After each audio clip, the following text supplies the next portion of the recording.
name of the electronic instrumental theme from the Beverly Hills Cop.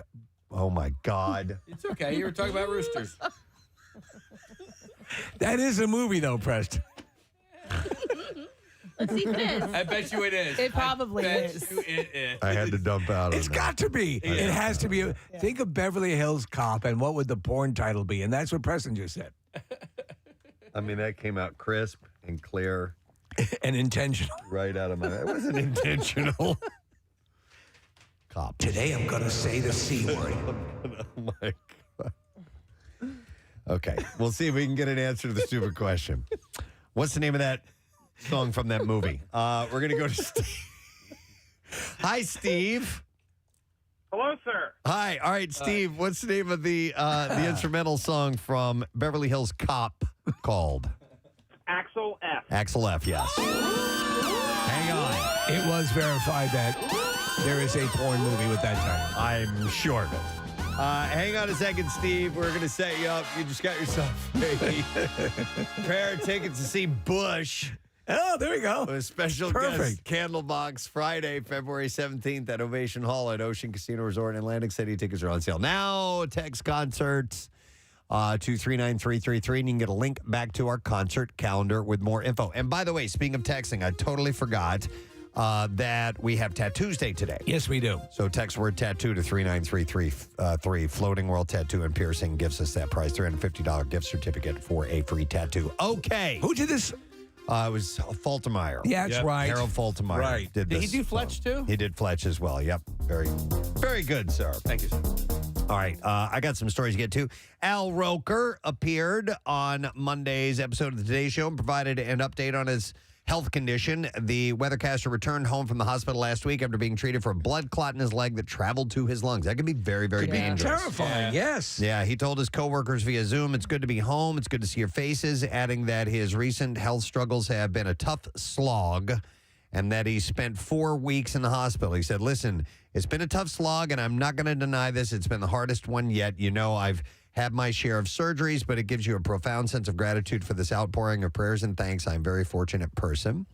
As for when he'll return to the morning show, he said, you lose a certain amount of muscle mass every week that you're in the hospital. I was in the hospital for 4 weeks, and it's just a certain amount of weakness. I'm doing physical therapy every day, occupational therapy. I've just got to get my strength back. So, yeah, but that can be, you know. He's had a number of health issues. Yeah, he has. So hopefully he's going to be doing okay. While performing at San Francisco's Chase Center Sunday night, Dave Chappelle invited Elon Musk on stage, much to the crowd's chagrin. He said, ladies and gentlemen, make some noise for the richest man in the world. And he introduced the Tesla CEO. And video footage, which we have audio from the event, shows the crowd booing in response to the sight of Musk. He says, you weren't expecting this, were you? And the comedian joked back, well, he makes a crack, so I'm sure that's in this audio clip. Here we go. Make some noise for the richest man in the world. Cheers and boos, I see. It sounds like some of the people you fired are in the audience. They said it sounds like some of the people you fired are in the audience. Mars, that should be mine. A deal's a deal. Yeah, Musk had reportedly asked Chappelle while the booing continued, Dave, what should I say? And he said, don't say nothing. It'll only spoil the moment. Do you hear that sound, Elon? The sound of pending civil unrest. I can't wait to see what store you decimate next, mother effer. You shut the F up. I don't know who he was talking to when he said that. And he addressed the crowd's reaction on Twitter Monday. He said, technically, it was 90% cheers and 10% boos, except during the quiet periods. But still, that's a lot of boos, which is a first for me in real life, frequent on Twitter. It's almost as if I've offended San Francisco's unhinged leftists, he wrote. Okay. Charmer. Entertainment Weekly has chosen none other than Jennifer Coolidge as one of their 2022 Entertainers of the Year. In an article published Monday, Ariana Grande had interviewed the White Lotus star to celebrate the title. And though Coolidge has held a number of memorable roles from films like Best in Show and Legally Blonde, she actually attributes her success as of late to Ariana Grande impersonating her on The Tonight Show and inviting her to be a part of her Thank You Next music video. I knew she was in the video, but I didn't know Ariana did some kind of an impression of She her. does. Ariana Grande does spot on impressions. I mean, she's super talented and she does a great Jennifer Coolidge. But hey, man, if that helped her raise her profile, she's, I think, one of season 2. She's of the White Lotus. She's on both seasons. A couple other cast members made the cut as well. But yeah, she seems to be one at the heart of that series, right? So none of you guys watched the finale yet? No. It I haven't watched happened on- any of it. Okay, it's good. It season I hear it's 2. good, yeah. I think is a little better. She and I don't want to give it away, but like one other person transcend from season 1 to season 2. Right. It's a totally different resort. It's kind of like Knives Out, whole Right, new yeah. story. But they're the ones that are experiencing it. And then it really starts revolving around her Okay. for season 2. So she said, I'm curious if you know that when people ask me how my life has changed, I said, yes, I got to do White Lotus, but I think it really started with you, meaning Ariana Grande, Yeah. asking me to be in the Thank You Next video. I mean, from there, I got Promising Young Woman and this whole thing. You were sort of the instigator, and I really believe that. I think if you hadn't put me in Thank You Next and done that imitation, I don't think that I would be here where I am. That's pretty cool. Yeah, Grande said this is very kind of her to say, but denied taking credit. And then she goes, no, I really think that. And I think it's pretty cool. I was kind of flatlining, and you got things going for me, and I just want to thank you. I know you're a very humble person. You wouldn't admit it, but I'm just going to thank you, she said. So, wow. That really was a boost to what was going on in her life at the time. Austin Butler sat down with Janelle Monáe for Variety's Actors on Actors series on Sunday and shared how method acting for Elvis got in the way of his relationship with his family. He said, during Elvis, I didn't see my family for about 3 years. I don't want to see you, man. He said, I'm Elvis. He said, I was prepping with Boz, and then I went to Australia. I'm prepping with Boz. And I had months where I wouldn't talk to anybody, and when I did, the only thing I would ever think about was Elvis. Silla, send up a dingo. The film was shot in Australia, and Butler said that he was so devoted to the character that he even addressed his family members in the singer's signature voice. So And he said I was speaking in his voice the whole time, so then I'd talk to my sister, and she's got to listen to that. he went full Method. method. Yeah. I could understand that too. To keep that level of focus. I love that movie. I've probably watched it in its entirety.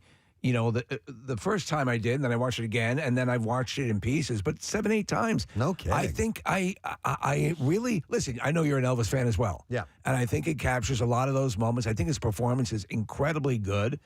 Tom Hanks is amazing in it as well, and Baz Luhrmann he goes big. So it's always a lot of kinetic stuff, a lot of inventive camera angles. How much of it is based on actual fact? Some of the encounters, I don't know. Yeah. But to me, I really enjoy it. Priscilla liked it. She liked it a lot. Man, she said, that's my Priscilla. He played Tex in Once Upon a Time in Hollywood. Austin Butler did? Yeah, the guy who comes through and the dog chews out his crotch. Yeah. Monet commented on the lengths that actors will go to when it comes to portraying a character. She said, you had to say, this is who I am, this is what it takes. But apparently it strained his relationship with his family a little bit.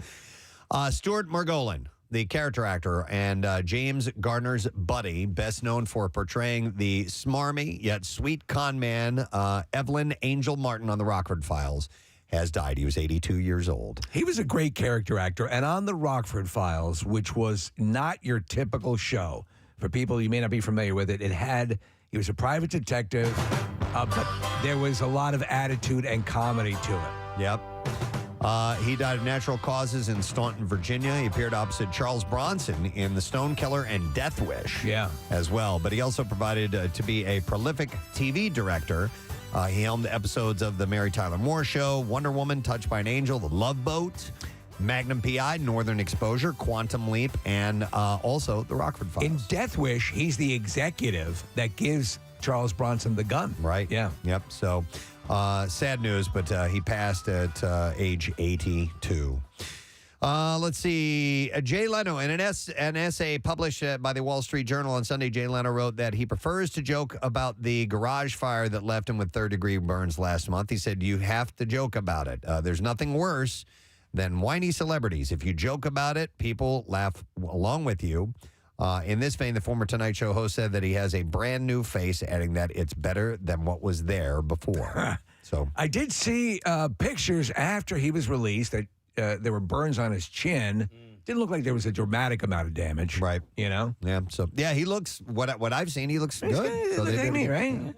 right? Comedian Gabriel Iglesias spoiled his longtime companion with a quinceañera celebration which cost about $100,000 for his dog Risa.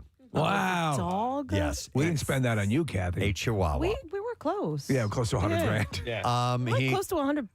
In a post on Instagram, he wrote, "Party of the year, all for my little princess. Risa has given me so many years of happiness. I just wanted to celebrate her. I even wore pants," he said. And it traditionally happens when you're 15, right? Yeah, 15, Yes. right? People will still comment about that. Like, so my friend who came in, my best friend, Angela from Gravity Hair Salon. Yeah. And then like a couple of, I think they were interns. I recently got a message from one of them. But like my friend is always like, can we do that again? Like, that was so fun. Your dress was awesome. It was great. It was so cool. And your father or your My Bert godfather? Kreischer. Bert Kreischer Yeah. was my godfather. We had the mariachi band. I went to, I forget the name of it, but it's like basically a prom and wedding store Yeah. in the King of Prussia Mall. And I went and picked that out. Yeah. And I think she had pulled it for me. She was like, "Oh, okay, I have the best dress for you." I walked in, I was like, "Yep, I'll take it." So Iglesias, who goes by Fluffy, posted a video on his social media channels showing him pushing the pampered 4-pound Chihuahua in a decked-out carriage as they entered the party together. He said, "I've had dogs since I was a kid, and Risa was the only girl dog that I've ever had. And since I've had her, from day one, she's always been in my hoodie. We're very close." And while Iglesias held the quinceañera, Risa believes, which is typically held for a 15-year-old, Risa is believed to be closer to 16 or 17. Oh, so he didn't do wow. it like right on the birthday. Right. That's a pretty up there in age. Sure is. Little dog. Yeah, good for him. The comedian invited over 300 guests to the party. God almighty. While roughly 12 dogs attended the celebration alongside their owners. Risa's birthday was not short of entertainment as Iglesias hired a band, DJ, dancers, giant robot men, and Christian and Scooby, a man-dog duo. There was also a Build-A-Bear station, and he was inspired to throw the birthday bash after he saw someone who threw a party for his own pooch. He saw it as a dare to go to the extra step. He said, "No way he loves his dog more than I love my dog. Challenge accepted." It's just a reason to have a party. Totally. That's really what it is. And there were several outfit changes throughout the evening for Risa, who sported 3 different custom gowns designed by Iglesias' Director of Operations, Maribel Padena, as well as a packed menu. By the way, Fluffy recently released his latest Netflix special, Gabriel Iglesias Stadium Fluffy, where he talked about his adventures with Risa and his other dog, Vinny, during the 2020 lockdowns, including a trip to Starbucks to get puppuccinos. So We're looking at footage of the of Kathy's affair. it was a blast. Bert did a dance with no shirt on. Yes, he did. Oh, of course. Yeah. Let me see what else do I want to get to. So, according to Deadline, James Cameron did not make it to the Avatar: The Way of Water premiere in Los Angeles on Monday night after testing positive for COVID. Oh, man. He said, "I'm back in L.A., just back from Tokyo, and I managed to pick up COVID on the plane. What? So I'm isolated. Can't go to my own premiere tonight." He said, "The number of people I've told over the years, we'll catch up, I'll see you at the premiere. Well, I guess not. Man proposes and God disposes," he said. So he wasn't able to make it there. By the way, we have a screening tonight. We'll do some more giveaways for that in a little while. If you hang out, we'll have your opportunity coming up. Today reports that R.J. Cutler's production company, This Machine, is working on a feature-length documentary about the late Olivia Newton-John. The documentary will focus on Newton-John's life and work as an iconic entertainer, best-selling music artist, animal rights and environmental activist, and health, wellness, and plant medicine advocate, according to the I'm outlet. curious to see that. Yeah. Should be a good story. Casey said I looked like her today at the end of Grease. Oh, your pants. and whatnot. Yeah. See what she's wearing? Yeah, I did. In Yeah. fact, we were headed when we went to the bathroom. I'm like, "Are those leather?" or Yeah, are those-" it was crazy. I walked into the studio and I was like, Sandy. and roll and whatnot. He's like, "You look like Sandy at the end of Grease." I'm like, "All right, I'll take it. That's Yep. a good one." Shiny black pants. Sandy. Let's see. How about this? According to the Hollywood Reporter, the 2023 Golden Globe nominations were announced yesterday. I have the full list. I'm not going to go through it right now. You don't care. It's with the Banshees of Inisherin. Yes. And Abbott Elementary are leading the way. Okay. What's the Banshees of Inisherin? It's the is that the two the two guys, Colin Farrell, they're friends, and then one decides to stop being a friend. Is that the band? It's got to be the Banshees. That of might Inisherin. be it. Yes. Colin Farrell, Brendan Gleeson. Yes, and Brendan Gleeson decides he no longer wants to be friends with him, with Colin Farrell, and he can't figure out why. So the Banshees of Inisherin received 8 nominations, including Best Picture, and Abbott Elementary received 5 nominations, including Best TV Series. That's awesome. Shot, based here in Philly. Absolutely. And Best Actress in a TV Series for Quinta Brunson as well. So good for her. She's the creator of the show. Yep. In the film category, Everything, Everywhere, All at Once followed close behind with 6 nominations. Has anybody seen that? I did. And? It is very good. Okay. It goes on a bit too long, though, Preston. So I really enjoy it. You got to hang with it. And there's a couple of times. Did you see it? I watched it on a plane where I think I kept falling asleep in the middle of it, so it was great. I just would pick it up, and it was good. There's a lot going on, but it is a really well-made movie. And Babylon and The Fablemans each earned 5. So the 80th Golden Globes are set to return on NBC on January 10th. It will be hosted by Jared Carmichael, by the way.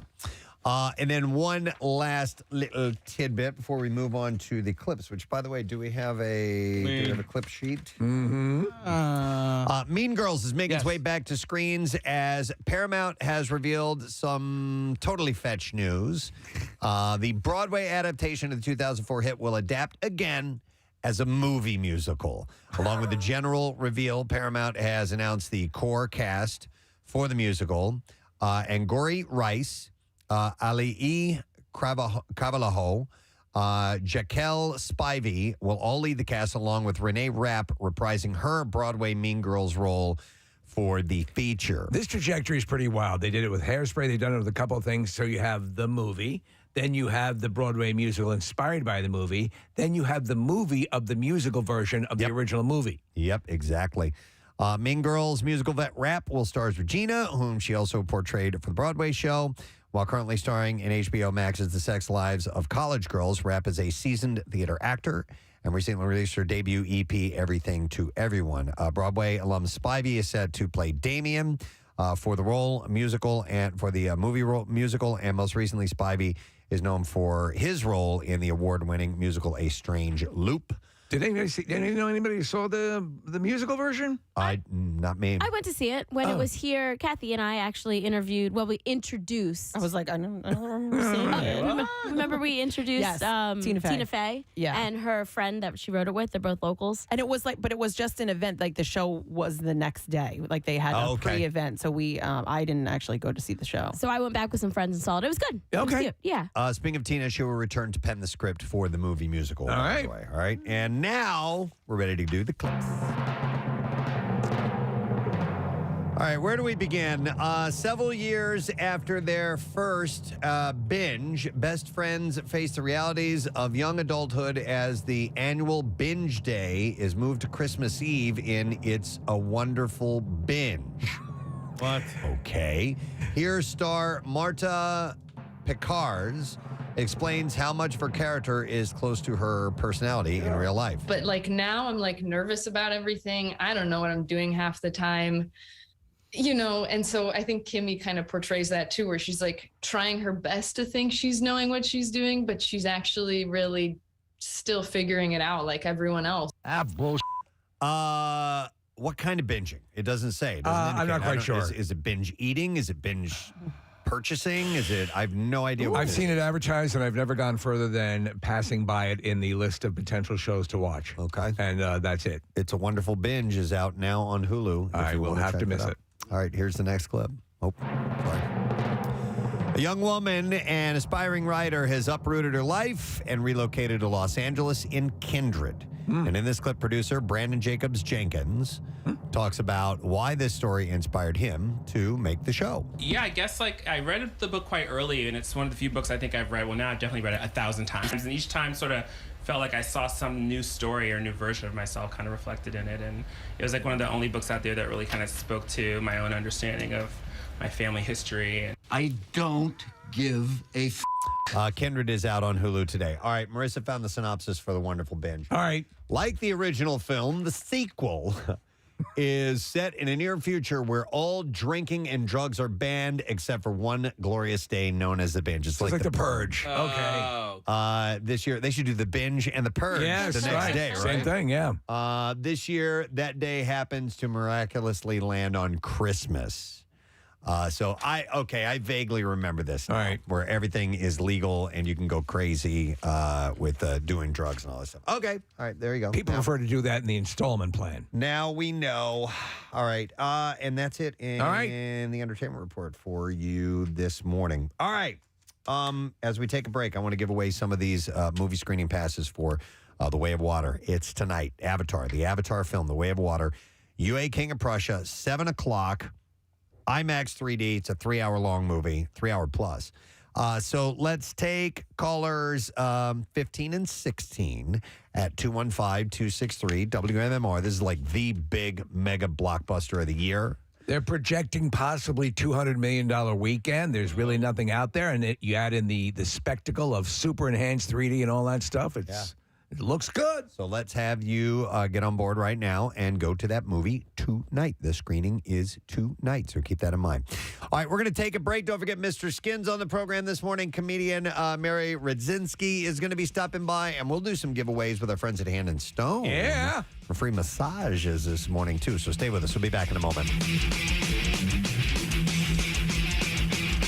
Preston and Steve on 93.3 WMMR. Believe it or not, it's from Cosmos, from Cosmopolitan Magazine. That's all we read. The most popular horror movie the year you were born. Ooh, okay. And this was kind of a bitch slap to you emotionally, wasn't it, Preston?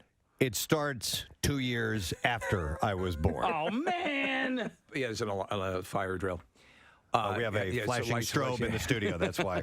1991 was Silence of the Lambs. Yes. I don't consider it a horror movie, but many do. So it was more suspense and... Thriller. And thriller, yeah, exactly. It's a thriller. Scary. Pleasure to meet you, Dr. Lecter. I'll be working closely with you. Oh, no. Oh, my God. Let me out. Let me out. What's the problem? Let me out of here. They finally found the thing that broke Lecter. Just found your great cellmate. Yeah. Dr. Lecter. Holy Jesus. We're going to become fast friends. Oh, my God. What are you? He's pounding on the glass. Let me out! He's trying to get to that opening where they put the food. Why? Wait, what's wrong? I'm going to let my gloves dry out here on the end of the bed. You didn't want to play quid pro quo with him? Nothing, nah. Yeah. I got a better game, Twister. Oh, my God. Well, 1991, it was the #1 horror film. Let's play Pictionary. 1993. All right, here you go again. 1993. But I guess it would all depend on what was out that year. Go ahead. You want to guess? You're not going to say Jurassic Park, are you? No. Okay. No. But it was Fire in the Sky. Wait, what was 92?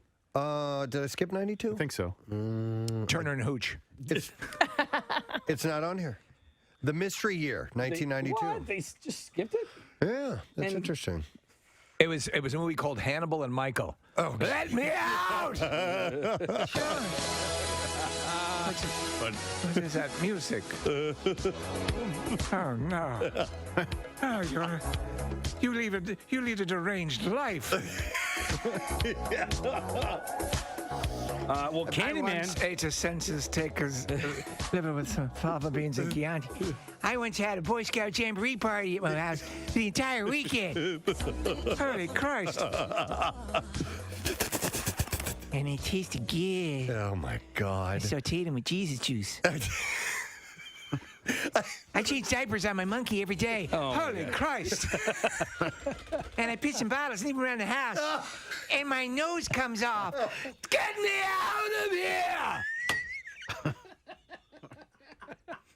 I mean, I'm 40 years old and I have parties for 9-year-old boys. Holy Jesus! Why? Let me out! Oh, my God. We can have such fun. Can you do that list again? Because seriously, when you list it like that, Hey, Blamins, I pitch a diaper on my monkey every day. I piss in bottles. I have an entire staircase as a tribute to Home Alone. I bounce Emmanuel Lewis up and down on my lap all throughout every award show. I drink Jesus juice. My nose comes off. I used to be black. And I made my kids wear Mardi Gras masks. And have a train, but a real one. Lecter admits everything. He just, I will tell you right now how you can get in touch with Buffalo Bill. I have a dress. I have his whole address. Longitude and latitude. Oh, God. Oh, man. Get me out. Nice to meet you, Dr. Lecter. Oh, my God. We're going to be good friends. Corn has launched its new coffee brand called Corn Coffee. Corn Coffee. Yes. It's a great name. Corn Coffee. If you like the driven rock of corn, you'll love their coffee. Corn personally curated the creation of Corn Coffee. Yeah, that's good. Let's see how many K sounds I can put in there. Corn personally curated the creation of Corn Coffee, a process that saw the band members tasting multiple variations for ultimately selecting the perfect roast and blend. Yeah, that one. Each bag of Corn Coffee will feature a special message from the band, which reads, after almost 25 years of touring, making records, and playing in front of all of our amazing fans, we still drink coffee. One thing has remained a constant in our daily routine. Lattes!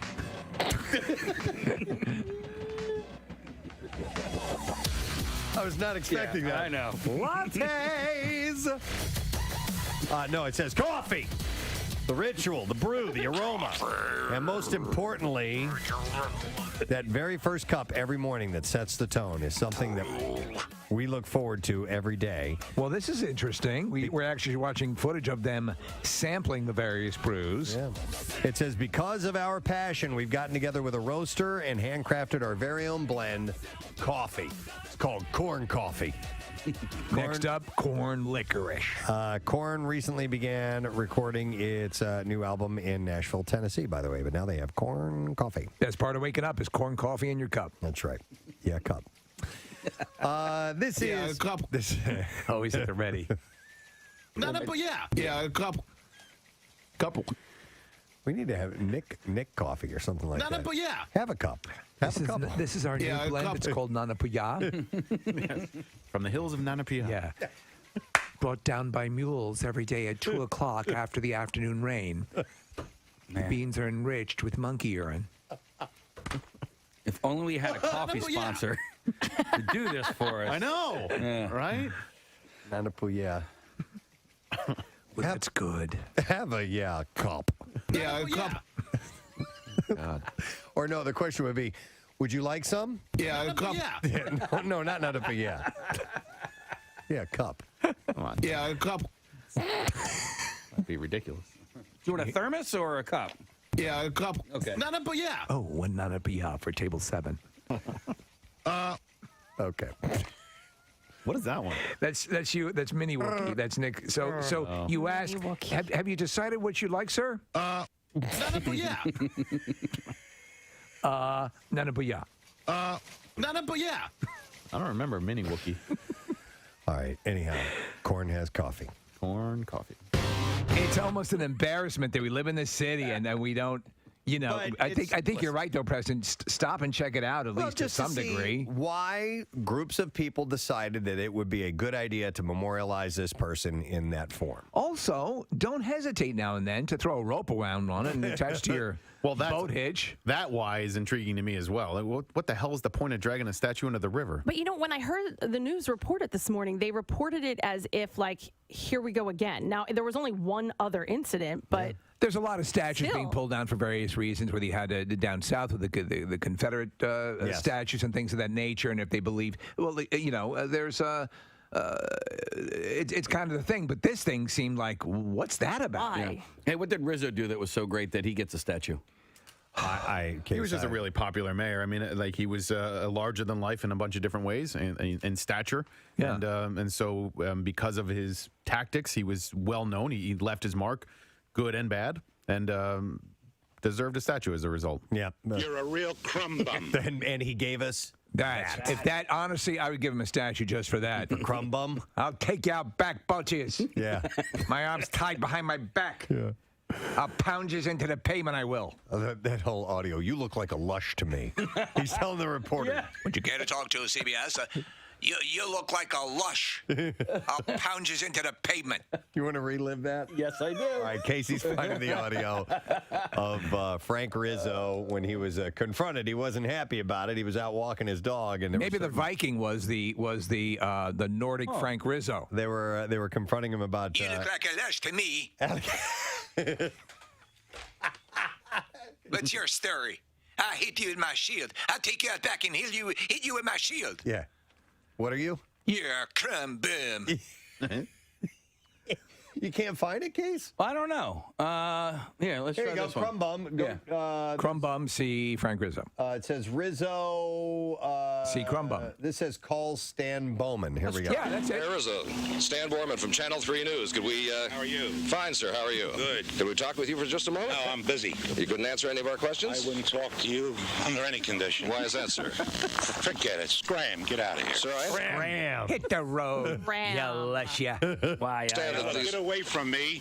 I'm now a private citizen. Yes, you sir. get away from me. We're allowed to be on the streets, sir. I don't want to talk to you. Get away from me. How do you feel about the security guards Get being away taken off from of you? Get away from me, or I'm going to throw you out in the middle of the street. Gonna throw you right out there. One more question. I'm telling you, get away from me. You were the symbol of law and order in Philadelphia, sir, for many years. People looked Get up to away you and from respected me. you. Look, creep, get out of here. How could you justify your actions at our cameras last Monday in front of your Get house? out. You're a creep. We're a member of the media. We'd like to have an answer to our You're question. a creep. Why did you attack our cameras, sir? Get it all. Don't miss any of it. You're a creep. Get away from me. Would you answer the question? Dude, he had great pipes. He really Listen did. to his voice. Get away from me. He could do movie trailers. This weekend at the Community Cinema Pucks. You're a creep. Get away from me. Would you answer the question? You know, you hide behind that press card. I'm not hiding behind anything, sir. I just wanted to get some answers. I'll tell you what to do. There's a gang of yous here. There's enough of you here. By myself, I'll take yous physically. Well, I'm not asking you to take me physically. Well, get away from me. Well, sir, I'm on the public street. I should be authorized to be here. I'll break it off. I'll break it off. I'll break it Physically and mentally. Yeah. I'll get inside your brain.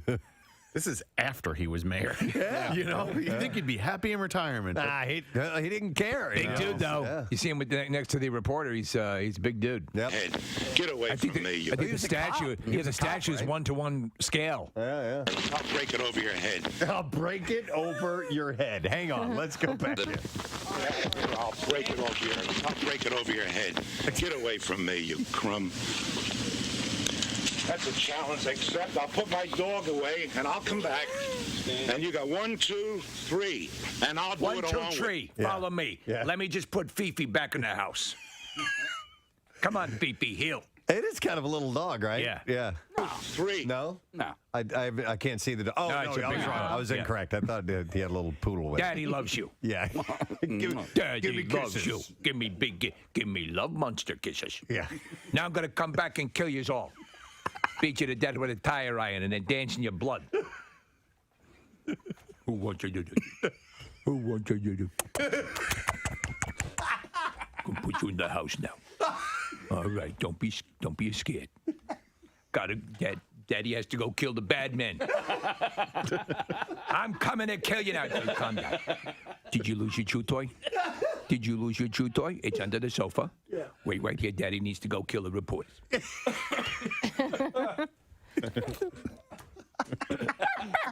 Yes, I know. working. Yeah. Get up in the living room window. You want to see Daddy kill the bad men? Yeah, that's right. Sets him up where he's got a nice view of the street. I'm doing this for you. Yeah. 2, 3, and I'll do it along with you. In that back of that fence, just the 3 of us, 4 of us, me and you. 4, 5. I tell you what, call some of the family members. Bring them out here too. Show you what kind of a man you are. You're less than a man. You're a less man. Okay, you're a crumb creep. A crumb creep. You're a moon creep pie creep crumb. You're creep brulee. That's what you are. Creep brulee. Yeah. As if someone's taken one of them little torches and fried the top of your head into like a caramelized sugary thing. You are creep brulee.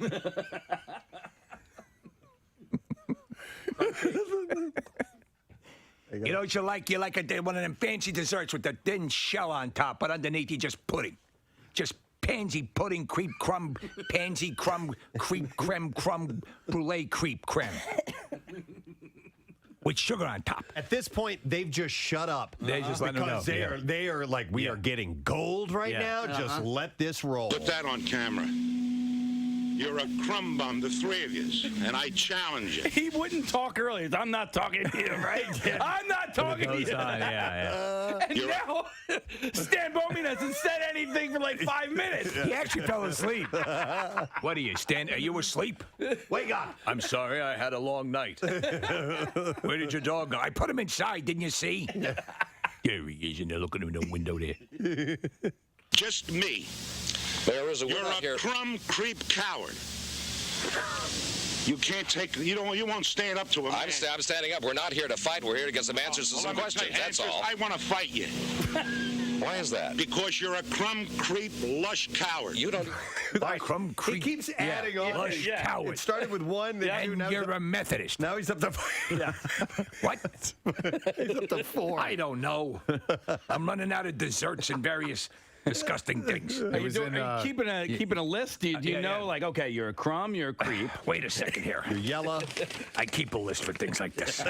You are a jackass crumb, creme, creep, cram, crumb. Oh, that's the wrong list. That's the potential dog names. Thinking about getting another one, huh? It was in Chestnut Hill. Wait, hold on a second. Honey, where's my reported bad name list? It's in the closet.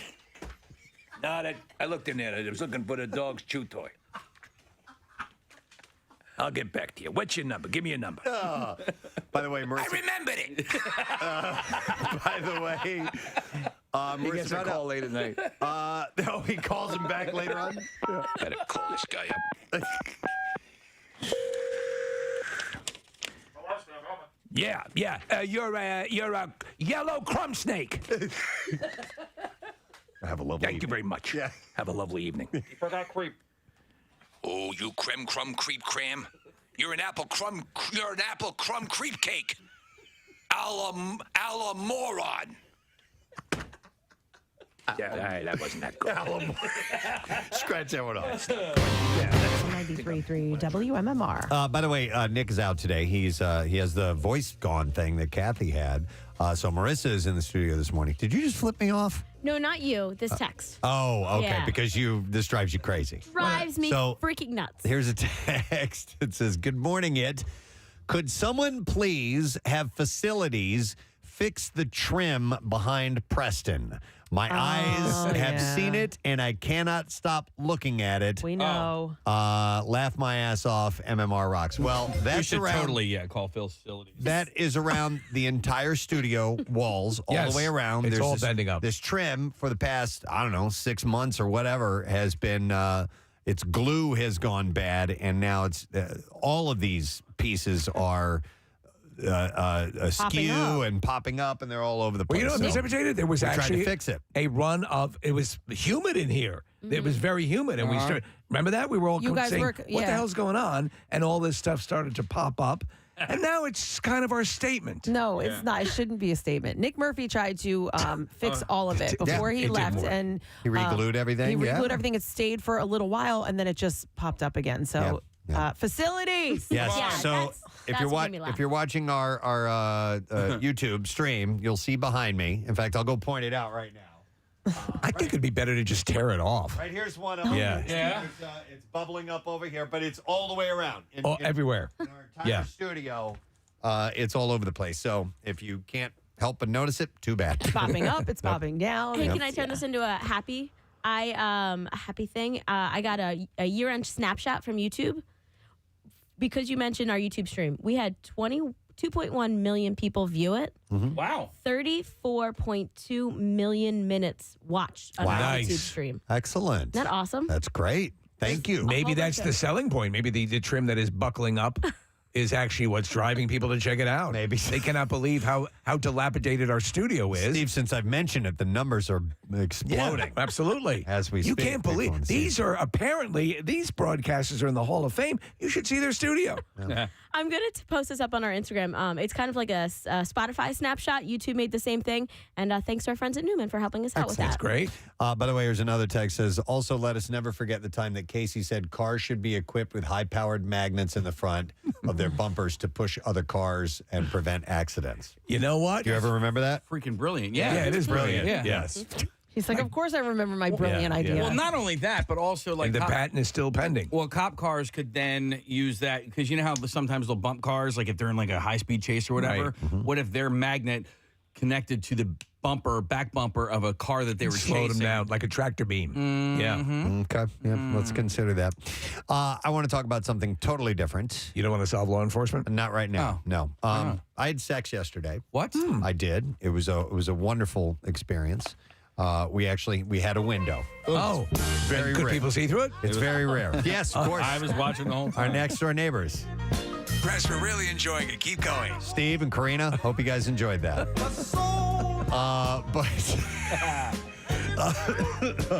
No, it was nice. And when you've got essentially 5 grown people living in the same house, it's tough to find opportunities to do that. So I relish it when it happens. But there was an article that Steve had sent to me last week that I didn't get a chance to get to. And it's 7 things that men wish women would do the first time they have sex. But it's also seven things that women wish men would do the first time. So you're getting some assistance here, and I think at least one of them in both lists is do it by an open window. I think so.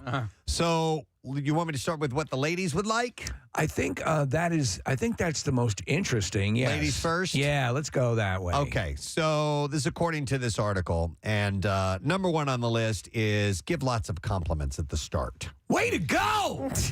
That's my girl. Even if it, and listen to the example here, even if it's a mumbled perfect breasts. Oh my God! Wait, what? Wait, or There's no way. What? No! What did I miss? I get it. Just that. Oh, grody. That's like Casey's. God. Well, that was more of a reaction than I thought. Oh, God. Your knockers. Not your knockers, your breasts. Your breasts are like melons. Not melons, like pillows. Can I fluff your pillows? Oh, my God. Or your breasts are perfect. Or your skin feels so soft. Okay, that one's That's okay, all right? Yeah, Okay. I want to turn it into a coat. That's it. Well, Ed Gein? No, make some acknowledgement of the fact that you're thrilled that you finally got your hands on our body. This is according to women. I've been waiting to feel you up for years. Even if you don't think we're a 10 and don't need to be told it, tell us anyway. When you were our babysitter, I so wanted to feel you up, but now you're of age. It says there's nothing sexier than a lover looking at you up and down, then straight into the eye and saying, my God, in a strangled, overcome voice. I think it's just because it's coming from you, maybe. I'm not. That's weird. Let me ask you, Kathy, and Marissa, so we have you both in. Wait a minute. Thanks. And is Hand that there, off.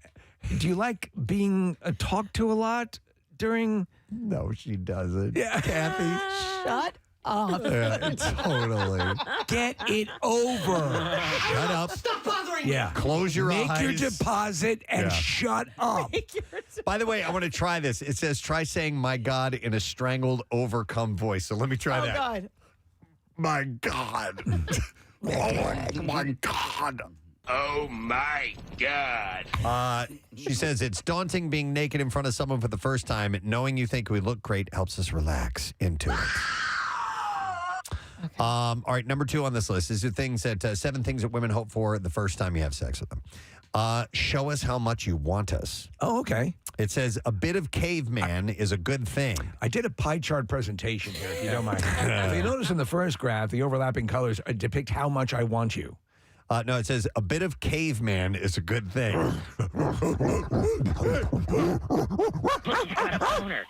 This is terrible. It says this doesn't mean pushing us back on the bed, unzipping yourself and going for it. No. That we don't want. But being too tentative is an equal turnoff. Yeah. So you I have can to- see that. You want to be a man, but you don't want to be over. You have to be overzealous. a polite caveman. Right. Would it be okay if I jumped on you? Grog-like. All right, and then number 3 on this list it says once our consent has been given, go for it. Well, it says undress us like we're the most longed for present you've ever wanted. A PlayStation. Yes. Just thinking of those 2 little kids in front of the Christmas tree. Just ripping their clothes off. That's exactly what I wanted.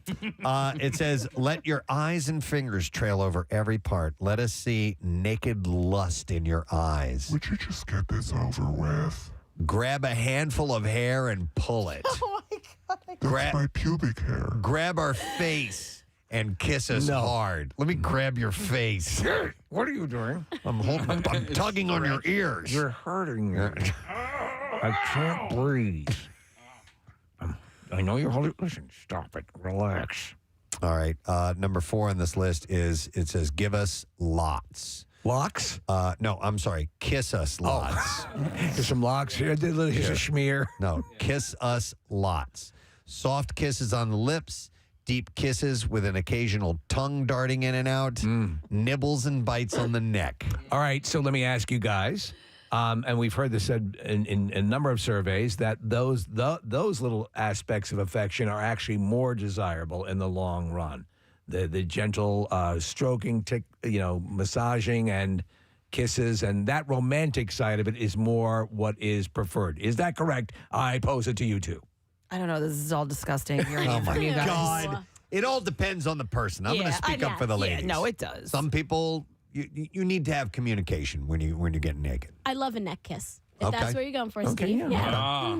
But like too soft. That's a big turn on. Nah, Yeah. You need to, like, What about darting tongues and that strangled voice? Darting tongues. That's where I draw a line. Steve.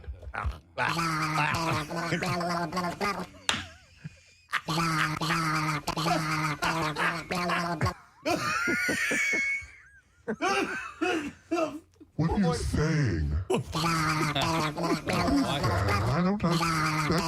don't like that sound. You had darting tongues one time, right? Darting tongues? Or licking tongues. I mean, Oh, like, they licked lick my your face. face. Oh, my God. Right in front of you, too. You had a face licker in front of Kathy? It was a joke. Oh, But we okay. were like at an appearance. We were like Questlove was DJing. We were I don't hosting a party. Stop it. I just put my makeup on. All right. It says women love kissing, so don't rush through it. And to get to the main event, for you, that's intercourse. Foreplay is the best part for us. Is it really the best part, though? I don't know. For you? I'm asking the ladies. It depends on who you're talking to. That's the thing. Just get it done. Get it done. And shut up. Stop with the darting tongue and no pooper. Kathy, we need a shirt for you that just says off me. Off me. Now. No. Off me. All right. Number 5, give great oral. You still owe me another month's rent. So if I were you, I would start doing some tongue exercises before Friday. Oh, my That's Kingpin. Kingpin? Yeah. Oh, my God. Dude. She's great. We need to isolate that. Yep, we have it. Just one more time.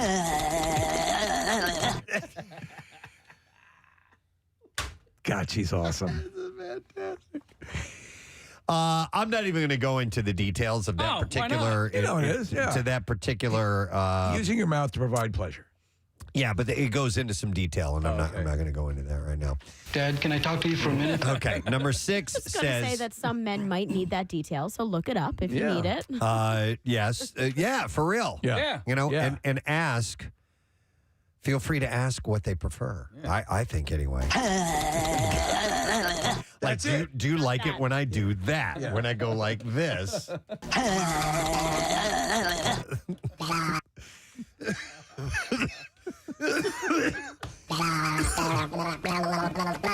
Like What is it about goods? Oh, I thought you were I was queuing right. that one up again. It's still good. All right, so here's another one. Yeah. And I think we agree on this. The ladies say, let us finish first. Yes. By finish, you know what I mean. Yes. Everyone knows the second he's done, sex is done. It's polite and it's logical. Men usually save their last moment for intercourse. Yeah. It's the finale. I mean, the confetti comes out, you know. Yeah. But it also says, but don't stress if we don't. That's right. If we end up not having that happen. You, men? Yeah. No. Women. Don't not finish. Don't stress. I'm reading the article from a woman's perspective. Okay. Don't stress if the woman doesn't complete. It would probably help if you said it no, like you should with a stress. woman's voice. So we. I don't have the thing. Excuse me. Yeah. I didn't finish. I didn't like it, and I wanted you off me all the time. But you're the king. Oh my God. You're the best, Rubber Johnny. Casey almost spit coffee out. Rubber Johnny. That's his name. Rubber Johnny is that Yeah, I character know. that Steve was playing. Oh, Rubber Johnny. Oh, yeah. Oh, That's yeah. from a song. Oh, you're the king. You're the king. All right. Now I'm going to Floral and Hardy. It's saying that if the woman does not complete, you don't have to freak out about it. So that's just what this particular article says. Just don't give up too quickly. Oh no! You want to listen? There, yes, You can go get tools. yeah. You can work really, really I hard, need a new drill bit. but at some point, we know where Marissa's priority is. Oh, I'm just speaking for the women that Kathy's not representing. Thank you.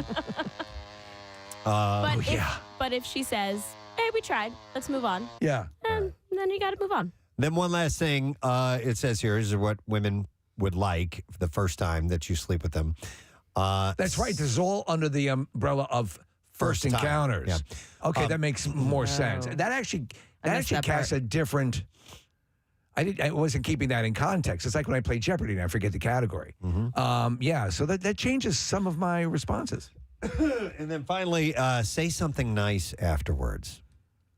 You seem to be Says- planning for the future. It says some men clam up because they're concerned that they didn't perform well. You know, for as small as that is, I actually enjoyed it.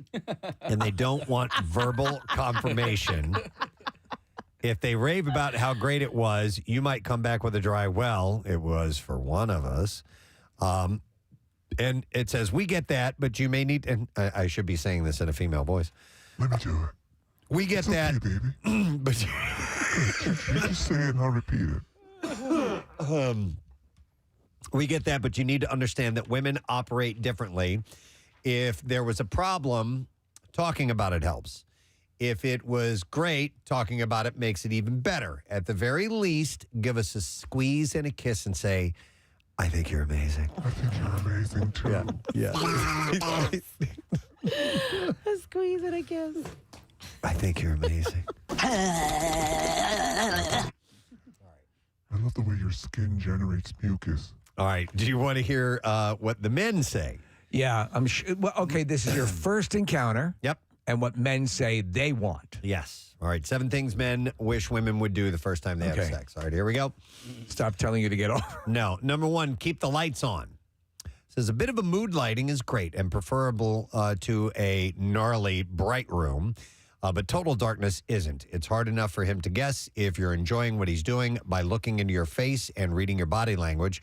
Trying to determine it when he can't see a thing is damn near impossible. Do you like rave lighting? No. But I can see that. Yeah. Look, complete darkness, total darkness, no. No. I do like a darkly... accents of light. Yeah, there you go. Yeah. It's just a little bit so that you don't... I'm having a really time. Man. Okay, never mind. Okay, no, Go ahead. I need to hear Take it now. There was one time, my girlfriend at the time and Yeah. we were at somebody's house whose parents were out of town, which is just licensed to have at it. So we go up into a bedroom. It's later in the evening, and it's pitch black dark, and I'm doing this. Okay. And our friend, I think it was our friend Cindy, comes in and flips on the brightest lights in the world. And I'm like, I mean, buried in it. And it was just, when those lights came on, it was like, oh my God. What happens is that it's like seeing a bar you go to in the broad daylight. Yes. Yeah, and it's jarring. Different story. You look up, your mouth looks like you're in a watermelon eating contest. So anyhow, a little bit of light. Guys would like a little bit of light. I'm okay with that. Number 2 says, don't stress out about your own body. A guy said, I slept with a girl who was so paranoid, she wouldn't let me touch her anywhere. She kept pushing my hands away and saying things like, don't touch my stomach. It's revolting. I gave up after a while and sex didn't happen at all. Because these are features that she didn't find flattering about herself. And that's so it's a sad thing to feel that way. And we all have our insecurities. Sure. And once you realize that, but a lot of times, again, people come in with standards that they've seen cultivated in movies and Instagram filters and all that stuff, and they think, oh my God, I'm falling short. And the truth is, you're normal, and a lot of what you see is abnormal. It says insisting on darkness, hiding under the covers, keeping your bra on because you don't like your breasts. I keep my bra on. Wearing a T-shirt to bed. We're getting better, but a lot of women are still unnecessarily self-critical about their own bodies. Yeah. Number 3, don't overreact if all does not go to plan. This is guys. This is what they want women to do. Not overreact if all does not go to plans. It really helps to remember that you aren't the only one out to impress that very first time. Performance anxiety is real, and an anxious owner makes for, it says here, a penis that doesn't want to come out and play. It's normal for him to have issues the first time. It doesn't mean that he doesn't fancy you or that your body isn't good enough. It just means that he's nervous and as nervous as you are. That is so true. And that's what Rubber Johnny taught me. It says, ditto if he finishes too soon or takes too long. All right. Number 4, it says, be active. Be active. It says, sex is tiring. It's unfair to leave him to make all the effort. It's also patronizing, insinuating that simply allowing him to have sex with you should be enough of a turn on. When it's done right, it should be awkward and something you eventually tell your therapist. Right. No. It says, don't be a dead starfish. Get active. Get on top Be a blowfish. and ride.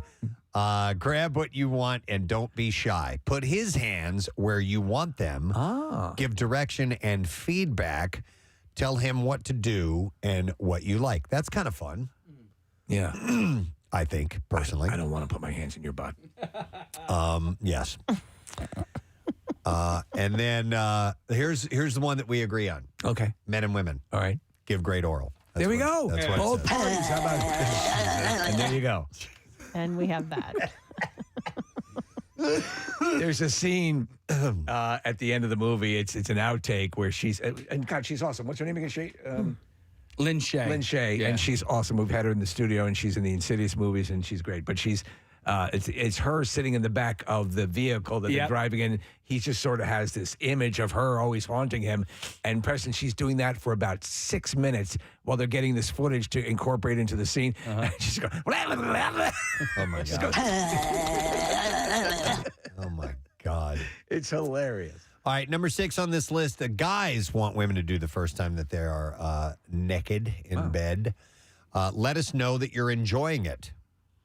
It This says, is so great. It really is. I didn't want to have wine and watch White Lotus. It says, moaning loudly and pretending you like everything he does is embarrassing for both of you, but you do need to give feedback, and lots of women don't do that. That's right. That's appropriate, right? Yes. You're letting the woman know you enjoy it.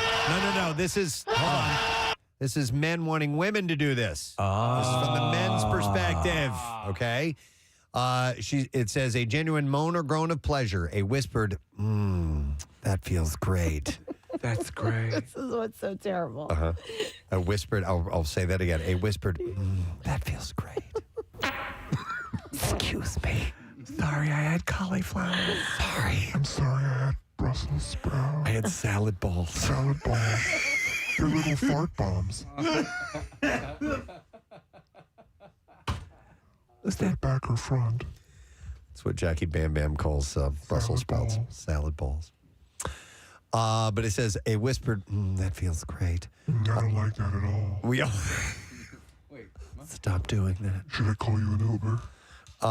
It says we all thrive on positive feedback, and never is that more needed than the first time when you sleep with someone. And never is that more, the very first time you sleep with someone. Have you ever had sex with a human? All right, and then one last tip from guys to women. Yeah. It says park the post-sex anxiety. It says women often feel anxious and vulnerable after they sleep with someone for the first time. If it was sex for sex sake, the old was that slutty vibe can kick in. And if you really like them, you want to know if you or your body lived up to expectations and that it's more than just sex for him. It's fine to ask for reassurance, far preferable than assuming the worst and getting all prickly and defensive. Another post-coital glow destroyer, snuggling in and fast-forwarding the relationship before it's even started. Yeah, I can see that. Yep. All right, it's time for your exit interview. The more relaxed you are about the whole thing, the more smitten he'll be, according to I this. think that makes sense. Yeah. Kathy, have you completely checked out of this conversation? No, I'm listening. Okay, all right. Be affectionate and shoot a few meaningful looks so that he knows that it meant something. It meant nothing. But resist hanging onto his legs as he makes for the front door. Yeah, I think that would, in anything, it's probably bad to hang onto someone's legs. Don't get too clingy. So those are the two perspectives of things that it's according to this article that people wish they would do the first time that their partner. If you were to distill it down to one word, what would you say? Of One all word? Yeah. Relax. Yeah, or communicate. Yeah, I think that's part of it too. Blumpkin. That's a good one. Yeah. But I think communicating is key, and it can be uncomfortable at first, but once you openly talk about things, I think that's it opens up a whole whole new world. It doesn't have to be spoken. You can do semaphore, right? Sure. Yeah. Get at the edge of the bed with your flags. Yeah. Hey, sign language. Press, you and your wife have probably done it thousands of times. Maybe. Do you happen to have in your Video? mind? No. Well, I'm trying to finesse this out of him, Steve, so you can't just jump right into that.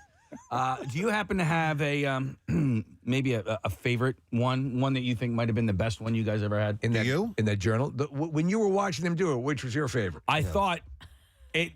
Well, what I thought when I was watching, I was like, if this is how they always do it, like, I just want to always be here and watch. Like, do you happen to have one? I have a couple in my mind. There was one. We took a vacation to St. Thomas. St. Thomas, John or St. John. Yeah. So we were St. John, and we were with our friends, the Chapmans, and we had these separate condos that were wonderful. And we tried to break like our sex record, right, over the course of like you 3 told us days. this not that long ago. You talked about it. I did. Okay, so and Rochelle's nickname became Montana because she wanted to do it 49 times. And how long? That would hurt. Like 3 days. It was a joke. Oh, okay. So her nickname became Montana because we tried to have That's 49 or so. I thought that was fun. But that I just remembered that we enjoyed it so much, and it was a lot of fun that stands out. That's cool. It's like that's in Step Brothers. Where you talk about a summer of humping. I had to ice my balls. What about you? Name one of yours. My favorite was on our wedding night when we made love for the first time. Shut up. Yeah, that was. I was like, I'm thinking, really? Wow. That was nice.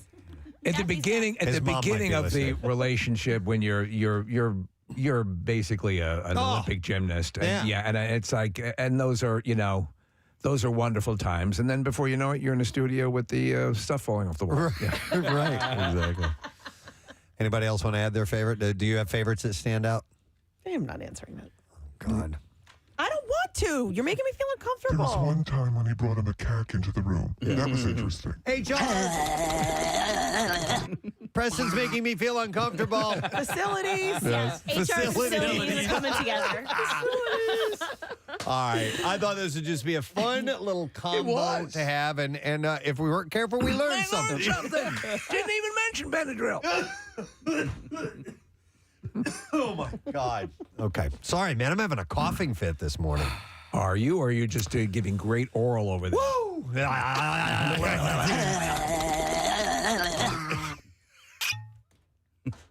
Where did that That come was from? a sucking sound, I thought. All right. We better take a break. And as we do that, I don't know about you guys, but I could use a massage. Oh, yeah. Our friends from Hand and Stone Massage and Facial Spa are here this morning. Have you ever given a foot massage? Oh.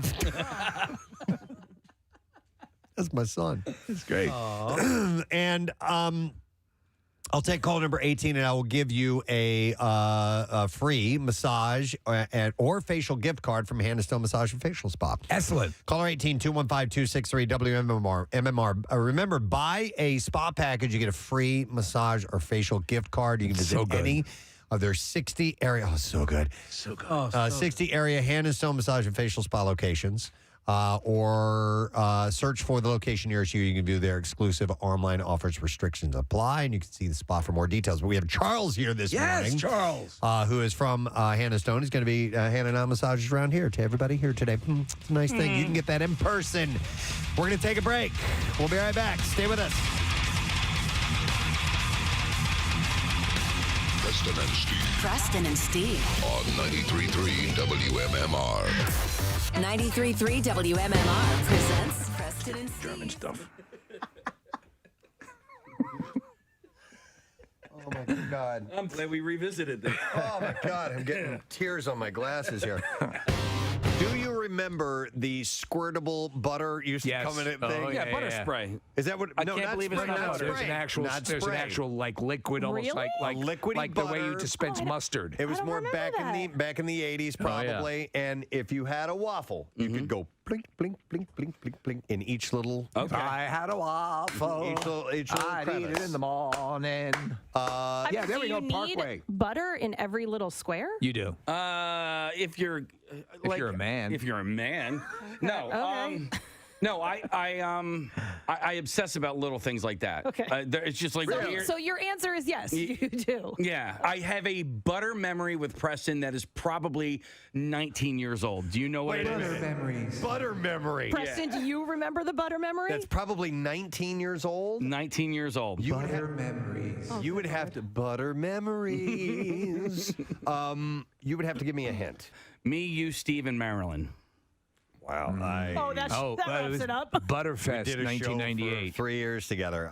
Media Court Diner. Oh, okay. Oh, yeah. Okay. You know the butter memory? Yeah. Oh, well, do tell. So we're sitting there, and it's after we had done a show, and we're having lunch, and there was We're all just getting to know each other, by the way. yeah, we're all getting to know each other, and so they had a little ramekin full of butter, which is a small dish. And so I guess it was a ball of butter or something like that. And we're just talking, and I just reach out and grab it and just squish it with my hand, just to be outrageous, Provocative. I'm like, ooh, butter, Yeah.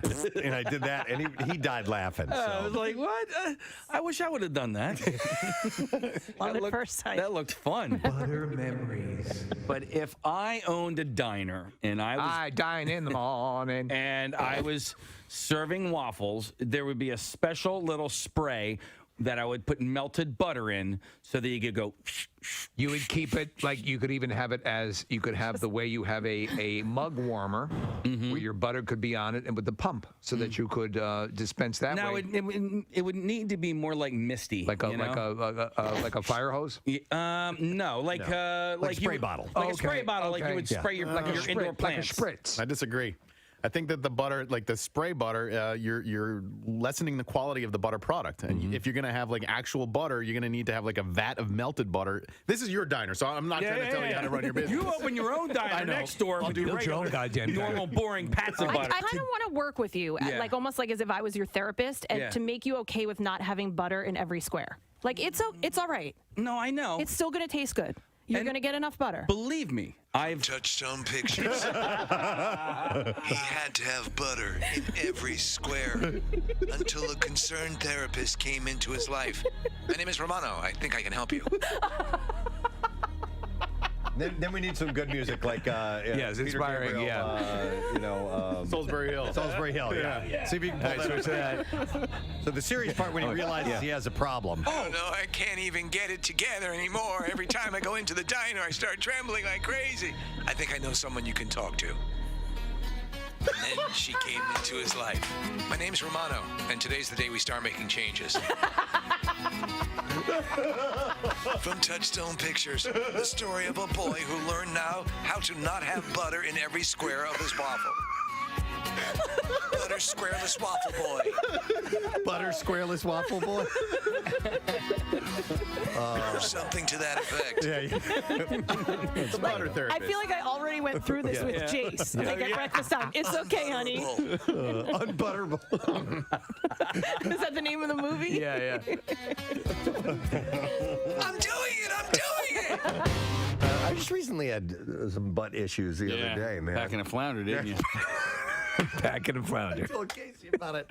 I had to make what my friend calls a butt tampon out of toilet paper. Oh, yes. By We've the all way, been there. What? We've all been there. No, Really? Well, so, no, we haven't. No, we haven't. No, we have not all been there. Not Kathy. Come to say you call it swamp ass. Yeah. You call it a visit from your friend. Oh, and she and Kathy always insists that it's because Just take of a shower. my hygiene. That's not You it. are dirt. Your ass is dirty. It's from cleaning too much. There, he's right. You rub it raw. He's right. You That's what rub it raw. happened. Yes. No, just get in the shower. That do this- clean, I do not it. wipe with toilet paper. No. Kathy did, and it's painful. I don't believe you. Oh my God! You can just suck it. Here's the deal. So I can tell you, I have a spotless butt. I'm telling, spick and span. But sometimes I tend to overclean. Yes. Thank you, Steve. Yes. We No worked such together for thing. 20 years, and You never know. You never know. And I apologize for never turning around and parting my cheeks to show you.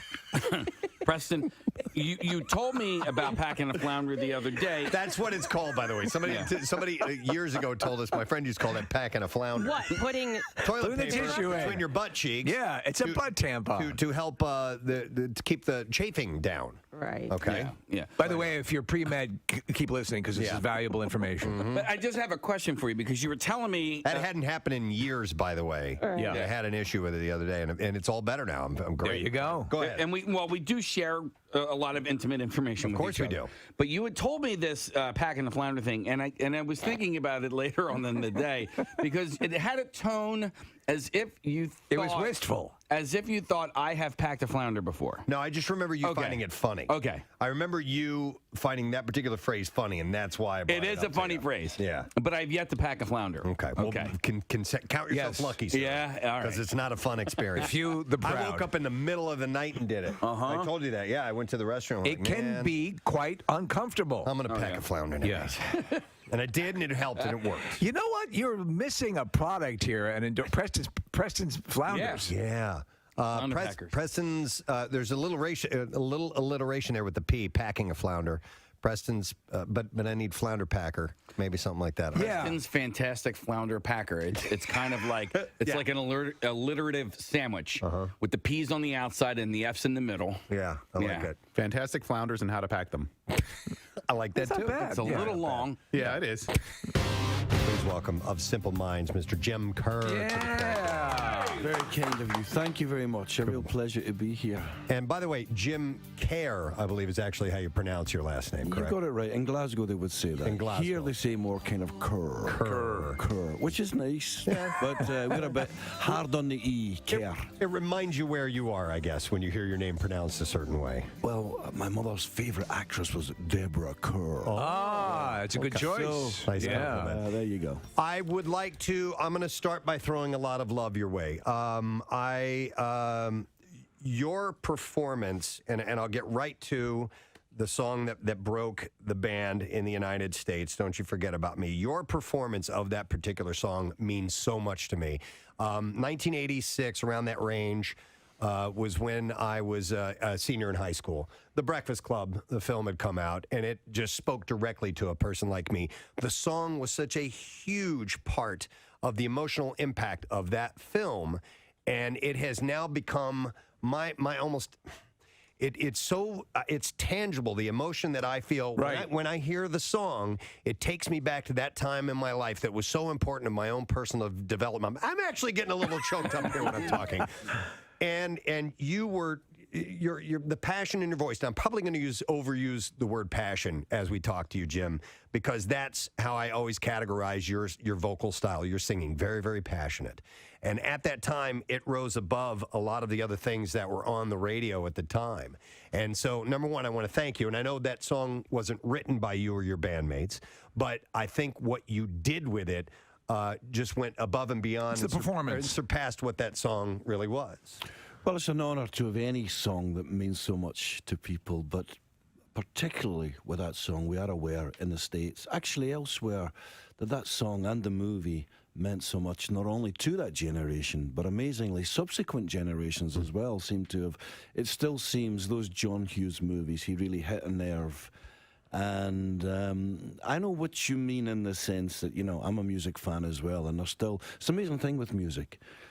Even more than film, I think, in photographs, you hear certain songs and it takes you back to a place. It takes you to the very emotion. Most definitely. And there are certain songs that do that for me. For me, it was always radio in my mother's house. There's certain songs I hear, I can actually feel we called it Formica table, this cheap, this cheap breakfast table, because, the radio was there. We listened to radio breakfast, as everyone does here. Yeah. And there's certain songs I can actually feel, I'm right at the table. And I get a little teary about that as well. Oh, my God. It's so true. It's so powerful. And you, and I'm curious, here I am, a chance to meet you and say thank you in person and so forth. And you've had a tremendously successful career. Have you ever had a chance to speak to someone a la David Bowie and say, that song meant so much to me? And do you feel a little odd saying that? Because I know you've heard it so many times, and I don't know if it gets old to you or not, and I feel a little embarrassed that I'm saying all this to you. Well, you bet. I mean, whenever I'm not cool when I meet people that have meant a lot to me, whether it's sports stars or rock stars or whatever, or movie. I just go up and say, "You're amazing," and, But some of them kind of don't want to talk about it or something. Have you ever found that? Where you get that, and someone's just kind of went, "Yeah, whatever." Well, and it's confusing. To it. It is confusing when that happens. Well, we've talked about this, Jimmy. It's sort of a liability when you meet people who've meant a lot to you. And then we use the phrase "they were them." They were exactly who you wanted them to be. Yeah. And it's like the ultimate when you get the person you hope they would be. Not everyone can be that, or some people, sort of have sort of a jaded view, or they'll kind of frown upon what got them to the dance. Or they're self-conscious or something. Right, and for whatever reason, and you'd almost rather keep the illusion than the actual reality. But when they do sync up and you get both, it's fantastic. Well, I can talk about both for a minute, because as some of you might know, I was married to Chrissy Hine. Yes, Chrissy's the greatest. I mean, she's just the greatest. Well, "I'll Stand By You" that's my wife. That's our wedding song. Yeah. You guys now share a grandchild together. We do indeed. Yeah. Congratulations. And yet Chrissy, she would be the first to say, when anyone goes up to her in the street and goes, "Wow, Chrissy, she kind of goes right in her shell, and she kind of doesn't know what to say, and it comes across as being cold."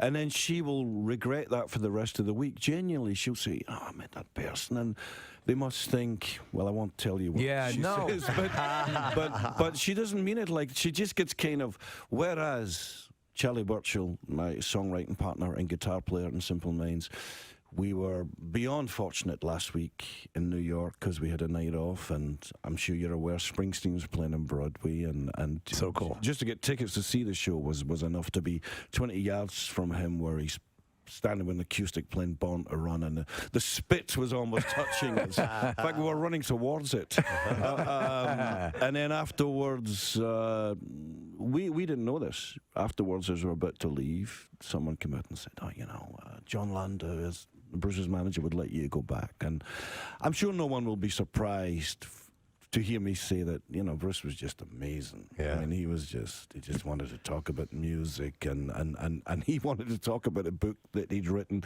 of which the show is based on, of which we've all read.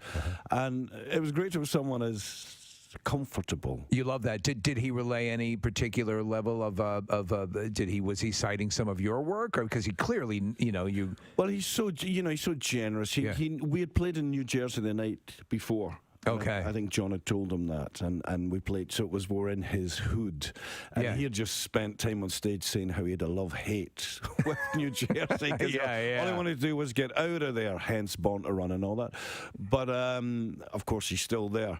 But he knew we'd played, and he was asking about the band and all that stuff. We have a few friends in common. Steve Van Zandt. We did a lot of things with Steve back in the day. And the Sun City, the Sun City thing, and also Jimmy Iovine, who produced Born to Run. He just produced a track that you played there, Alive and Kicking, and so we'd met Bruce before as well. So I think, and it's the truth, that the people who, I love when film directors come in here and they're fans of other directors.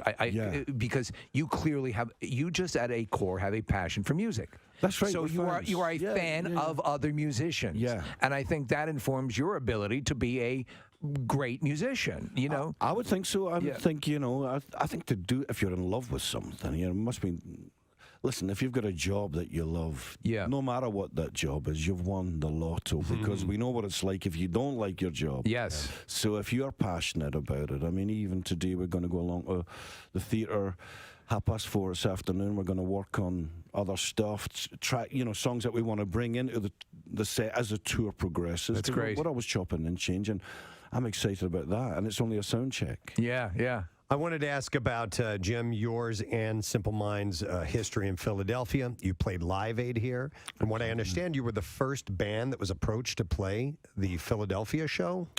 Well, certainly I remember getting the call from Geldof at the time, and it was amazing. It was a great honor to be asked. And, of course, although obviously we're from the other side of the pond, at the time, the song that you mentioned, Don't You Forget About Me, was really climbing high in the Billboard charts, and Bob said, you got to do it in Philadelphia. We were only too happy. We were en route anyway to come here and record. But I don't think any of us were aware that. Thank you very much, Kathy. Let's see. What happened to our Avatar passes? Are they in the other room? Do we give them We got a few of them. So I'm going to give some away. Tonight we have a screening. It is at the UA King of Prussia, 7 o'clock. Avatar: The Way of Water. Yes. Isn't that what it's called? I don't have it written The Way We Were. The Way We Were. Yeah, it's very Avatar: romantic. The Way We Were. Yeah, 3D Barbara Streisand. It's The Way of The Water. Way of the Water. Yeah, all right. The Way of the World. We Are the World. Avatar, We Are the World. No, it's The Way of Water. All right, so it's tonight, IMAX 3D. It will be the UA King of Prussia, 7 o'clock. So I will take callers 5, 6, and 7 right now. There are people dying. All right, 215-263 WMMR. And we will set you up with the screen passes for Avatar, We Are the World. We are blue. So that is...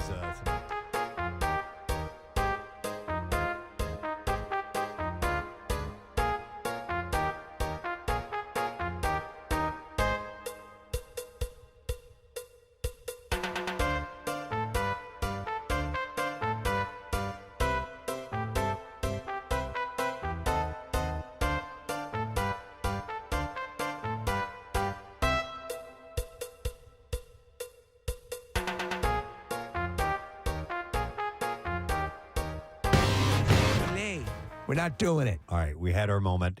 Now we need to do the bizarre file. So let's take those callers now, and we will set you up. Here we go. WMMR presents Preston and Steve's Bizarre File. Can't believe. All right, it is brought to you this morning by Red Robin. The holiday gifts are all wrapped. Give them the gift of Yum with a $25 Red Robin holiday gift card and get a $5 bonus buck reward for you now through December 31st. Red Robin. Yum. All right. How about this? A stranded hiker was rescued from the California wilderness after surviving for 2 weeks on a jar of salsa. Yeah, I could do that. The hiker was found by a couple camping between Big Bear Lake and Angeles Oaks after they heard him screaming for help at a plane flying overhead. I need chips. When they found him, the man who gave his name is Eric told Allison Scott that he had got lost 2 weeks earlier after leaving his hometown of Oceanside, California, with more than 30 hours of walking distance away. Allison said, "We were underneath a flight path and an airplane went by pretty low and we heard someone yelling for help. He had a stick with a water bottle on it trying to signal. He couldn't walk. His feet were extremely swollen and infected just from walking so much." That must have looked hilarious. And possibly the cold where he was. She said that she called authorities and a rescue helicopter was able to recover Eric within 15 minutes. She hopes to see Eric again. She said that he told her he doesn't have a cell phone. We have his landline phone. And he said, whenever you get to Oceanside, I'll take you out to dinner. Just give me a call. Aw. But he also said, I'm very sorry for putting a damper on your camping trip. And she had responded to him, I'm just glad. Mom, I'm busy. Can you leave me alone? I'm just glad you're okay. Trying to survive out here. I don't think I'm going to make it. Stop bothering me. When customers enter the Dawson's Creek Cannabis Company store to buy marijuana, some are stopped dead in their tracks by what looks like a full-sized glowing coffin in the middle of the store. Illuminated from within, it looks like a stained glass casket, but it's actually a work of art crafted from cow placentas. Created by local rancher and artist Emily Matson. So she said it raises eyebrows. She said it makes a bit of a spark. Some people are totally disgusted and walk away horrified, but some are amazed. Matson said that... Do you like my hat? It's a cow butthole.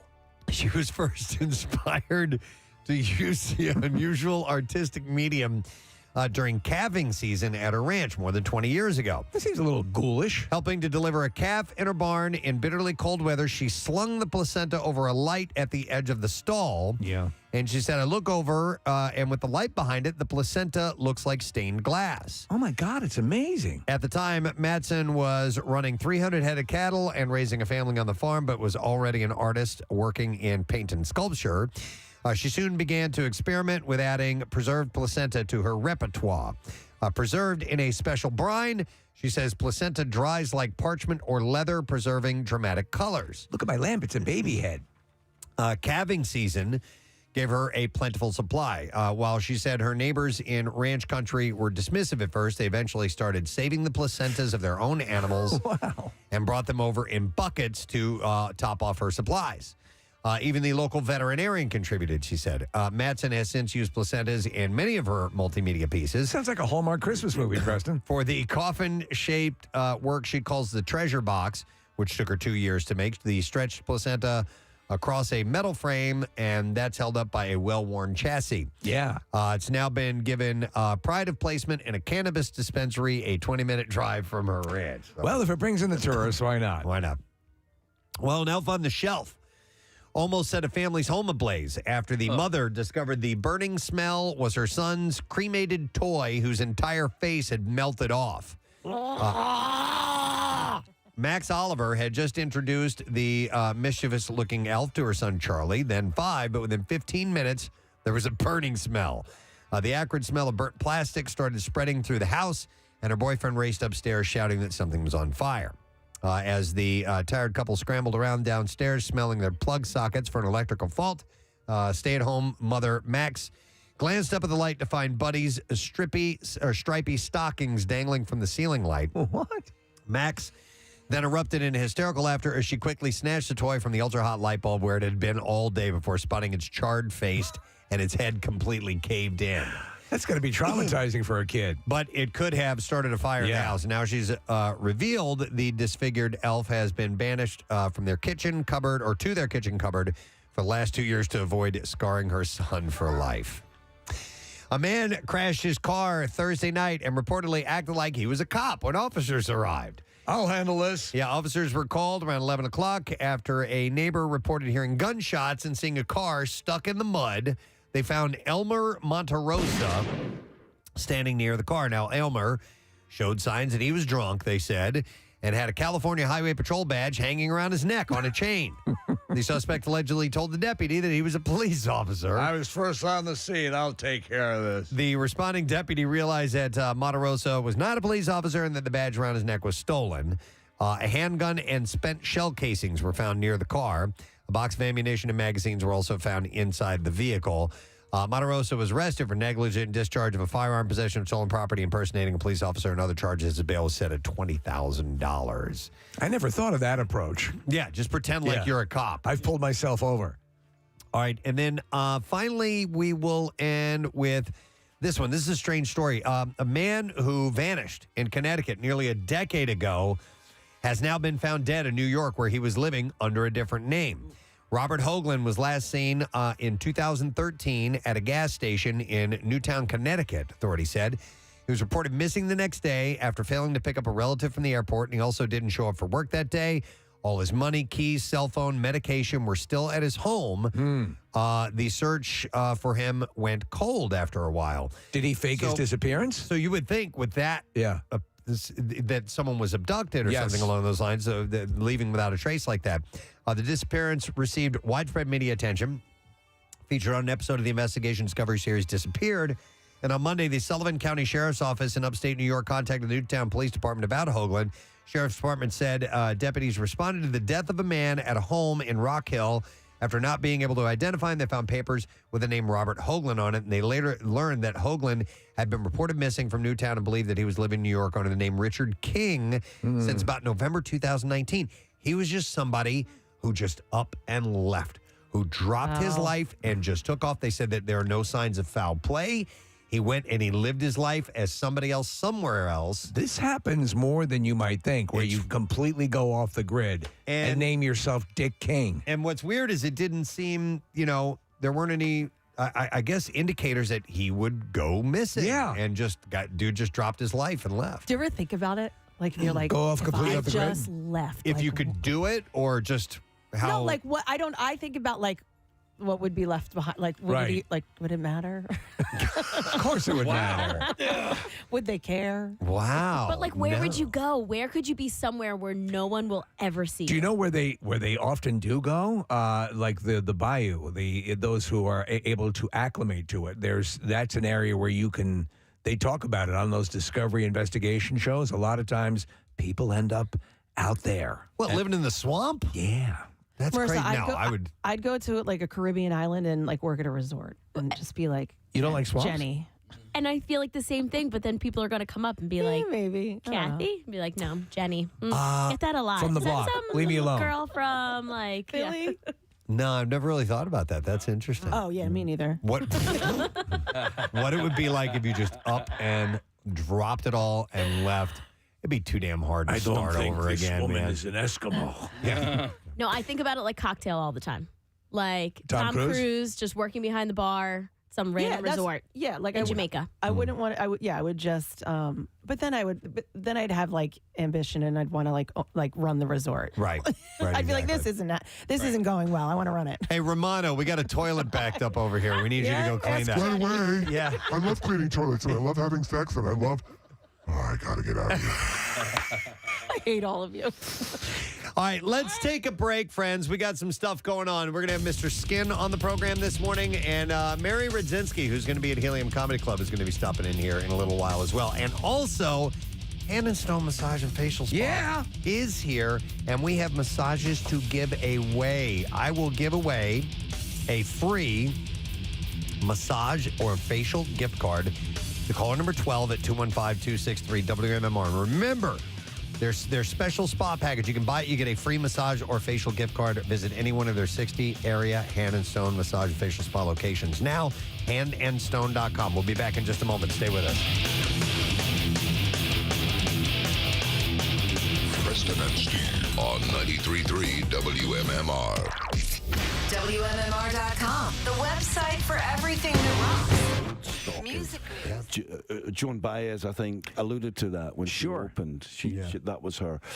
But when you see now, even now, when I see the numbers that were there in the stadium's not longer, no longer there. Was that day fairly chaotic? And the way you would expect. I mean, I was talking outside. I mean, everyone was there. You know, I mean, it was a whole. The great thing was, I brought across my dad. Oh wow! He'd never been in the States before. And we set off, he was wearing a bright yellow Scotland T-shirt. So I thought, how can you lose him? He's wearing a bright yellow. They said, what do you mean, how can you lose him? 120,000 people out there. But I saw him because he was wearing this. The bright yellow Scotland T-shirt, Yeah, and he said to me, come here, I want to introduce you to this guy. I want to introduce you. Who's here? Now, you think, you know, Madonna was there and Tina Turner and Mick Jagger and all that. And we went round. And there was this guy sitting on his amplifier, just strumming away. Yeah. Total dignity. Bo Diddley. Ah, Bo Diddley. And my dad said to me, Bo Diddley, if it wasn't for him, there would be no live. Legendary, you know, there would be no rock and roll. If it wasn't for these guys. And of course, he was right. Yeah. So, memories like that come to the forefront. Special. You mentioned Jimmy Iovine, and I saw the special on HBO about him, The Defiant Ones, and he talked about producing Born to Run and how frustrating it was because Bruce was such a perfectionist when it came to putting that record. And eventually somebody had to tell Jimmy, it's not your record, Jimmy, it's Bruce's. Let Bruce do what he needs to do. What was it like for you guys working with him?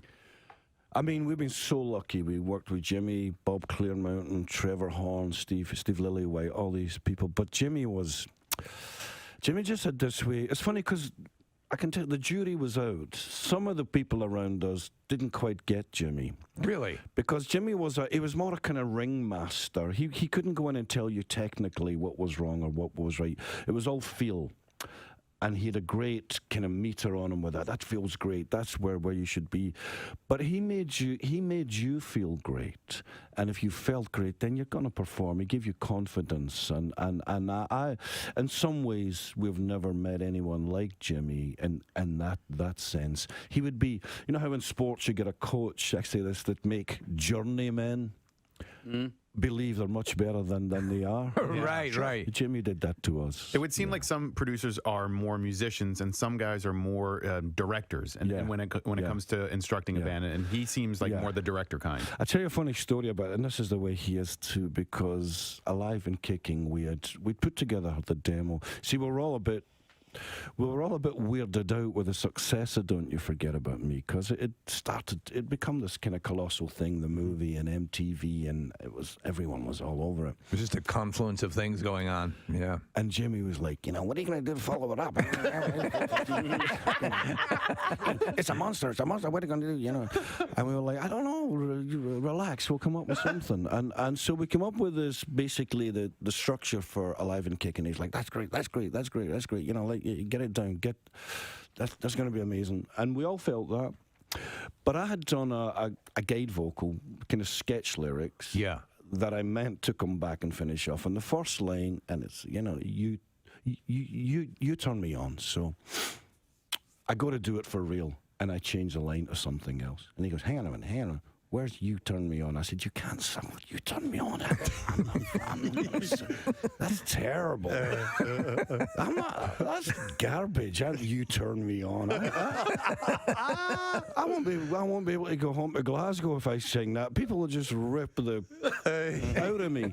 And he went, you're going to change that? And I said, yeah. And he went, my wife loves it. All Vicky's friends love it. Everyone loves it. You can't change it. I said, I'm changing it. And he starts taking out his car keys in his house. He says, here, take them, because I'm going to lose my house. Here, you're going to cost me a fortune. You're going to cost me a fortune. You're going to cost.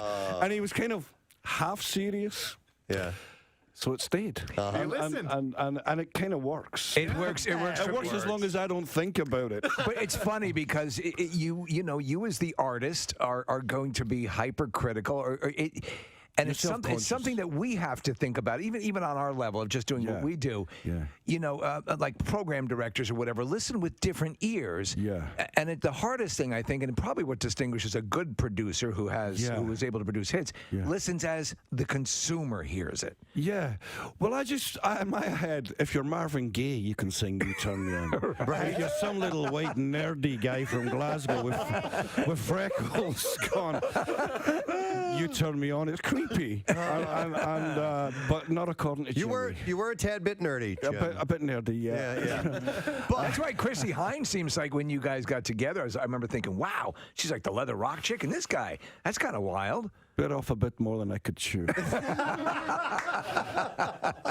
But you got to give me kudos for thumbs up for daring to dance. yes, absolutely. Jim, it's an honor to meet you. Thanks for being here. Thank you. Thanks, guys. Thanks, all of you. Our pleasure. Jim Carr, guys. On the Preston and Steve Show. The only raccoons they like food. Okay. So it doesn't, doesn't matter. I had them eating goldfish crackers out of my hand. That's right. Remember, Robbie? Wait, you fed him out of your hand? I told you this story many times. We heard this story thousands of times. Yeah, but hang on. Was it while he was in a trap? No. Dude, that's crazy. Yeah, I know. Well, I was not. Didn't you? We were playing golf one time. That was during the day. And we saw that was a one, mangy-looking thing. Dude, don't go near that thing. Yes. And here you are feeding this one by hand. Well, hypocrite. That time, Preston, I was dead sober. B, it was a mangy-looking thing, and C, it was in the middle of the day. Okay. When I had this thing eating out of my hand, I had just gotten back from a wedding. It was late at night. I went outside. You were feeling good. Yeah, and we had developed it was a quick bond. You had an understanding. How was the wedding? Yeah, I was like, man, it was a really good time. Do you want some goldfish? Do I know them?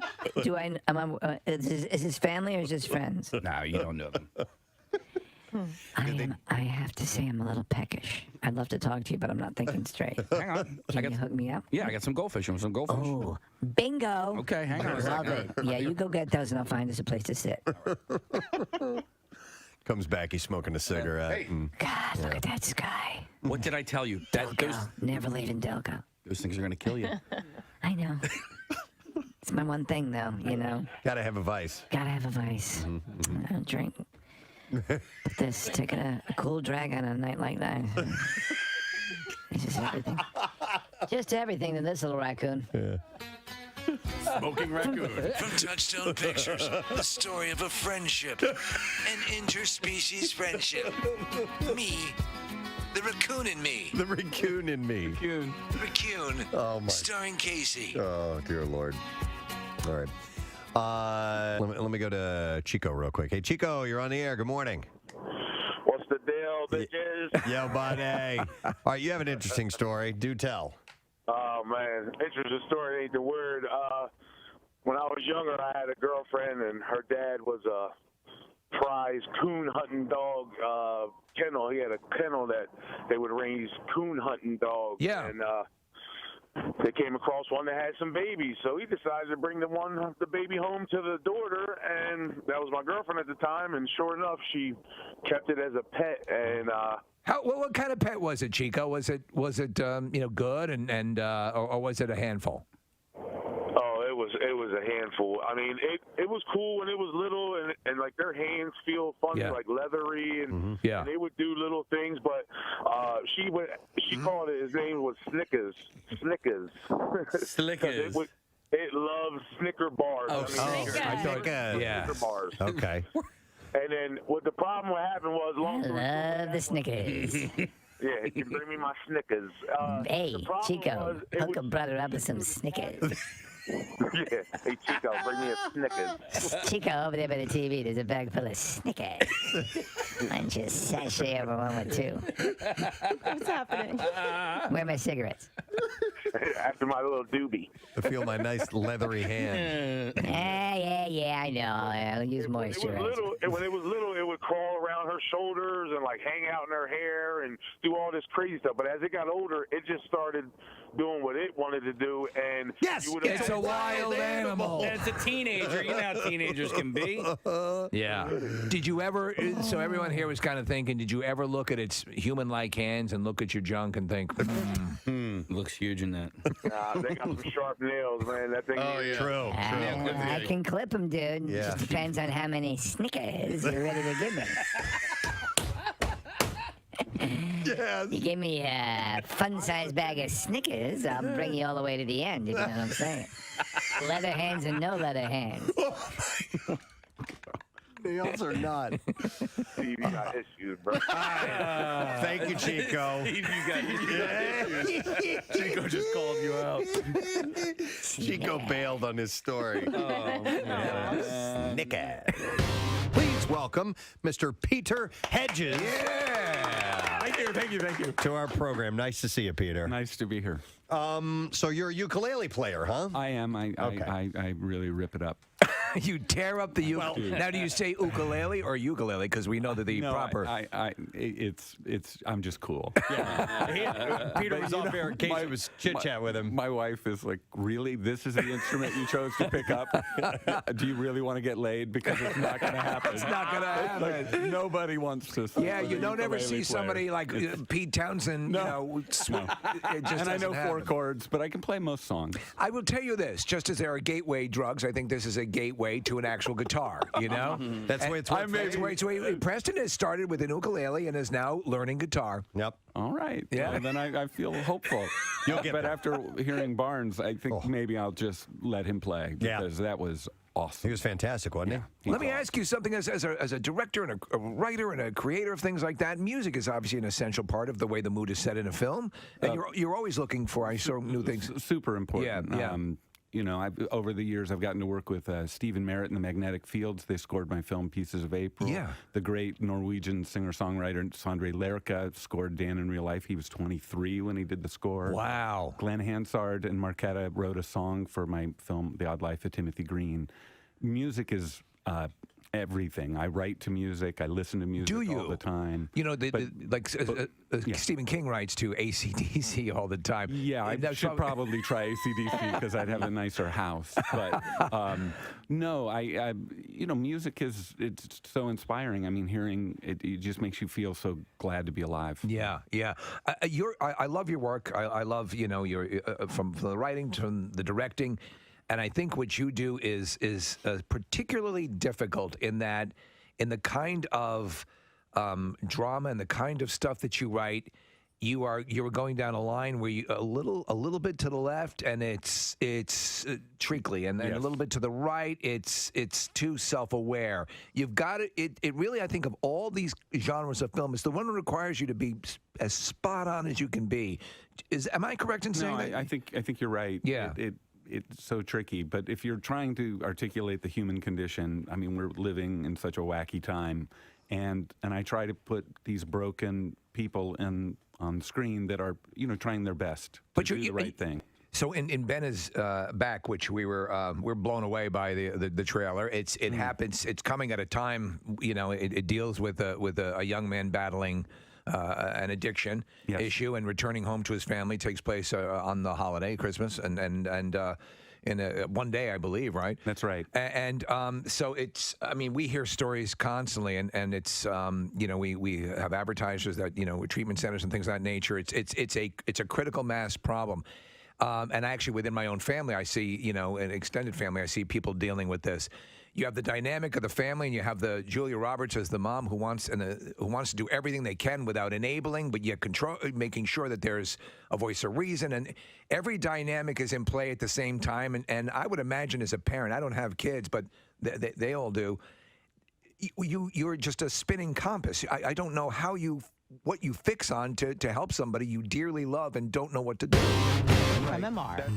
That was wonderful, Kathy. Oh my God! Your body is so wrong. Oh God! By the way, we're going to have Chevy Chase on this week, right, Case? Tomorrow, right? Oh, that's cool. Yeah, tomorrow at 10:15. You remember we had him on last time he was in AC, and he was talking about Caddyshack, and he loves doing these things. That was a good conversation with him.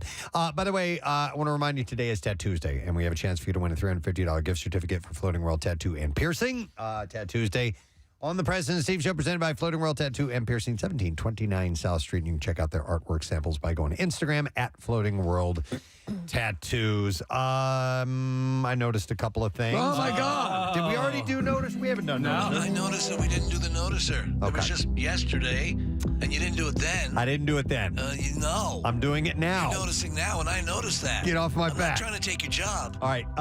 This should be pretty damn cool. And the announcement's coming down later today. Scientists at Lawrence Livermore National Laboratory may have achieved a remarkable new high point for fusion reactions generating even more energy than was pumped in during a recent experiment. So here's why this is a big deal. There's speculation that they're going to announce that they are able to operate an internal confinement. They've done an internal confinement infusion experiment. So the current nuclear plants use nuclear fission, which is essentially the splitting of atoms, and you get all this enormous energy. But there's a trade-off for that. You end up with this nuclear waste. And as efficient as they've gotten at disposing of it, it's still an issue. So unlike fission... That's what they're those bumper stickers, gone fission. Splitting atoms using fusion, which puts two atoms together, essentially.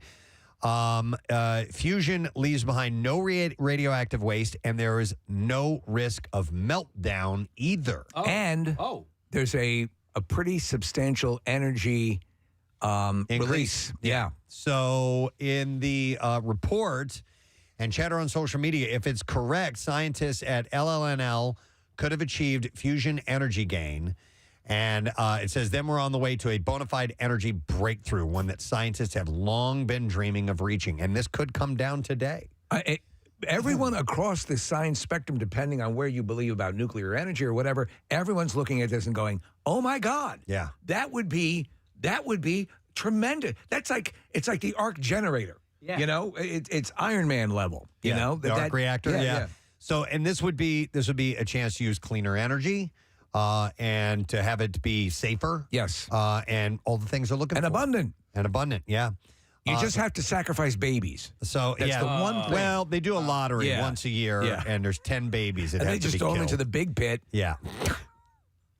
Yeah, that's a downside for a lot of people. I got it. Yeah, but, you know, cleaner energy. And you can't always know how they're going to grow up. When are we going to hear about this? At 10 o'clock this morning.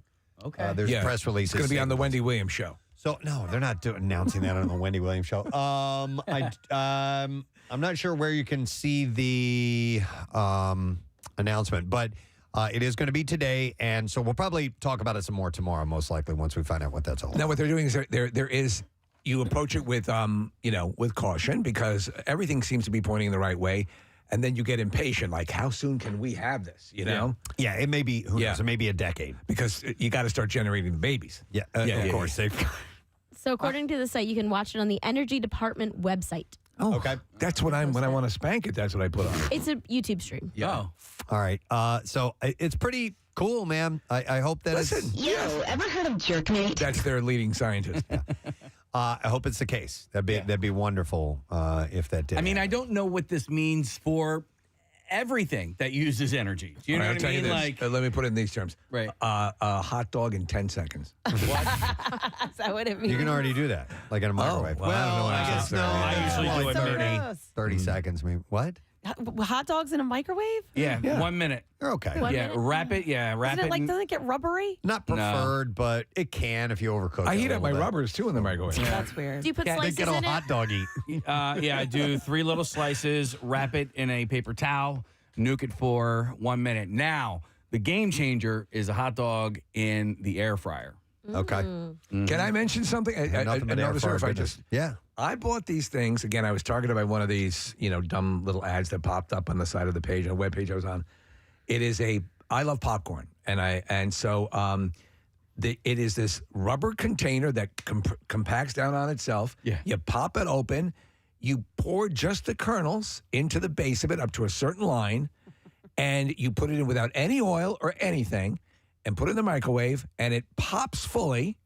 About 3 minutes, three and a half minutes, and then you can put low-cal whatever, the spray butter, but it works like a charm. You put a little lid on it that keeps the popcorn from popping out of it, and it's been a game changer. So you it don't is you don't have that microwave smell. Right. You don't get that. You don't. Every time you get like a popcorn popper that uses oil, it ends up, no matter how well you clean it, ends up getting mucky and disgusting. Yeah.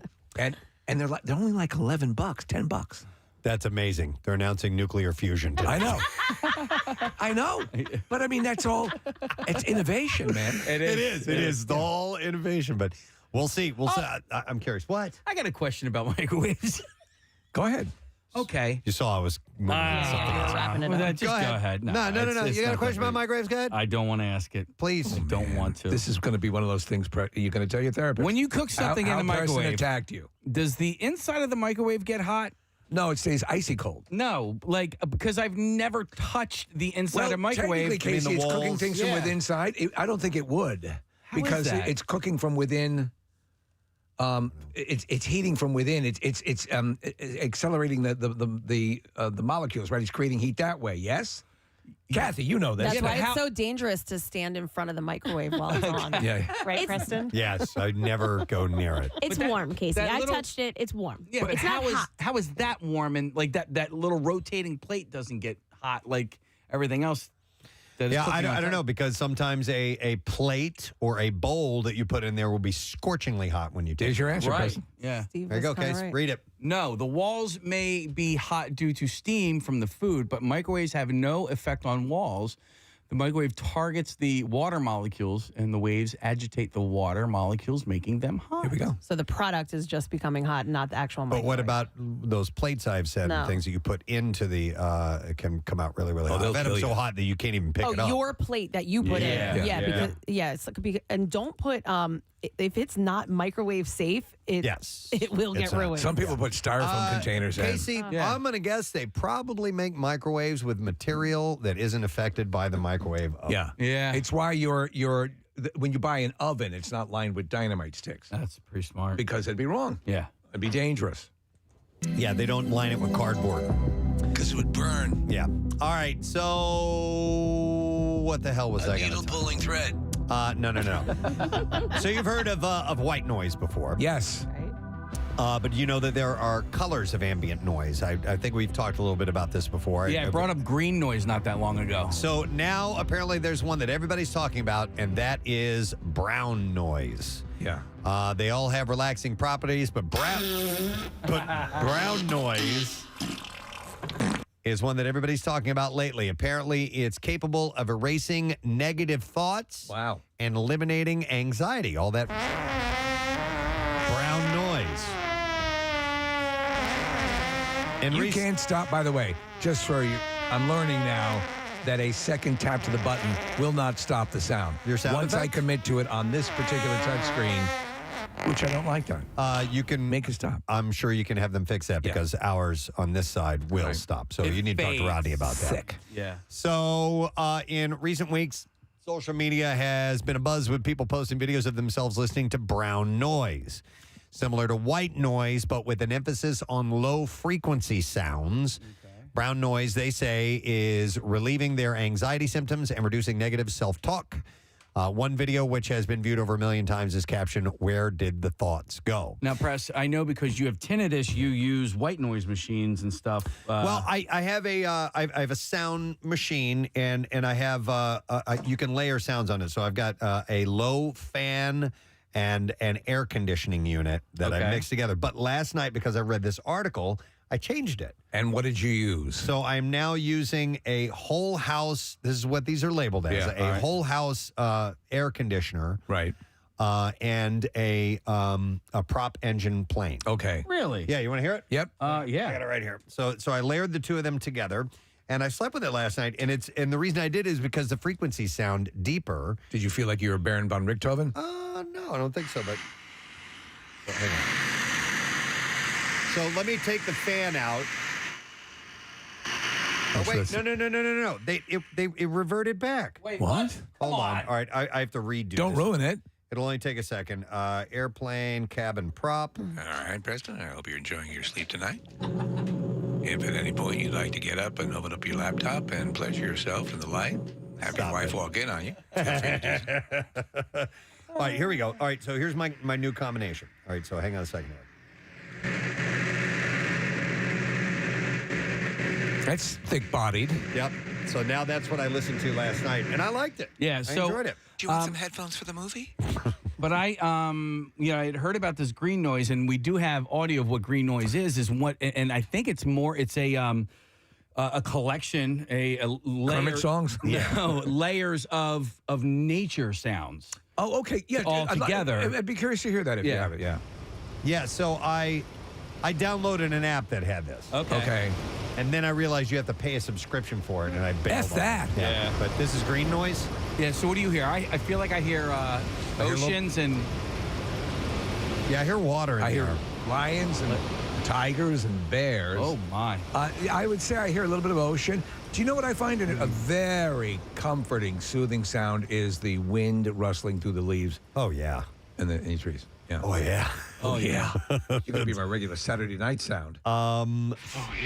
So I do like that green noise. That sounds good, too.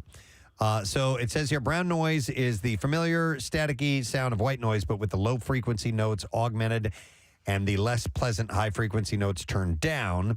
Amplifying the low frequency notes counteracts the human ear's predisposition to experiencing higher frequency notes at a higher volume. Do any sounds, like on a subsonic level, that would power a subwoofer, would they help with your tinnitus? I think that the frequency would be too low Yeah. to really affect that. You want to hear some brown noise? Sure. All right.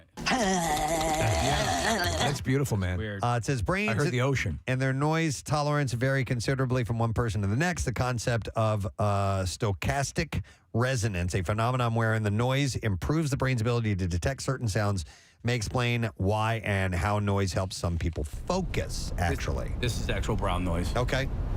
Oh, yeah. Oh, yeah. I hear it. That's relaxing.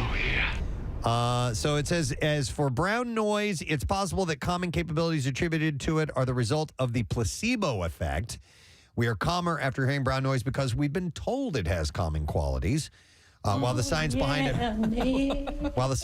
it isn't definitive, it appears, at least anecdotally, to help with everything from deepening sleep to intensifying focus and easing panic attacks. Is there blue noise that is an amalgamation of water sounds? I don't know. Right? I don't know if that's what they classify that as. But it says ultimately, if something soothes you, it's worth trying, placebo or not. So that's exactly right. Give it a shot. If it works, it works. And you can go on YouTube and you can search brown noise, and you'll find plenty of. That's why I make my own polio vaccine. Examples of it. I don't believe know it works. I don't know how to do that, but anyway. All right. Notice a couple other things. Notice a lot of stuff. Noticing a lot of stuff. Make sure I want to get to this. So oddly enough, many people have been shocked to find out that nutcrackers are actually designed to crack nuts. Wait, what? like the decoration? The decoration That's nutcracker? where it all comes Yeah. from. The Yeah. classic nutcracker, Yep. as in the nutcracker sweet. Yeah. I wonder if Usually walnuts. are all of them actual like usable nutcrackers? Good question. There might be No. some that if you tried to use it, they might break. Yeah. If- I have 4 little ones that I got years ago, and they are usable. And then I have a large one, also. I think you usable. can tell, but some are purely decorative for that reason. Well, they and they they- usually tend to not include the handle The if it's back, not. that's what I was wondering, if they all have that. And its back jaw handle. should raise and lower. Because I have a big nutcracker by my front door that is it's a musical thing. It's not clearly made. You can't crack that'd be a giant nuts. coconut cracker, yeah. I got ones. I'm not.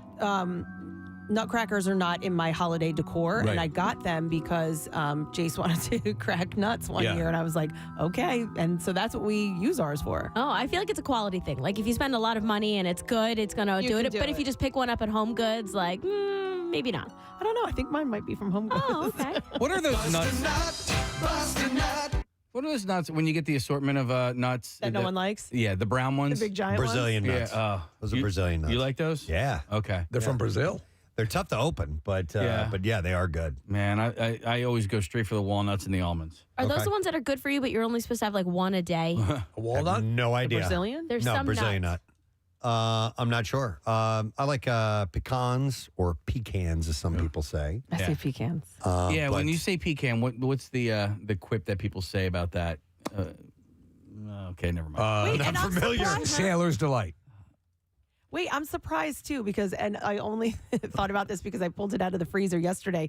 But when we left camp out and Merrymead Farm brought us ice cream, the tub that was left and I ended up leaving with it was a pecan. I'm surprised you didn't take it. Because they left me that giant one of chocolate peanut butter. Oh, and you wanted that was that specifically instead. for Oh, me. okay. And speaking of nutcrackers, I got my balls busted last year for taking all the ice cream, so I didn't want to have that happen again. So anyway, but yes, people are just some people are just realizing, and they're jumping on board, and it's become a social media thing where they're like, I had no idea that it was. That's pretty funny. That it had a function. Well, stop and think about how people don't, things that are just recently, if you're born at a certain time or did not know that was the application. I was like you, Kathy. I was never that enamored of the nutcrackers, but now I kind of am. They're pretty cool. There's like a new holiday decorating trend. People are spray painting them all gold, and they're usually very colorful. Yeah. And so it's becoming a little more trendy too. All gold nutcrackers? Yeah. Okay. I kind of like the detail. I like all the colors. Unless you're Larry Flint. By the way, would you go to your grandparents' house and they'd have a bowl of nuts there with the actual nutcrackers, not the decorative nutcrackers, the one that looked like Yeah. We didn't have to go there. No, it was lewds. We always had lewds at your grandparents' house? Lewds. We had them at our house. We didn't have to go to our grandparents for that. Or you could always remember, now this is going to sound funny, you could take 2 nuts in your hand. Yeah. And crack them together. I did that. Yeah, that's how you do walnuts. Yeah.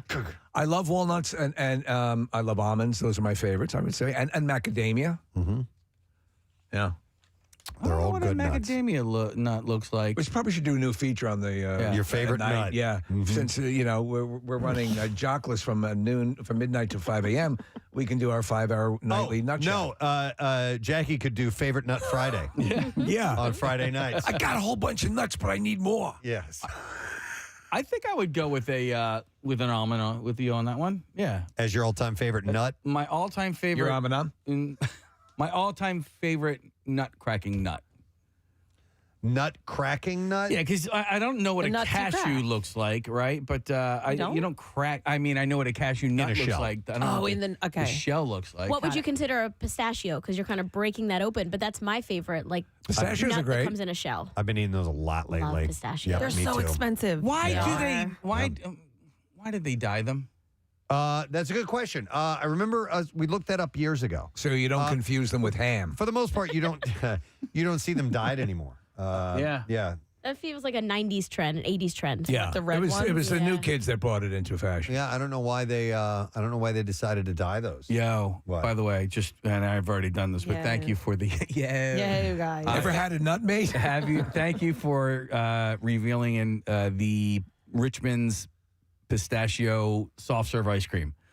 That stuff is amazing. Isn't it phenomenal? Mm-hmm. I had it last summer. What is this that we're hearing about? Richmond's is an ice cream place. All right. In New Jersey, they've got a few locations. They do have one around here, I think. Maybe. There's one in Delco. I drove by it. Yes. Oh, yeah, on 420. Yep. That you can't get to anywhere because the bridge is closed. Because the bridge is closed. But, Steve, so they have soft serve ice cream, but you can get it in a ton of different flavors. And I love all kinds of ice cream, but we were on, Caroline and I were on our way back from the shore. Right. And it was an ice cream mode, and we saw a sign for Richmond's. And was it the one with the giant Bill guy statue? on it? Yeah.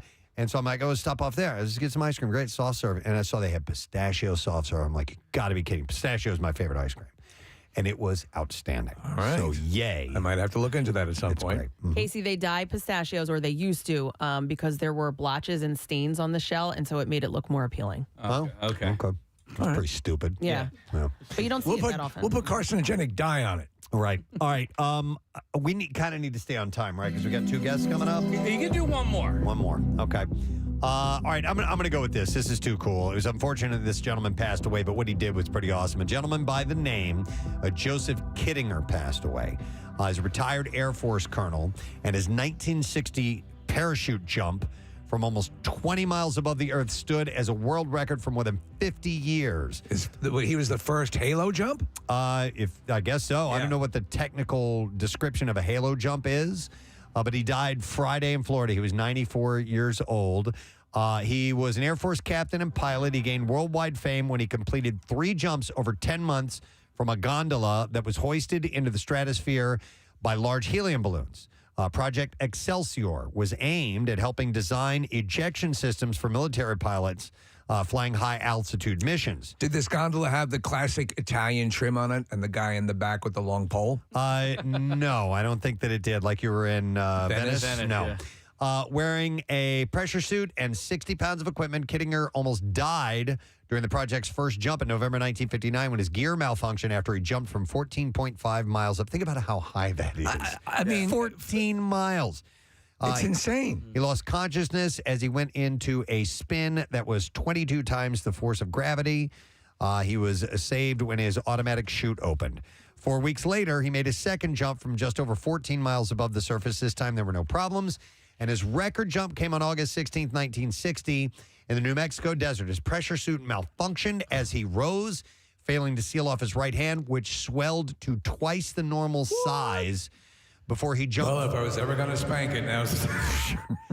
Before he jumped from 102,800 feet, more than 19 miles above the surface. So stop and think about what he's looking at that altitude. Yeah. I mean, that's just insane. You're getting to the edge of space. Right. How far up is it? Felix Baumgartner, the dude, the Red Bull guy? Yeah, so he beat the record, but he didn't do that until long time later. Yeah, the equipment back then, as you can hear, was malfunctioning all the time. The first guy did it in Bermuda shorts. So free falling in the thin atmosphere, the Tampa native exceeded 600 miles per hour. Oh, my God. Before gradually the thickening air slowed his fall to 150 miles an hour when his parachute deployed at 18,000 feet. And here's what he said about that. He said in an interview, he said, there's no way that you can visualize the speed. Yeah. He said there's nothing that you can see to see how fast you're going. It's not like there's street signs you're passing. Yeah, he said you have no depth perception. If you're in a car driving down the road and you close your eyes, you have no idea what your speed is. It's the same thing if you're falling from space. There are no signposts. He said the only indication is how many starlings you swallow on the way down. He said you know you're going very fast, but you don't feel it.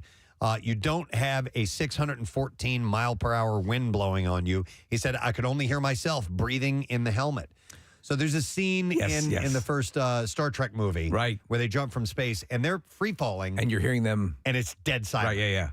Because they haven't hit the atmosphere but you hear yet. the breathing, yeah. But as the atmosphere thickens, you can hear the wind starting to pick up, and it's just like that. Yeah. God, that would be so effing weird. Casey, his record stood until 2012 when Austrian Felix Baumgartner jumped from 24 miles above the New Mexico desert, reaching the supersonic speed of 844 miles an hour. So, Press, you flew with the Blue Angels, and I flew with the Air National Guard, and when you were flying at the speed of sound, and we went, Mach at least one. Mach? Yeah. Here we go. Yeah.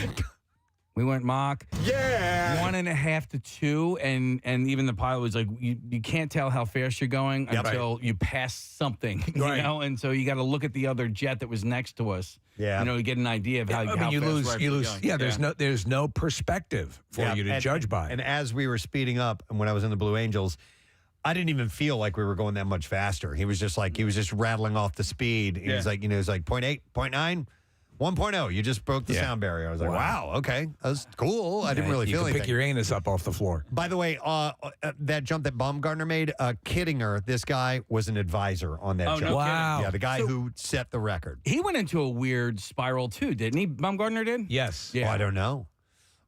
So Kittinger stayed in the Air Force after his jumps, serving 3 tours of duty during Vietnam. He was shot down over North Vietnam in 1972, but ejected and parachuted.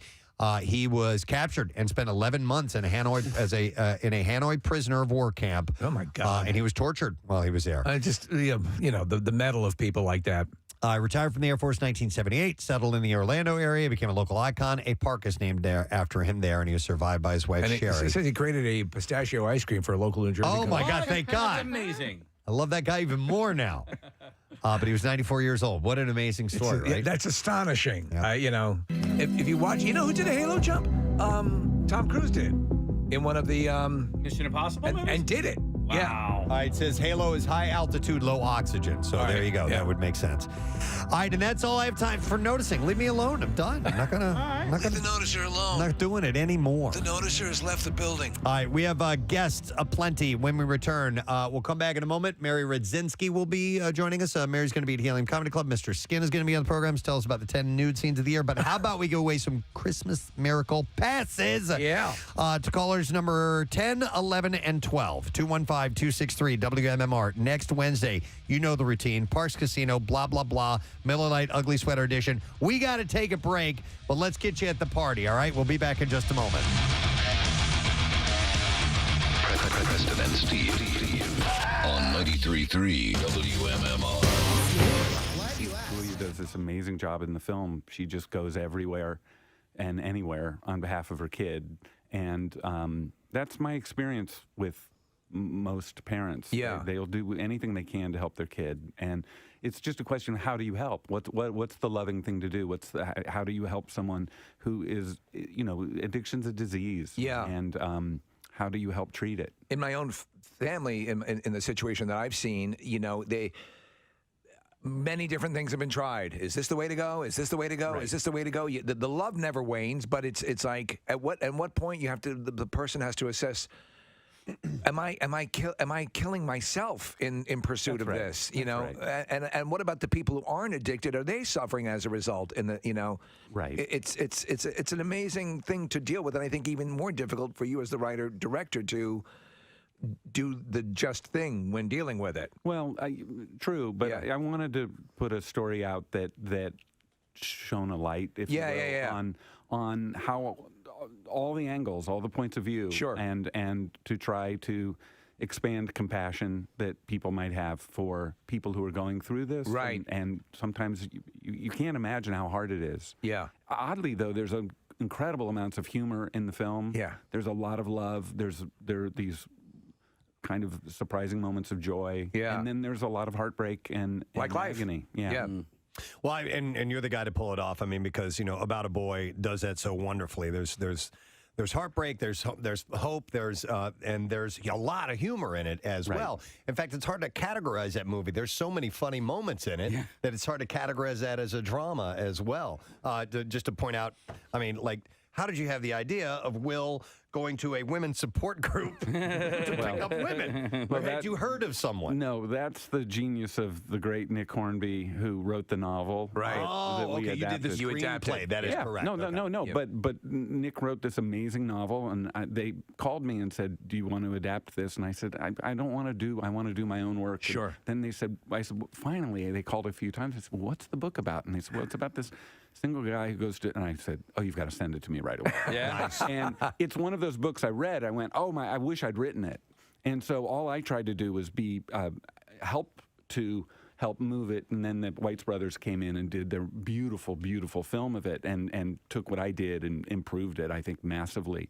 So, but I got to swim around in that story, and I just tried to serve it, which is what you try to do when you're working on anything like that. It's just to be helpful. Your mother's a psychotherapist? She was. She was a psychotherapist, yes. And your dad was an Episcopal priest. Yeah. So I think your empathetic ability to tie into things that at least resonate. Right. I was groomed. Yeah. You had a good cry. That's what I was basically. Right. Raised to be that guy who got beat up and was like, I love everybody. I'm a vegetarian. Here's a ukulele. Yeah, here's the ukulele. You can see that there's a real motif here. Were you a sensitive ponytail guy at any point? I never a ponytail. I did have a kind of a Mick Jagger moment where my hair was long, but I didn't have any of Mick's swagger. I was too sweet. I was the nice guy. Well, we love your work, really. Thank you. What a pleasure to have such a long and robust conversation about me. About that. Really appreciate. You love me. You really love me. And now I'm going to sing. Let's go to commercial. Well, we brought up some ukulele music for you here. Oh, great. Oh, wait. Yeah, my wife's getting ready with the nightgown. We're going to have some fun. She gets so turned on. Oh, it's so over.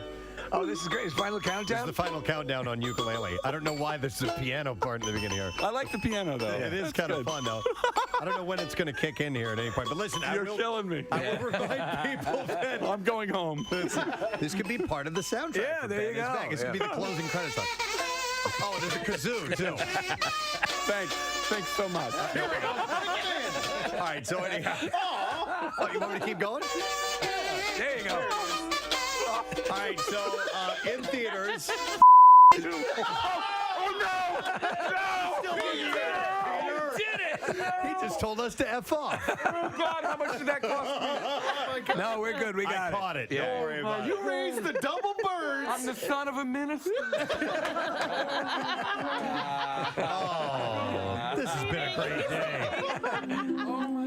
That's great. Ladies and gentlemen, Ben is back as in theater December 21st. That's Peter Hedges. We'll take a break and we'll be right back. Steve sent over a link. It is from Cosmopolitan magazine. Cosmo is my my magazine. That's your jam? Yeah, You're a it's Cosmo how reader? it helps me pick my outfits on a daily basis. And I'm a Cosmo girl. The article is titled 65 Fun and Cheap Dates That'll Put Dinner and a Movie to Shame. Yeah. Yeah. You know what? We don't have to spend anything. Let's just stay here. So do you want me to go through a few of these? Some are actually... some are okay. Some are okay. Some are silly. Yeah. Okay. But it's... I mean, there's 65 of them. They had to fill up a lot. Fun, cheap date ideas to put dinner and a movie to shame. Yeah, sometimes it won't put movie and a dinner to shame, but let's go through it. Let's see what we got. Go to an open house. I love this. I do that. Do you do this? We can date, Steve. Yeah, we could. Let's go ahead. Yeah, that's fun, and you get to see what people live like and what they have in their medicine cabinets. I am nosy as F when like at night when I walk around and people's houses are lit up. I'm looking in windows. Right. I'm going inside. Nick, what kind of panties they have? Sure, yeah. Thank you. What's under the bed? Go to a coffee shop and read together. No, that's ridiculous. These are the worst suggestions I've ever heard. You do, Kathy, you do every one of these. Go to an open house? Yeah, that's your thing. Loser. Yeah. Okay. Go to a coffee shop and read together. Look at this. Look at this picture. So they have them reading together. Do me a favor. If you see me doing that with my wife, come up behind us and put 2 bullets in our head. What we're looking at is 2 people reading the same book at the same time. Are you done with this page yet? I finished ahead of you. Let's go home and bake. That would end in a fight. Yes, it would. Hey, Stevie Wonder, why don't you take a crack at speeding it up a bit? Go to a dog park together. It says yes, even if you don't have a dog. No, that's crazy. Listen, the other folks wanted me to come over and ask, what are you doing here? We think you're perverts. Dog parks are fun. There's Pretzel Park right in Manioc. Has a lovely little dog park. There's a big statue of a pretzel. Okay. Here we go. Do face masks together. You mean like Halloween or No, beauty masks? It says everyone cares about their skin. This sounds like things to force your boyfriend to do with you. That's what I'm hearing. Throw a party where your guests BYOB. That's a lot of work. That's not a date. That's not a date. That's It's not a date. stupid. Start binge watching a new show together. That's kind of what obvious. that's at home. Yeah, that's standard. Here we go. Do a puzzle together. Oh, no. No. I hate puzzles. Well, I'm okay with this one. Are you? Yeah, puzzles are fun. Let's do a puzzle. There was a while where we had just like a puzzle on the table that was whenever you wanted to go over and work on it, it was my there. gosh. That is like a nightmare for me. That's a mess on a table that stays and doesn't leave. You should have seen her face. She's rolling her eyes. It's almost like the "Are we having sex?" face. Ew. Pre-sneeze. Kathy, the perfect puzzle to get if Dennis ever makes you get a puzzle to do is make sure that when it's put together it spells out "I want a divorce." Seriously. So that just looks like a mess to you. I kind of agree. I that's why I hate puzzles. There's always a piece missing. Have you ever gone to a psychologist to check to see if you're OCD or? No, I haven't. Wait right here, Miss Romano. I need to go into the other room. I've not officially been diagnosed. All right. I know that I've actually had the the therapist did the ADD stuff on me, and I have a whole bunch of things working. Yeah, we would leave a puzzle laying out on the table, and the whole family could work on it from time to time. You could do it on your own, or I would throw kinda it out. sit there and we worked on it together. Yeah. It is fun. It's not necessarily date activity. It's Kathy- more family activity. Yeah, it's not a date activity. I would do this into the garbage. Seriously, I'm just thinking, this has been here for a month. Is anyone going to finish the puzzle? Mommy's so much fun. How come these balloons were not inflated? How about this? Take a bunch of personality quizzes together. Oh, that'll be great. Won't that be Yeah, fun? you are a little obsessive. What did you say? Well, you never complete a jigsaw puzzle. By the way, these are 65 cheap first date ideas. Go on a guided tour together. Nick, you had mentioned that one. Here we go. Wake up ass early and watch the sunrise together. No. Thank you. Make breakfast for dinner. That can be fun. That's good for a family. No, Casey says. Hey, look, we're having cereal. Oh. That's not crazy. Normally associated with breakfast, but we're having it now. It's over, isn't it? It's over. Go for a run. Go for a run. That's not a I'm date. going to go for a run, and I'm not going to stop. That's exercise. See a movie at an off time. Let's go at 4 o'clock. Isn't that crazy? We're living on the edge. It's over, isn't it? I have some cereal in the car. It's over, isn't it? Keep running. The next guest's film is not premiering until November 21st, but if you had partaken upon all these movies that are available, you would have gotten to see his movie last night because there was a screening of it. Yes. And we are happy to have him back in our studio yet again, and he's brought you so many great films in one way, shape, or the other over the years, Up in the Air, Thank You for Smoking, Juno, Whiplash, just to name a few. And now, here to talk about the front runner, we have Mr. Jason Reitman. Hey. Good to see you again, man. It's good to see you. I just really feel bad for your audience that, you know, they were listening to all these great stories about sex injuries, and then you're like, let's talk about art film, guys. Well, you know, this way we can say, hey, look, we're well-rounded, and this gives it credibility. Even if we're not well-rounded, we give the illusion of being well-rounded. I almost buy it.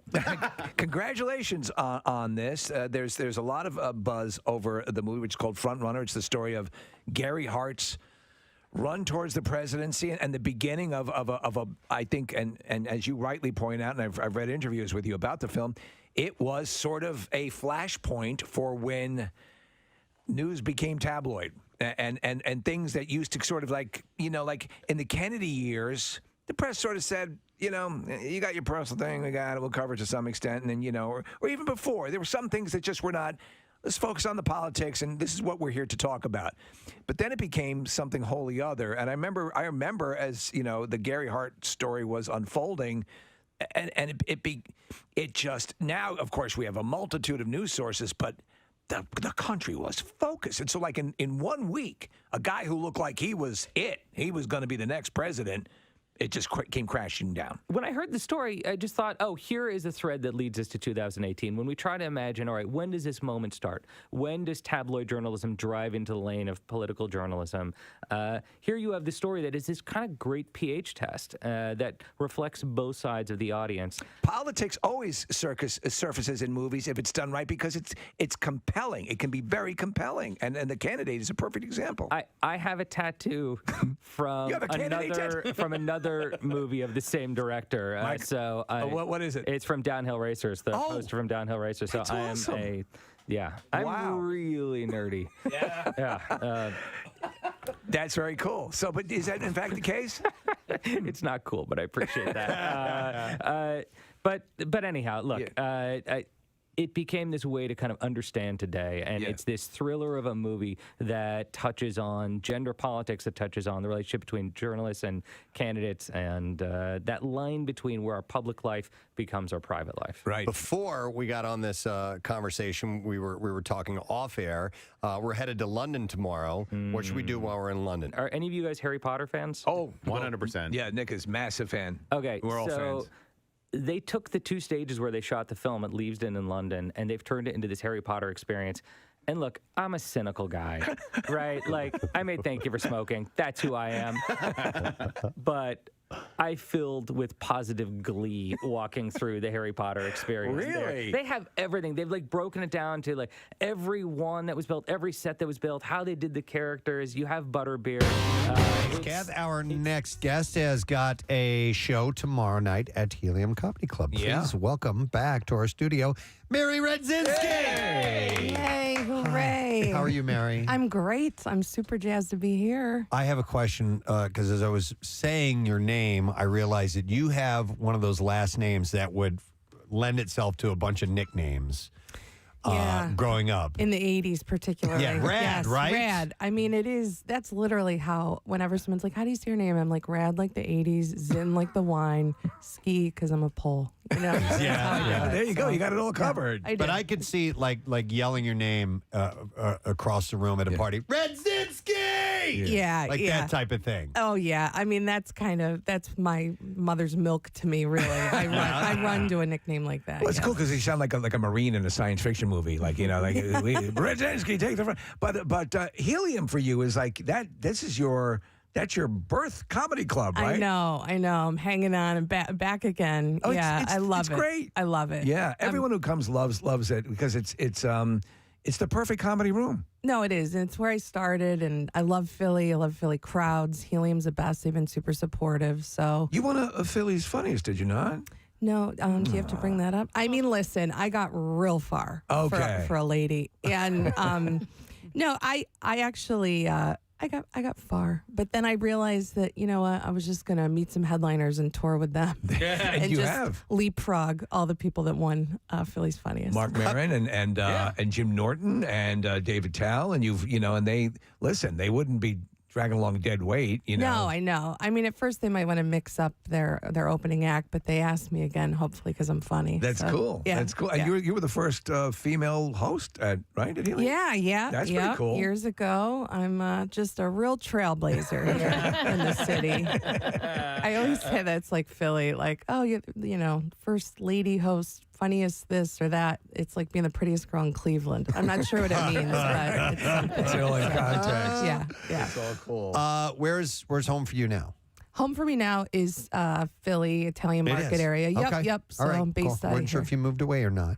Nope. Can't get rid of me. You've been 20 years here, right? About 20 years? I've lived in Philly about 20 years. Yeah. Yep.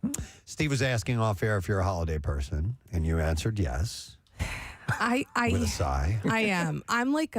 I'm a child though. I'm a garbage adult, so I'm totally not ready. Like I looked at the date today and I was shook. Like, Really? It's going to be a lot of gift cards again. It always is for me. Now, I'm here to tell you, depending on where the gift cards to, you don't need to discount Yeah. gift cards. In fact, we've had many surveys.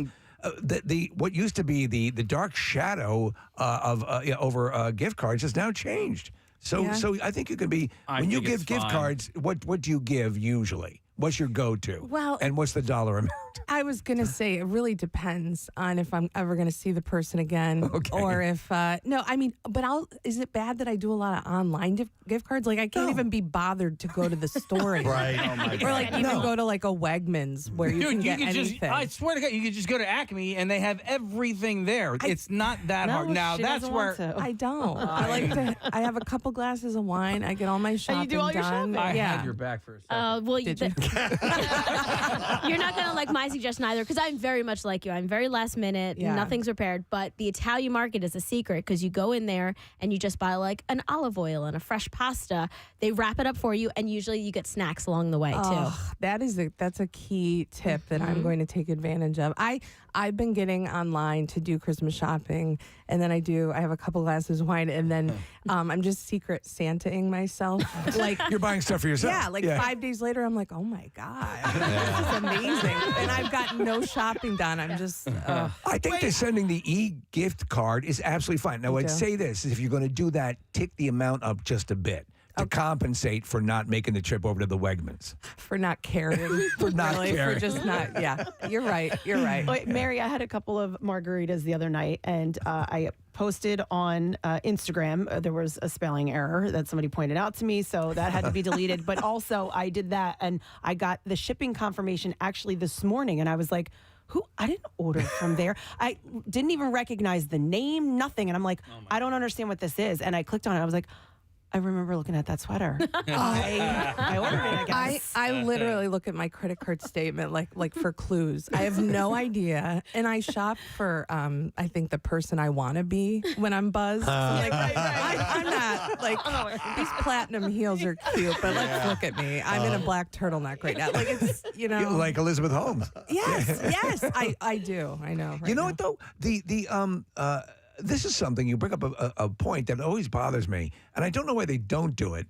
A lot of times when you're making purchases, especially around the holiday, why can't they kind of give you an indicator of what it was that was purchased on the bill? Yeah, like that would be helpful. Do you know what I'm saying? Yeah. What service? Because I know there are things that I'm subscribed to service-wise, just to say, this is the service you're not using. Right. This is the service. But you know what I'm saying? But they don't feel like a responsible person who's wasting your money. You can't figure it out. And why isn't it the actual name of who you ordered from? Why does it have to be some secret name? Yeah. No, I know. And half the time, I don't know if it's like spammy. There's a little question mark where I'm like, this might not even, I'm just going to pay it. Like, I don't have the heart or energy to actually dig through this right now. It's kind of wild when you get something that you forgot you ordered, because it's like it's the ultimate thrill of, I'm so thoughtful. What sucks right now is on my Instagram algorithm, they keep sending me ads for things that I know that I would like, and I would prefer it if they would, if they know the people that are in my circle, if they send me for things that they might like. That'd be great, but they don't do that. They want to target, and they know that we're suckers. Do you fall prey to those targeted ads that are on so you've mentioned something in front of your Alexa at home, and it suddenly appears on a web page you're checking? Anytime. Lately, my new jam is trying to figure out how to fix my face. I've become a lady of a certain age, so anything skincare that shows up like half a buzz, and I'm like, this will change my life. This will help my career. What was the last investment that you made? Because there's so many, especially on you see it late at night on TV. Cindy Crawford, some French guy who works with fruit. And what have you fallen prey to? I can't think of the name of it right now, but there was one. It was going on Facebook, and it was like, Instagram, and it would show women, and they would just put the white. Yes. Did you buy it? I didn't buy it. I bought it, and I'm here to tell you, it's not terrible. Really? Yeah. I get it all the time, but what I did buy was the bra that's going to make my boobs look great. Oh, okay. I bought the one that's going to hide mine. So yeah, totally. Coming at different directions on that. Yeah. I wanted to ask this because you mentioned something. It caught my eye when I was reading this. And you and Kathy share the same distinction. Kathy was told at one point that she has a perfect vagina. Oh, yeah? And that I think we should battle it out after this. What do you think? I don't know how you Battle do of that. the Beebs. Yeah.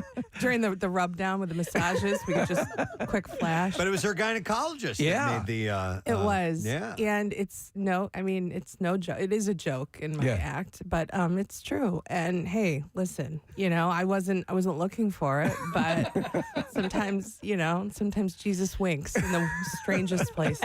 And is that what she said, basically? She literally just, during the exam said it's perfect. Yeah, that's what my lady said too. Is that just a line they drop, or do you think because you both impressed me as probably possessing superior beautiful vagina? Yeah. Thank you. I get that a lot. Thank you very much. We should probably get a picture. I know. We probably should. Who wore it best? But is this the first time each of you are hearing that somebody else told you? Yeah, actually, I would say yeah. I don't know if I've heard that before. I mean, I'm not competitive. I actually like being part of this team. Yeah, I think it's good that there's more than one of us. Yeah. It's like a different kind of Hogwarts. The wealth. Yeah. I mean, and she's not saying it's the most perfect, right? Because then there would be a competition. Well, are there degrees of perfection? No, I mean, it's not like in. pageants. I don't think. Well, at least mine wasn't in like. It was just the whole thing that it's made up of. The down structure there. of it, the health that it's in. Right. Their health that it's in. I didn't birth a child, so Right. there's no rips and tears. Same. Yeah. The detailing and everything is perfect. See, I didn't want to go that far. I just left it at perfect. Well, because these ones they're thinking like, oh, I wonder what it looks like. Well, yeah. I mean, honestly, I was too. After that, I was like, why is she? And her demeanor, my gynecologist is so. She's just so somber that it meant a lot more coming from her. That it impressed her. Yeah. I was like, I've got something special here. But every time you get onto the little table and you put your foot the stirrups and then you open up. There you go. Bringing people from the waiting room. She says, slide down. Yeah. I think like I was gonna anyway. Yeah. that is a weird. We don't have anything at least that correlates. I mean, perfect penis. Yeah, and that's far from that. Yeah. I wonder if anybody's ever been told that. That they have a I guess perfect so, one? right? I don't know. Do you say it to yourself? Great working order. Yeah, yeah. No idea. Because I think there's an No actual blemishes? aesthetic to that I think you can be rightly complimented, you know? Yeah. I mean, none that I've seen in my travels. But would be categorized as perfect. yeah. They're all unique. They all have their own characters. Like snowflakes. Yeah, exactly. Wow. Well, that's amazing that the two of you I share that. know. I can't believe this. That's a beautiful thing. We're probably going to get drinks later now. We should definitely go out. Yeah, pretty sure. The PV Club. Yeah.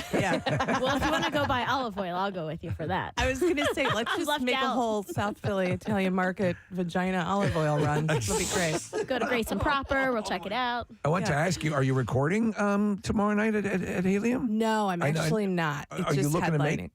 Well, I actually did. It just went up on YouTube. Was it last week? It's been out. I recorded through Helium Comedy Studios a 30-minute set there, and so that's my first one that's now up. Congratulations! I mean, it's an awesome step. Yeah, it's neat, and it's funny now with years ago you're like YouTube. But I mean that gets a lot of traffic, so I was happy. With a lot of the comedians we have coming in, and they're all producing it themselves, and they're all putting it up themselves because they don't want other hands dipping into the creative control and B, the profits. Absolutely. Yeah. And it's really the way to go. I mean, it's exciting.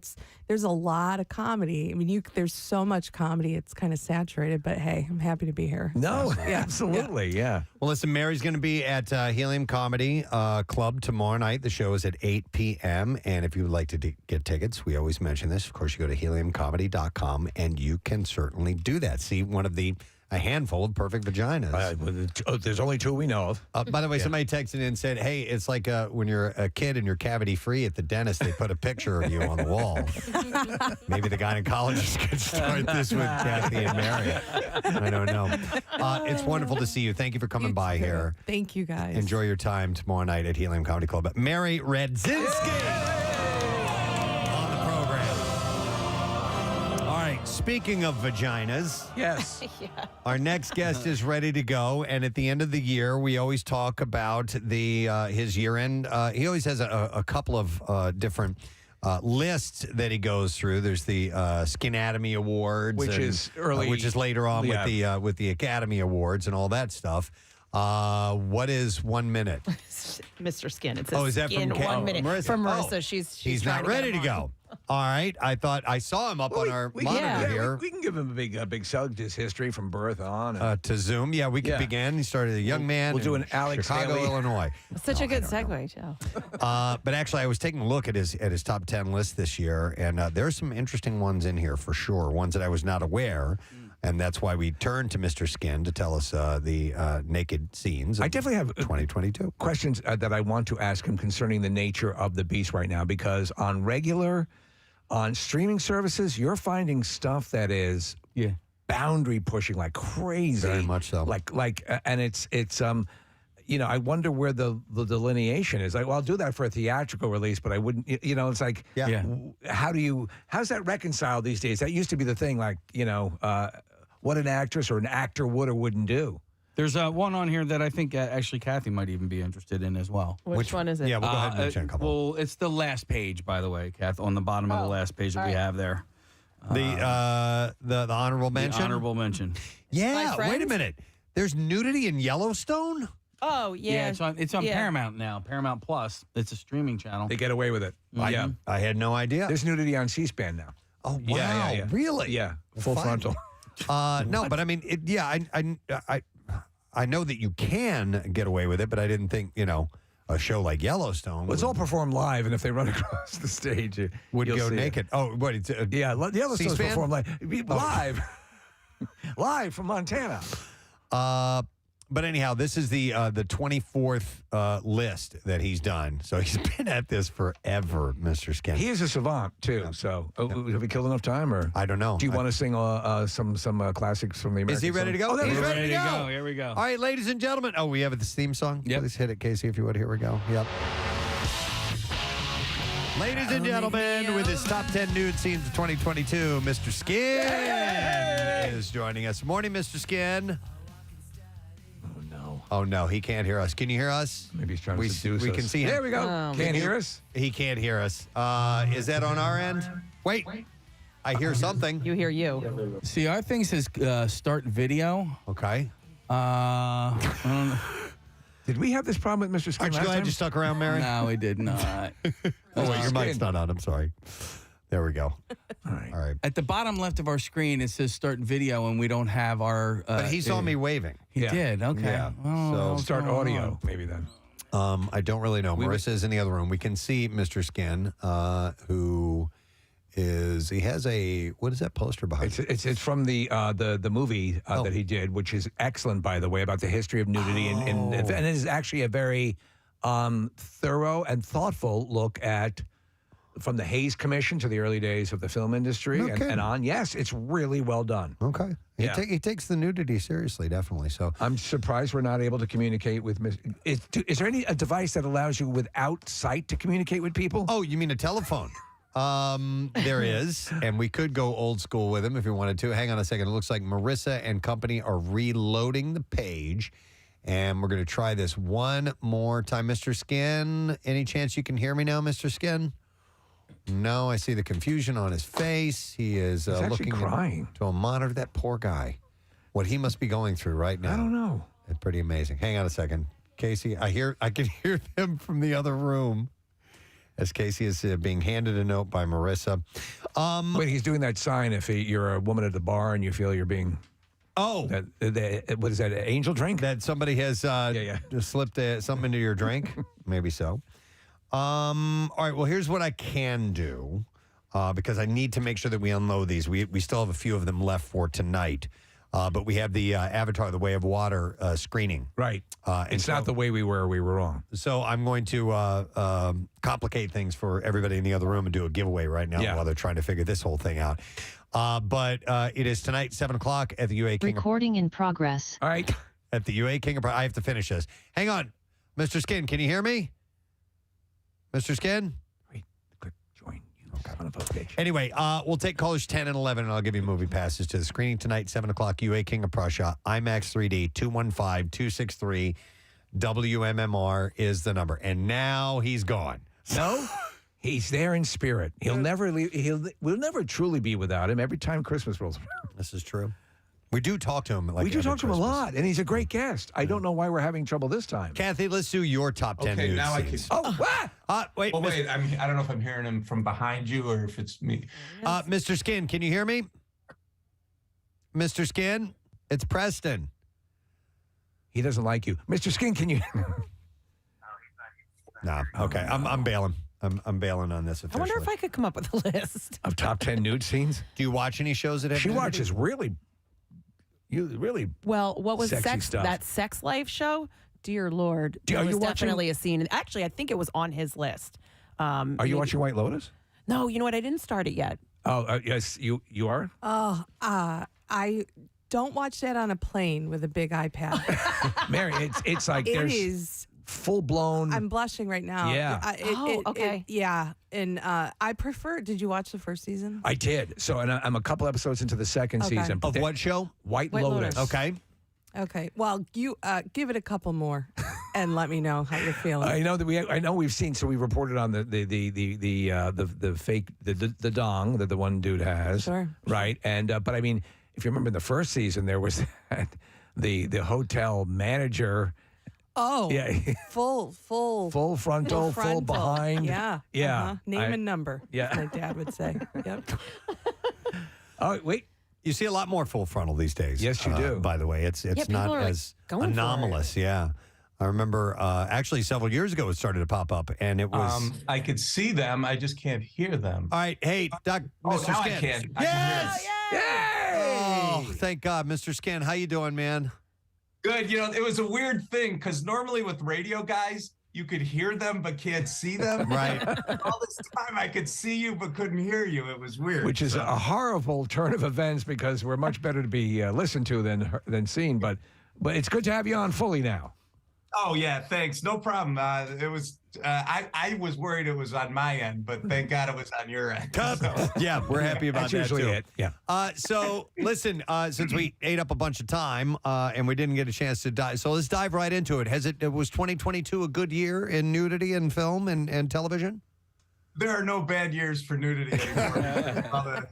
all the different platforms and all the different places you can see nude scenes. It's just crazy. The hard part, and I don't want I don't want to make it seem like my job is hard, but that it is difficult to narrow it down to 10. You know what I'm saying? 'Cause There's it's such a glut. There's such a glut of, and we were just talking about it while we are getting everything working with you. Everything from, what used to be, you would not see, we're talking about the Yellowstone, nudity on Yellowstone, people not being aware that streaming channels at that level, used to be, okay, there was the handful that everything is a double entendre with Mrs. Good. But, and that would be where the nudity is. But now it's crossed over all shows, and shows where you don't even expect it to happen, it will happen. My question out of the gate before we get to the list here is, with this and with the demand for nudity, or at least the it being employed a lot, has there been an increase of people opting to use body doubles? Because it seems like there's a lot of demand for it.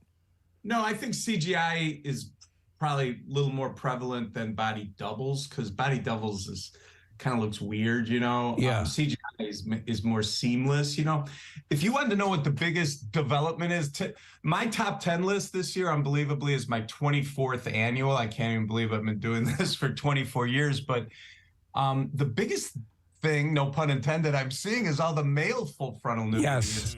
We're just talking about that. Like, even White Lotus, which is a wildly popular show from HBO, there's great female nudity on it, and one of those made my top 10, but every episode, some guy's just standing there full frontal. I'll even say there was more graphic male nudity than female nudity in White Lotus. Well, and also to remind people that you also have the a counterpart of all male nudity as well. Mr. Man. Mr. Right? Yeah, there's no shortage of stuff at Mr. Man. They did. There's a top 10 list at MrMan.com, but I figured you'd be more interested on the Mr. Skin top 10 list. Well, the streams seem to be crossing because, again, it's often in the same scene where you're getting both these participants in your separate lists. But let's go through some of them. There's one I actually want to mention out of the gate if I can. At number 9 is Brittany Snow in the movie X, which is a really good horror movie from Ty West. You saw it. Yeah, it's really good, and people don't realize that I sent the clips over to Preston and Casey. Jenna Ortega is in it and is really good. She's not naked in it, but she's in it. Yeah, Yes, she's in a sexy scene. Sexy scene, but we have Wednesday from she plays Wednesday in the Netflix hit series, and that movie is excellent. Yeah, I should mention that so many people are, she's like the most searched actress at our website. She was sexy in it. She was in her underwear. She's yet to do a nude scene, but boy, has she taken off in the last month. It's exploded, yeah. And you realize all the stuff. But the Brittany Snow thing, which is number 9 on my top 10 list, she was the girl in the Pitch Perfect movies. So it's always weird when you're from these wholesome things, and all of a sudden she's in a movie called X, having sex with Kid Cudi in a horror film. They're making a porno. It's like a big game changer for your career, The movie is solid because it is an homage to slasher films of the 70s, and it also has that it's effed up in all the right ways. But also she had that sort of all American thing, and she's playing kind of like a Marilyn Chambers kind of actress. Yeah, right, exactly. Who else popped for you on? Again, no pun intended on this list. Well, one I definitely wanted to make sure we touched on was, remember during the pandemic when we were all stuck in our homes and it was just everyone was watching all the shows on Netflix and whatever, and there was a show called Queen's Gambit. Yes. Anya Taylor-Joy, which she played the chess prodigy. Yep. Well, obviously she became very popular, and then she did a movie where she had nudity, but it was a body double. But this year, she did a movie called The Northman, which is a Viking movie. It's actually good. Yeah, a lot of people said exactly what you're saying, and Alexander Skarsgård's the main character, and he is in a spring, like a hot spring. In walks Anya Taylor-Joy, completely nude. And you'll be a Northman when you see this. It's an amazing scene. I actually would have had it at number 1 if it was a longer scene. It's only 4 or 5 seconds, but it's Anya Taylor-Joy in great light, completely nude, going in to the hot tub or a hot spring with him, and it's just a great scene. She was in the studio here when she was promoting. What film was it? It was. I forget. Anyway, Anna or it could have, and she was you wonderful. guys were enamored by her. Yeah, well, she was also in fantastic. Night Shyamalan's Split. Yeah. And that's the first time I remember she's seeing did her. a lot of cool things. Yeah, She's she's a done some actress. great. Yeah, she's tremendous. So, but is that the big shock in this list that her with her particular film choices did this? Well, shock being like that. When we were talking about Brittany Snow, it's a shock. Another one that's kind of in that world is Maya Mitchell, our number 4 in a movie called No Way Out, and she was a Disney actress. So it's always weird. Like she was in the like Fosters and a Disney show called Good Trouble, a spinoff to that. And again, when someone gains fame from Disney and then gets older, she's close to 30 years old and is topless. That was kind of a shocker, no question about it. Maya Mitchell in No Way Out. Let me ask you. So with the and you're talking about the amount of male full frontal, does that dilute the stigma of because in your film that you know we were talking about it when we couldn't quite hear you. You point out through the history of nudity in movies and the stigma that was attached and the Hays Commission and things like that. Has this, the fact that so many men are doing it now, has it diluted the stigma of an actor or actress stepping up to do it? No, I wouldn't say that. I think it's just more, I just think times have changed. I mean, let's put it this way. There's more women now that are producers. There's more women that are writers. Back when we were, growing up in the 60s, 70s, 80s, it was all dudes like controlled everything, right? So of course all the nudity was going to be female, right? And now it's just more of a fair landscape. And quite frankly, I think the biggest reason for this male nudity is just how many different places there are to be nude. There weren't places to be nude in the 70s and 80s on television. You just had the honeymooners. Ralph and Norton never got naked. Full frontal from Norton. But yeah, there's just more places to do nudity, and it's more acceptable. There's, and don't forget, gay men love this too. It's not just women. So I can't say there's any one reason, but to me, the landscape being so huge, so many places to do nudity, and the competition's so fierce, why not put a great nude scene in? It gives you it gives you you're a little more, you have a better chance against other shows with great nudity. Well, Mr. Skin, because of our technical difficulties, unfortunately, our time is short with you. But so let's skip all the way up to number 1 and the honorable mention. I want to hear both of these. Well, first of all, our number 1 nude scene of the year was in the much anticipated movie Blonde with Ana de Armas.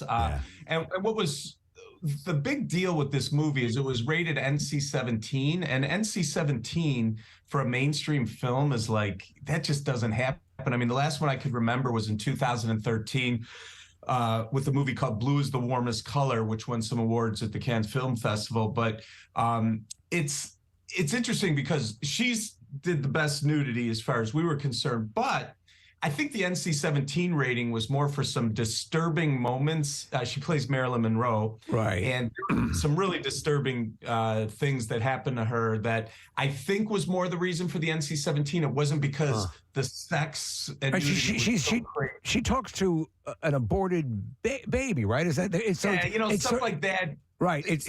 It's sort of like a different reality for Marilyn Monroe. Some people ripped it apart. Some people thought it was an interesting way to take it. She keeps her accent as Marilyn Monroe. But she herself voiced concerns that there would be screen captures from the, from this being passed around, or video clips. But I mean, right. That would be, to me, if that was a worry, that would be a perfect example of doing the CGI or something. And they did not do that. She actually did this, you're saying? Oh, you mean the very disturbing scene? I'm not 100%. No, the nudity in general. You said they. Oh yeah, she did the nudity. Okay, she all did right. the nudity. Yes. All right. And then and then you brought up our honorable mention because I heard you're talking to Yellowstone, talking up Yellowstone, and I have my rule is that to be in my top 10 for the year, it has to be from January 1st to December 31st, and Kelly Riley, who everyone loves from Yellowstone, in the 4th season, 8th episode, which was December, I think, 21st of 2021, did a scene that aired in the U.S.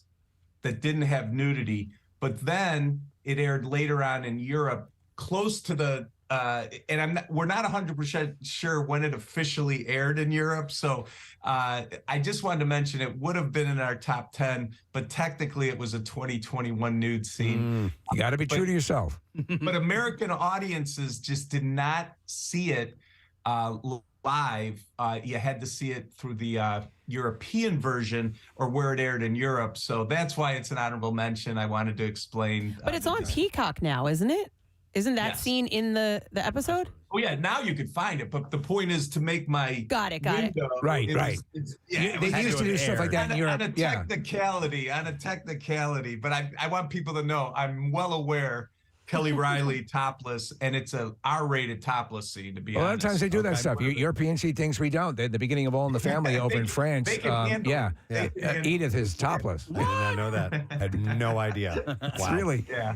All right. Well, I'm excited, and you can rifle through the full list through MrSkin.com, which, by the way, it's free. It's right? free. Completely it's free. Totally free. It's right on the front page of our website. And like I said, we just touched on some of the highlights, but I don't think any of the 10 is going to bore you. Let's put it that way. No, and it's you guys take believe it or not, I know people don't believe what I'm saying. You take a thoughtful approach to this stuff, and then you have the male counterpart as well. So everyone gets their cookies. Yeah, MrMan.com as well if you want to see that.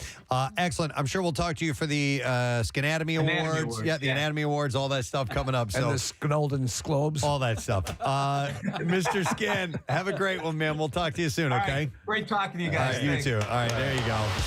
Mr. Skin with his savant-like knowledge of nude scenes in cinema. Mary, you heading right over to the... Yeah, I was going to say I'm going to cancel everything for the rest of my day. I've got a lot of things to watch and browse. Got to catch up on it. Yes.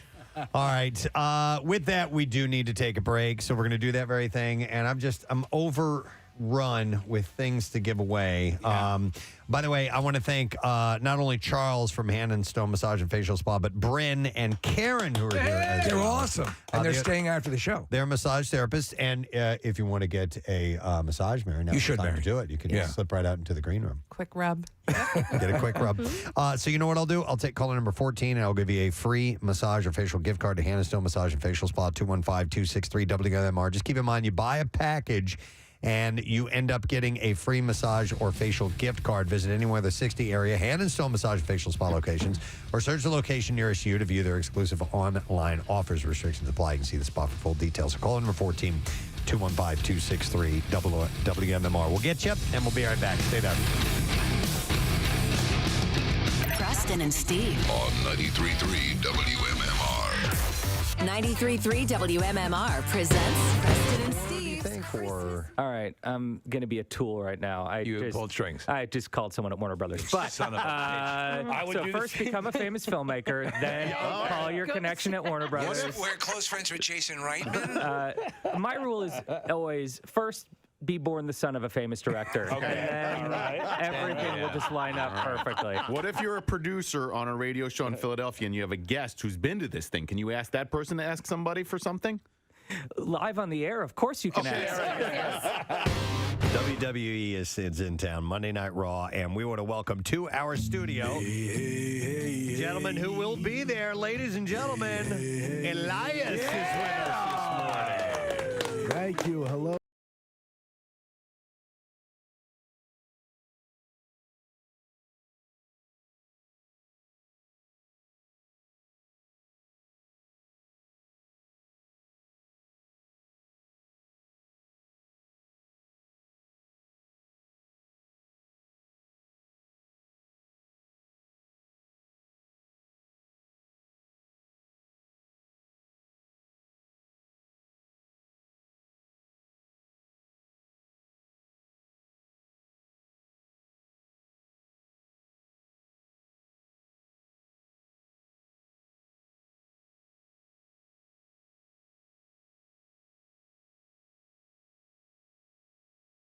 advantage too because you can smash guitars over people too. It is. It's very nice to have that weapon with. Exactly. And this is you playing guitar as well? Yeah, there's actually a nice. We don't have to get to it, but a cool guitar solo coming up that I also did. Yeah, it's all me. Hey, you know what? With that, and obviously, wrestling is your trade. It's where you make your money. But you also want to have a music career. Are you careful with your hands when you're in the ring? Yeah, of course, man. I don't want anybody to target these things. You know what I'm saying? I make my money in the ring, but also with these. It's your cottage industry. Well, you have Chris Jericho and Fozzy. Yeah, sure. So, this is not. He's the singer though. I don't think he plays any instrument. As far as I could tell, I don't think Chris Jericho plays any instruments. So right. But I mean, they've got some good traction. It's not out of the realm of possibility. No, Fozzy's doing great, man. All over the world, those guys. With the WWE, it's all about the marketing and the fans enjoying it and getting everybody out there to have a good time.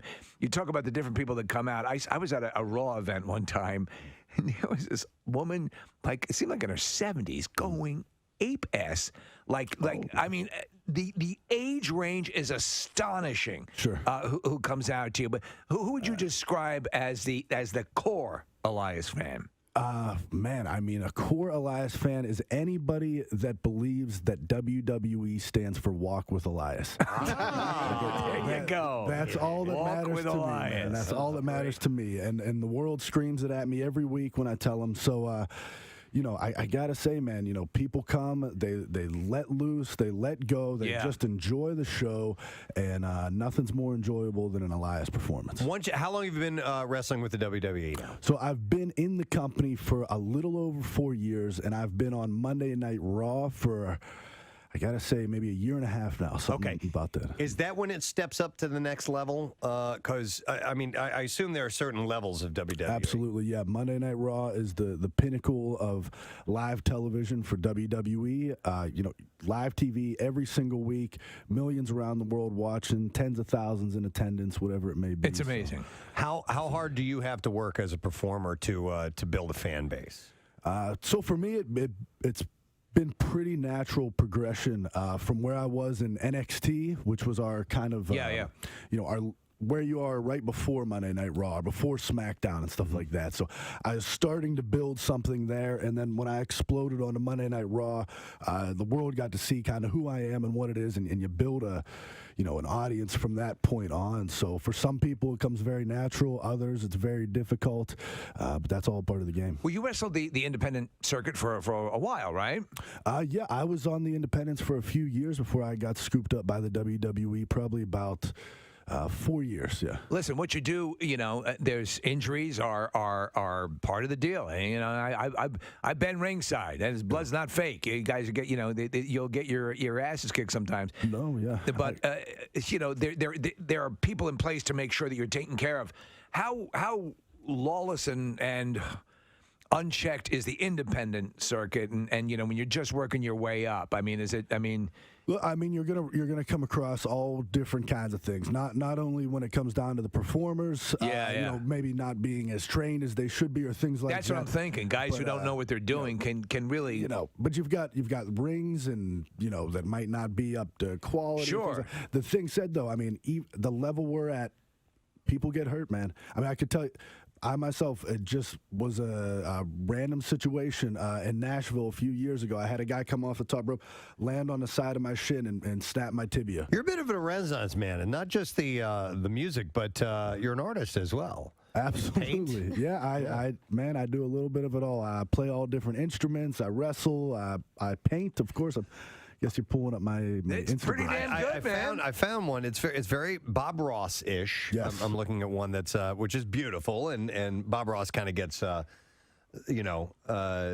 I guess chucked aside, but he did some wonderful things. And he was Muay Thai, Preston. He fought, he fought in the octagon. Yeah, absolutely. I had no idea. Is this stuff that you do? Do you have time to do this while you're on the road, or do you do that at home? So if I have any time at home, that's it. And it's Bob Ross, the same style as Bob Ross, which is the oil painting and things like that, which I love. And Yeah, so that is if I have any kind of free time. It's just another creative outlet for me, but definitely not painting on the road. That would be nice. Well, dude, if you can smash a guitar over people, imagine you bring in that little paint spatula that he would use. You just jab it into someone's serious throat. damage there. Yeah, you could do a bunch of That's right, yeah. paintbrushes and stuff. That'd be cool. I have to ask tonight, will Miss Rousey be part of the show? Ronda Rousey will be in the house tonight. She'll be at Philly. I'm not sure what she's doing. She's got some issues going on with the Bella twins after last week. It was sort of brutal. Called them a bunch of untrustworthy bitches, I think. I believe those were her words, exactly. It didn't sound good. I love her. I have such a crazy crush on her. It's ridiculous. Ronda? Yeah. She's fantastic, man. She's come into WWE. She's lit the place on fire. And above all else, she walks with Elias, so I'm a big fan of hers. All right. And Elias, it seems that she did the right thing. You come in. She didn't come in. She didn't come in like. Well, I'm entitled. She earned the audience a bit and did her deal. Correct. Well, you know what? She's shown the world, aside from her amazing background, right? She's shown them that she is passionate about what we do also. Yeah. And it's, if you could be real on TV, the fans, the people, they will see that, they will feel that, and they'll either connect to you or they won't, man. So, and I think she's just been real and she's been true to herself, and that's just a huge key in what we do. I have to ask, when it's all going down, when the production's on and it's the cameras are rolling, because there's cameras backstage as well and stuff like that.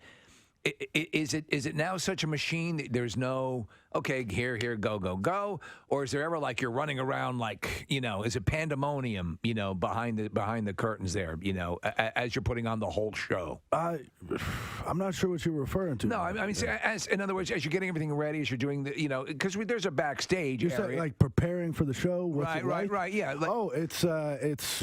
It's different every single time Is you it? show up, man. You know what I mean? It's just it's a machine. Yeah. And then it's the human element. You know what I mean? And they're coming together, and you got to make a big show. So yeah, there's all kinds of stuff. That's what I was going on all the wondering. time. It's several hours long, so you guys, it's a long day of work for everybody, especially the crew, the people that puts all that stuff together and make sure that everything runs properly. But when you're waiting for your match, when you're backstage, wherever they have you guys set up, are you watching what's going on, or do you just wait till your show? No, till it's I'll be honest with you, man. I'll keep an eye on what's going on, but usually I'm in the back. I'm playing guitar, just kind of getting in my own mind as to whatever I got to do for my performance tonight. Sometimes I like to take a pre-performance nap, if I can, get in the right mindset. Yeah. Or, I knew I liked you. Sit tease to get my voice ready. Whatever it may be, I'm doing my own thing. Great to meet you. Thanks for coming by here. You got it. Have fun tonight. WWE Raw tonight. A team of researchers from the UK and Spain has found evidence showing that, contrary to popular belief, the orgasm face is not the same as the pain face. I think they're different. Yes. I would think that my O face is different than a pain face. The researchers created a computer program to mimic a wide variety of gender-neutral facial expression.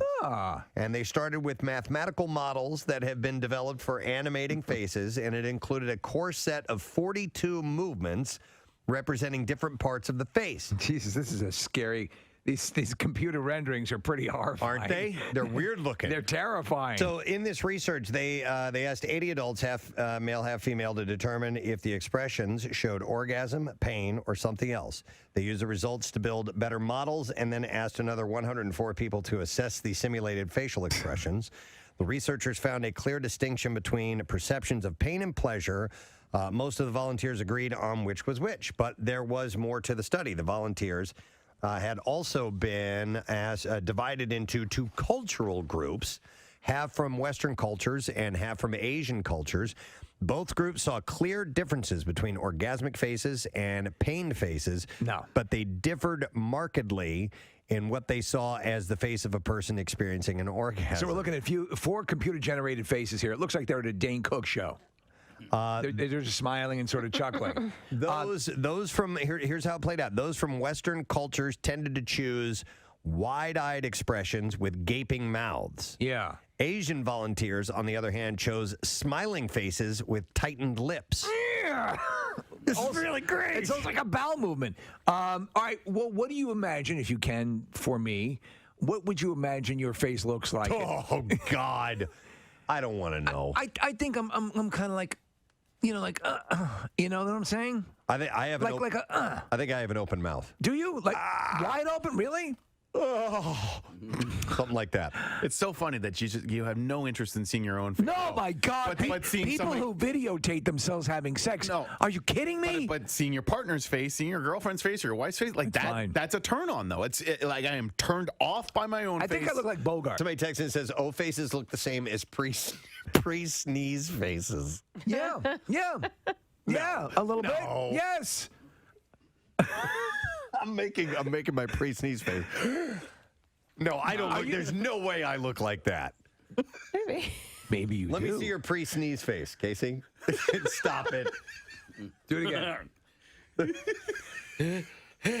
Oh yeah. I'm gonna make you sneeze so hard. Sneeze all over your face. I'm gonna sneeze all over your face. Oh, that's so gross. Sorry, just sneezed on your back. God, I'm gonna sneeze all over your face. Kathy, there's a question for you. What would Sneeze you on my rather face. have I'm all gonna over your sneeze you a pearl necklace. Sneeze I on think my the face. sneeze face might be accurate. Really? A little bit. I purposely didn't ask Hey, the. all right, Yeah, I want to see your pre-sneeze face, All right, please. hold on, All right, I know you're laughing, but Serious. This is Kathy's orgasm face. Second. Do you think Guppies is still open? oh my God. What time does Target.com close? Oh my God, will this ever end? I'm so hungry. Target.com? That closes? Last week, well, I already said that. No, do it again. Tell us the golf ball story again. Do it again with a British accent. No. What? The first North American. The first North American tour. Oh my God. November, December, January, The February. But then a young ingenue came in to turn everything around. Kathy Romano stars in Let's Go to Guppies. Starring Bill Weston as the program director who hates her mentioning Guppies all the time. She had 2 babies. Okay. God, that's a Dawson's Creek. Oh, yeah. She had another hit, didn't she? Where Have All the Cowboys Gone? Was that the other? So you guys don't mind before we get to the bizarre file. This one says, "Good morning and gadzooks. My name is Zachary Hollenbaugh. And if I could, please get a shout out from my wife, Teresa Hollenbaugh. We are high school sweethearts. And on the 13th, we will have been together for 20 years. And it would go a long way to get my little lady some recognition on this day. I love her and can't imagine life without her. She and I have 2 amazing little girls, Savannah, who is 16, and Naomi, who is 13, that have been added to this wonderful journey. Thank you all, MMR and Rage On. So a shout out, please. And then another one. This is a follow-up a little while back. I had mentioned it was back on December 7th, I think, that it was the Downingtown Young Whippets were headed to the Pop Warner playoffs and Super Bowl. Yeah. The 10U and 12U, well, they both won the national championship. As did the JV cheer team. Woo! They won their national championship. That's excellent. So 3 of them from Downingtown won their championships. That's awesome. I'd say that's a shout out. Yeah. So congratulations, guys. That's huge news. They're very, very happy that it worked out wonderfully that way. Awesome, man. So just wanted to pass that information along. And that was from, who made me aware of that? Hang on a second. Rubber Johnny. Nope. It was from Tim Pegler. So thank you, Tim. And we appreciate that. That's for the team, I guess. Note that I didn't do That's that. Rubber Johnny. Okay. Let's do the bizarre file. Here we go. WMMR presents Preston and Steve's Bizarre File. That was very good. Brought to you this morning by Wawa. Wawa has you covered with gift cards for everyone on your shopping list. From Wawa gift cards, Wawa e-gift cards, or a gift card from your favorite brand. Happy holidays from Yes. Like that.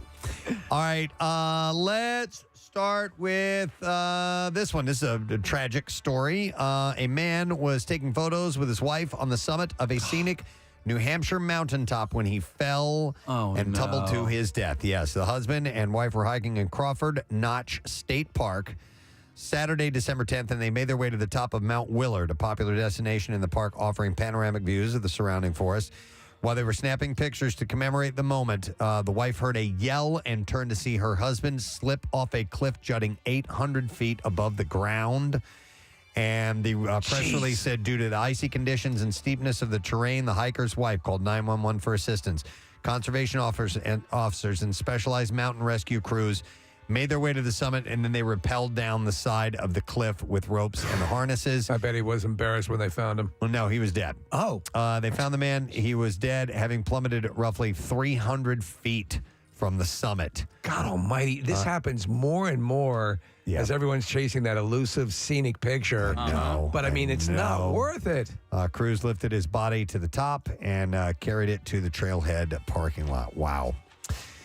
Different story. A California man who stopped to help a seemingly stranded woman on the side of the road in Northern California last week was allegedly zip-tied and set on fire by her and two men who then stole his car. So he stops to do a bit of charity. Yes. And he's brutalized. Two men stepped out of the women's black SUV after she flagged the victim down just before 11 p.m. and held him at gunpoint before they restrained him and threw gasoline on him. So this was clearly something they had set up and were looking to do, right? You don't improv that. Yeah, the victim put out the fire by rolling on the ground, called 911 for help. He was treated at the hospital for burns. But there's no word on his condition. The victim's car was found a few miles away along with a replica gun. No arrests have been made in the case. God, I hope they find them. We need a lighter story than that. British singer Brocard, I guess is how you say her name, said on Wednesday that her Victorian ghost husband, Eduardo, ruined their honeymoon by allegedly drinking too much in Wales and making her pay for everything. That's ridiculous. Yeah, the singer met her spectral husband one night when he appeared in her bedroom, and they had been seeing each She other needs a proton pack. ever since. The couple hit a rough patch after Eduardo allegedly ghosted her for disclosing their relationship to the public. You're an idiot. She said, You're a moron. She said, I wrote the song to win Eduardo back after he ghosted me for publicly disclosing our romance. I wanted it to express the passion that I feel within my soul ever since meeting Eduardo. It was so special to walk down the aisle towards Eduardo with the song playing that I wrote for him. I will never forget the smile on his face. According to Brocard, the wedding open to both the living and the dead. Well, that's She great, said she Liberal. saw a star-studded crowd such as Elvis, Marilyn Monroe, and King Henry VIII were all there. That's amazing. Monroe in particular caused a stir at the reception. Man, do me a favor and get Elvis away from the buffet. The singer, the man these chicken fingers are great, man. The singer met her spectral husband one night when he appeared in her bedroom, and they had been seeing each other ever since. Yeah. Their marriage still didn't quite solidify on their honeymoon, though. According to the singer, that's was supposed to be a relaxing trip. This is Brocard? Yeah, but it was everything but that. She said that she ended up covered in sand and ice cream cone being shoved in her face when Eduardo tried to get feisty with her. Yeah. Yeah. And he slimed her lower back. She said Eduardo thought that he was being passionate romantic by wrestling me to the ground to frolic in the sand, but I was trying to share my ice cream with him, and it went everywhere, all over my face, my hair, and, of course, the sand. What is wrong with this person? Brocard might have some issues, I think. By the way, he left her to pay for everything. She said, Eduardo obviously doesn't have a bank card, so it's always me I that left has my wallet in my other jacket. has to pick up the tab. And she said he certainly likes to go wild in our hotel room mini bars. Yeah, I'm sure it's Let's Eduardo order room service. doing that. So running a marathon is hard enough, and the pace of this Australian marathon runner just landed her a Guinness World Record. The 32-year-old woman ran a daily 26.2 marathon for 107 consecutive days. Wow. And plans to keep up the winning streak until she reaches 150 marathons. She understandably felt emotionally exhausted on top of experiencing physical fatigue after completing this feat, but wants to keep running and raising awareness about pressing environmental issues. At what point did she lose her nipples and toenails? Specifically continued biodiversity loss in Australia. Wow. The runner is pushing people to help protect endangered species in Australia, saying we have almost 500 native animals currently sitting in an endangered list. This number has risen by 8% since 2016. So that's her cause. It's a travesty. But 107 consecutive days of running a 26.2-mile marathon. That's insane. Who was the comedian that we had? Eddie Izzard? Eddie Izzard. Eddie Izzard did. Yeah, and he did like was doing marathons every day. crazy Wow. amounts, yeah. All right, that's all we're going to have for today. That's the end of the Bizarre File for us for now. So Casey looks like he wants to give me we have so much. I want you to take your pick. I would say either this or this. Let's do Christmas Miracle Passes. It's a Christmas miracle. All right. Yeah. This party is coming up on the 21st. You're invited if you're at least 21 years of age. You can join us that morning. It's a Wednesday. You need to be there early, and you need to know about the Preston and Steve Show because we have a game, a contest that has to do with trivia about our program. And you, and only you, will be qualified. Your guest, who you can bring with you, can be qualified to win some other prizes, which we will have there that morning. So wear your Miller Lite Ugly sweater, and you might win some prizes that way. But there are some other things, too. So we'll take callers 19 and 20 at 215-263-WMMR. And you're invited to this exclusive event at Parks Casino in Ben Salem. Now, if you text the word miracle to 39333, we'll give you details on how to enter online as well. So make sure you do that. Miracle to 39333. We're going to take a quick break. Come back in a second and more stuff to give away from Hannah Stone Massage and Facial Spa. They are there. They have specials going on right now. Buy one, get one. That type of thing at hannahstone.com. So we'll do that as well as the invites for the Avatar screening. More stuff, man. We got to make sure we do that. We'll be back in a moment. Stay with us. Preston and Steve on 93.3 WMMR. I remember that song. I wasn't sure if that was her or not. Nick, you'll have to look that up. I did like some of her stuff. She had hairy pits. Do you remember that? Yeah. She was a big thing. She was. I thought that was her father. That was her father, Harry Pitt. I'm a private detective. Have you heard about my girl? Name's Harry. She sings the title song for Dawson's Creek. The sun sunk into the sky like a pearl in a bottle of Prel. What? You remember that commercial? No. So random. Nick Stevens has singles or releases or music video. Where have all the cowboys gone? Yeah. Yeah, Paula Cole. What am I looking up now? It was the kind of yellow you'd see on an office window where people smoked a lot. I didn't see the title at the top. I just thought that was the Paula Cole page. So yes, Steve, she did indeed do. Thank you. Where have all the cowboys gone? I'm out. You're out. Aw. It's Friday, late Friday. It is. It was late Friday. It was late Friday. I ate all over as if I just won a marathon. Kathy came into the office. Told me she'd made reservations at Guppy. Bill came in, prattling on something about third leg of the stool. Can't take it, man. Oh. This is his directorial debut for the film Wildlife. Please welcome back to our studio after 6 years, Mr. Paul Dano. This morning. Good to see you, Paul. Thanks for having me. Thanks for being here. We appreciate it. Listen, so your directorial debut, and also you wrote the screenplay or co-wrote the screenplay. Going into this, what kind of expectations did you set for yourself? That's a big, big, big project. Yeah, it is. And honestly, directing is such a long journey and such a big experience. I think you're just sort of setting expectations one step at a time. Okay. So honestly, at first, you're just trying to write a good script and set yourself up with a foundation that you can feel good on.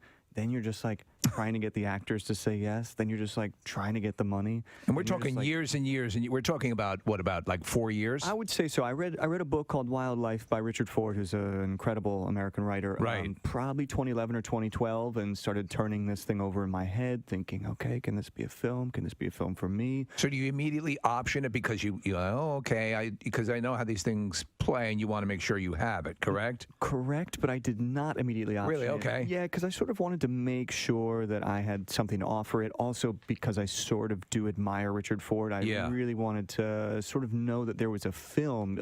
Just a good book doesn't necessarily make a film, so why make a film of it? And when I thought of the ending for this film, which is different than the book, that's when I optioned the book, because I sort of knew the final shot sort of gave me the energy and the courage to sort of actually do it. It's very cool because I think when you take, so you and Zoe Kazan co-wrote the screenplay, and it was, from what I understand, it was a back and forth process, and that actually, you kind of took a very long run at it at first, and she sort of helped you, whittle it down and get to that point. But you sort of got the blessing from the author of the book to just make it your own property. And at that point when that happened, you have a sigh of relief? Because I think the onus would, or you'd feel sort of you'd have to be as faithful to the source material out of respect. But when he sort of cuts you loose, was that a breath of relief? Yeah. Yeah, for sure. I mean, not only because I like his work, but he basically said that my book is my book and your picture is your picture. Oh, that's you great. Need to establish your own values, and that sort of immediately gives you permission to sort of follow now what the film is, and you have to. He had the great bit of wisdom that you can't just sort of translate a book and make it into a film. And my partner and I, Zoe, this sort of story there is that I wrote a first draft. I secretly thought it was pretty good, and then I gave it to her, and she quickly dissuaded me. Wow. As friends too. As good friends too. Yeah. This is not as good as you think it is. Did Richard Ford, the author, did he ever visit the set during filming, or did he stay away from all that? No, he stayed away. I mean, we kept in touch via email. He writes the most beautiful emails, and we've been in touch. We just did a talk at Lincoln Center the last week in New York.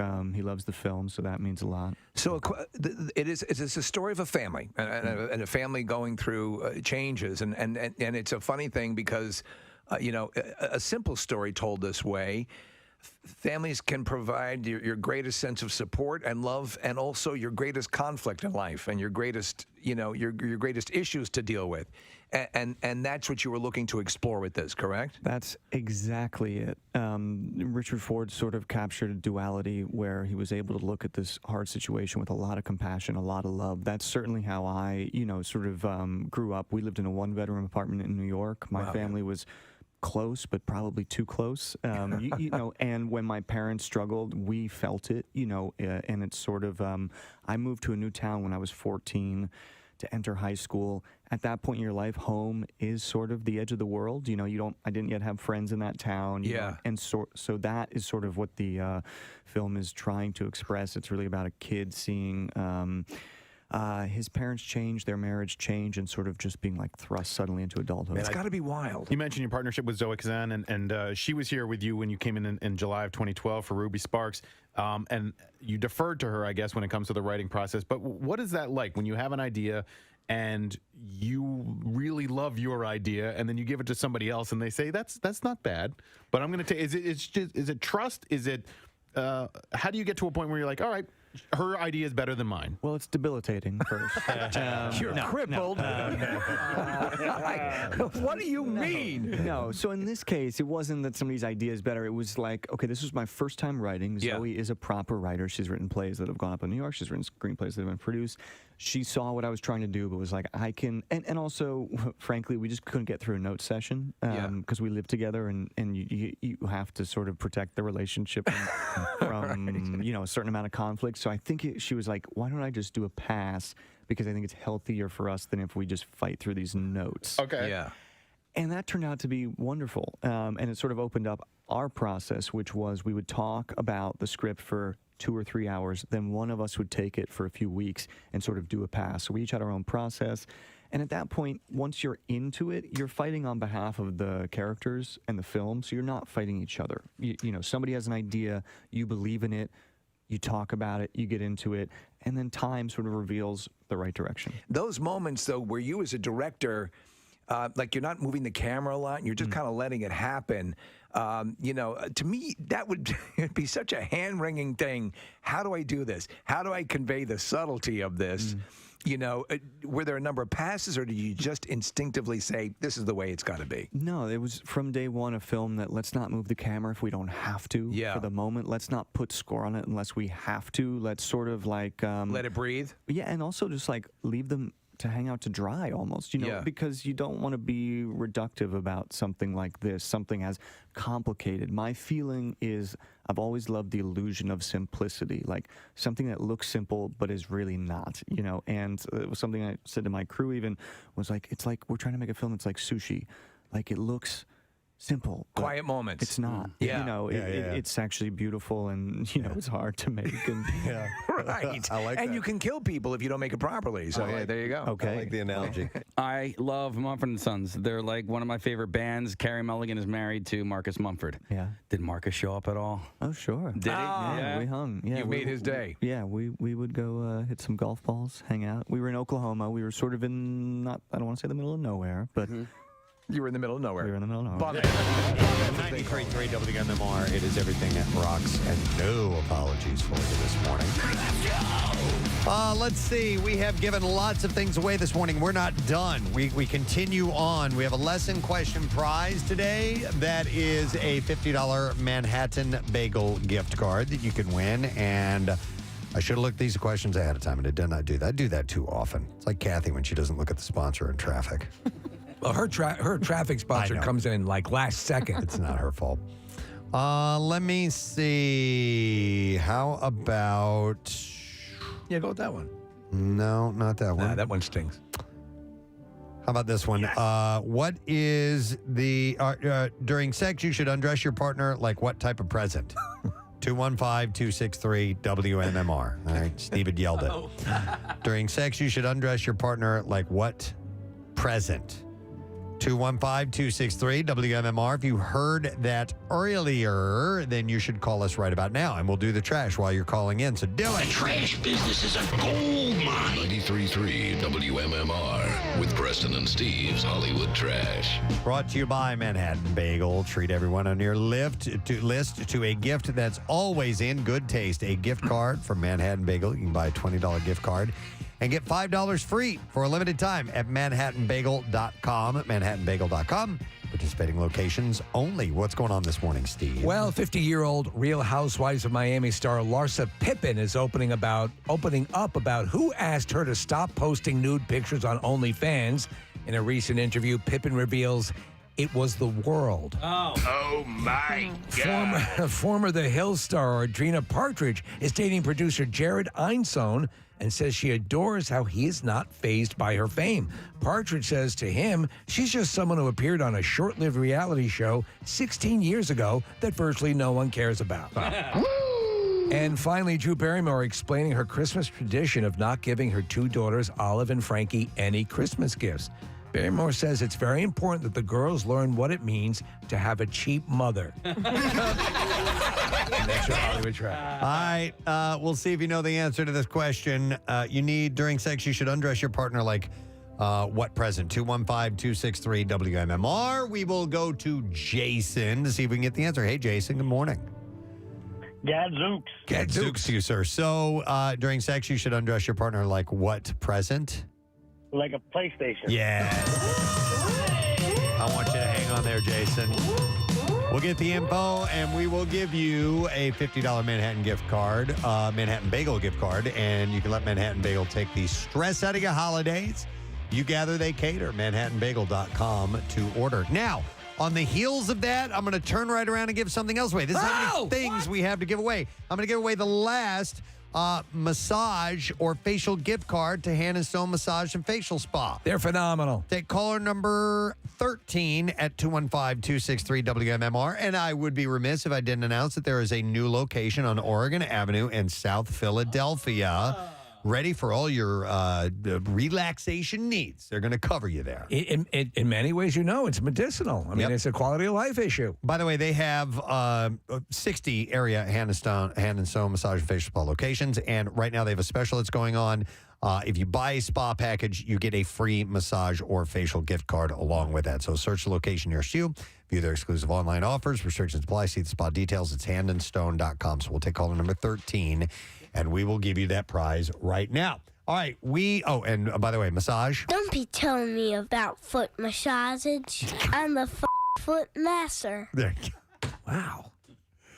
Casey pulled those up. That was Carter, that particular part. All right, music news. Let's do this. Now, Preston and Steve's Music News on 93.3 WMMR. Dickhead. Brought to you this morning by Horizon Services. A tune-up from Horizon Services Heating, Cooling, and Plumbing will extend the life of your heater. Avoid costly repairs and lower annual heating costs for just $79. You can book online in seconds at HorizonEZBook.com. We'll begin with the fact that Bono is bringing his Stories of Surrender musical book tour back to New York City, and that'll be next spring. As it stands now, the U2 frontman, who is promoting his memoir, Surrender, 40 Songs, One Story, has rolled out a total of 8 dates at Manhattan's Beacon Theater. Earlier this fall, Bono promoted his book and musical theater chats in New York City, Boston, Toronto, Chicago, Nashville, San Francisco, and Los Angeles. Across the Atlantic, he hit London, Manchester, Glasgow. He went to Dublin, Berlin, Paris, and Madrid. So it's song and readings from the book? Stories, yeah. So he will be at the Beacon Theater April 16th, 17th, 21st, 22nd, 26th, 28th, 29th, and May 3rd as well, if you're a diehard fan. Is he playing solo? Is it just him like Springsteen did with just a guitar? Don't know the musical accompaniment makeup, but it sounds... Just me and a tuba. It sounds like it's pretty bare bones. It's a pretty bare bono. Pretty bare bono. I think it may be just him, Steve, but I don't know if... Well, I guess he does play guitar. I've seen him do that before, but not that often. I blow into it. To the guitar? I'm not good. You think it's a tuba? I guess so. Anyway. You know what? The Springsteen thing was really good. I'd be curious to see the Bono thing. Yeah, me too. That's what is that? Which song is that? I think In the Name of Love? It's just a little tuba thing that we have. So, In the name of love. I can't believe the news today. Bono and his tuba. By the way, It was better than Cats. The thing making the rounds right now, the high school band, grade school band playing Jingle Bells right now. Have you guys? No. Is that another one of the horrible? It's horrendous. Well, I'll find. We some have to get it audio for then. you. Yeah. Okay. So Kiss has announced the band's final UK gigs for this June as part of their ongoing End of the Road tour. 5 of the 6 days are going to take place in major hubs in Britain. Then I'm going to do a solo tour where I play the tuba and read from Hustler. Just reading from Hustler? Yeah. Okay. The band said in a statement, all that we have built and all that we have conquered over the past 4 decades could never happen without the millions of people worldwide who filled clubs, arenas, and stadiums over those years. This will be the ultimate celebration for those who've seen us and a last chance for those who haven't. Kiss Army, we're saying goodbye on our final tour with our biggest show yet, and we'll go out the same way we came in, unapologetic and unstoppable. Eddie. Oh, no. Oh. Is he doing? He's doing that on tour too. It's an evening of me, and it's a memorial with the chickens. It's just reading the chickens' names because we added like 5 million Pedro. chickens to the list. Sasha. They'll be playing Plymouth, Birmingham, Newcastle, Manchester, and Glasgow as well. So if you're over that way, it's a chance for you to see Kiss for the final time in the UK. From the time you actually read that story to now, how much of that 5 million chicken list would he have gotten through? If he was reading 24 hours a day, 24/7, yeah. It's a good question. Probably barely made a dent into it. Yeah. But you do sleep, don't you? Yeah, but I think he's just I wouldn't call it sleep. hypothetically. But you don't sleep?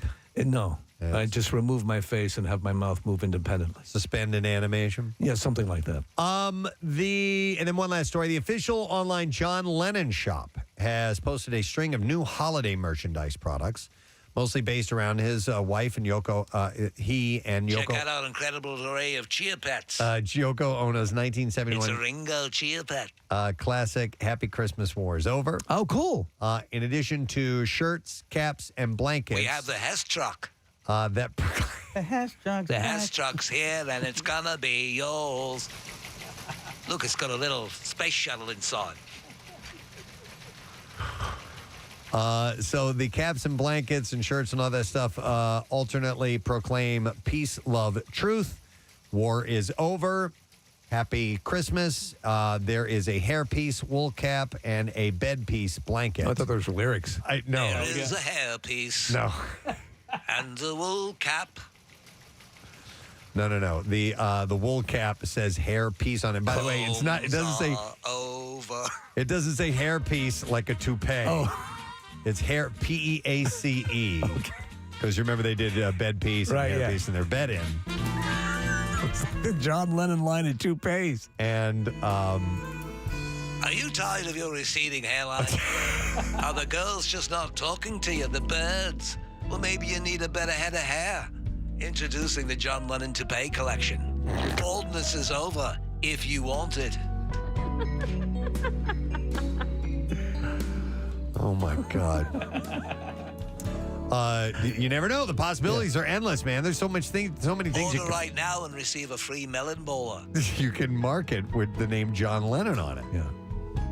I like this music. There's also the, and so this is Christmas crew neck and greeting card. See, John, that's a nice head of hair. That you can. Thank you. It's fake. You can go to johnlennon.com. I'm glad that Paul jumped in Absolutely. there. Yeah. And showed that they're still friends. Yeah, and absolutely. The helped out business a is little going bit. strong. Wow. I think we do have that audio of the Jingle Bells if you guys want to hear it. Sure. Yeah, Okay, go for here it. we go.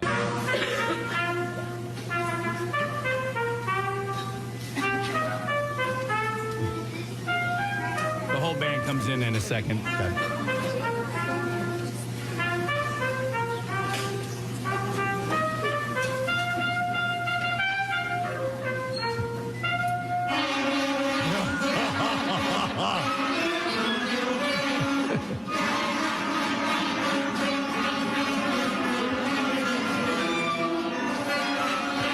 Oh, my God. Oh, no.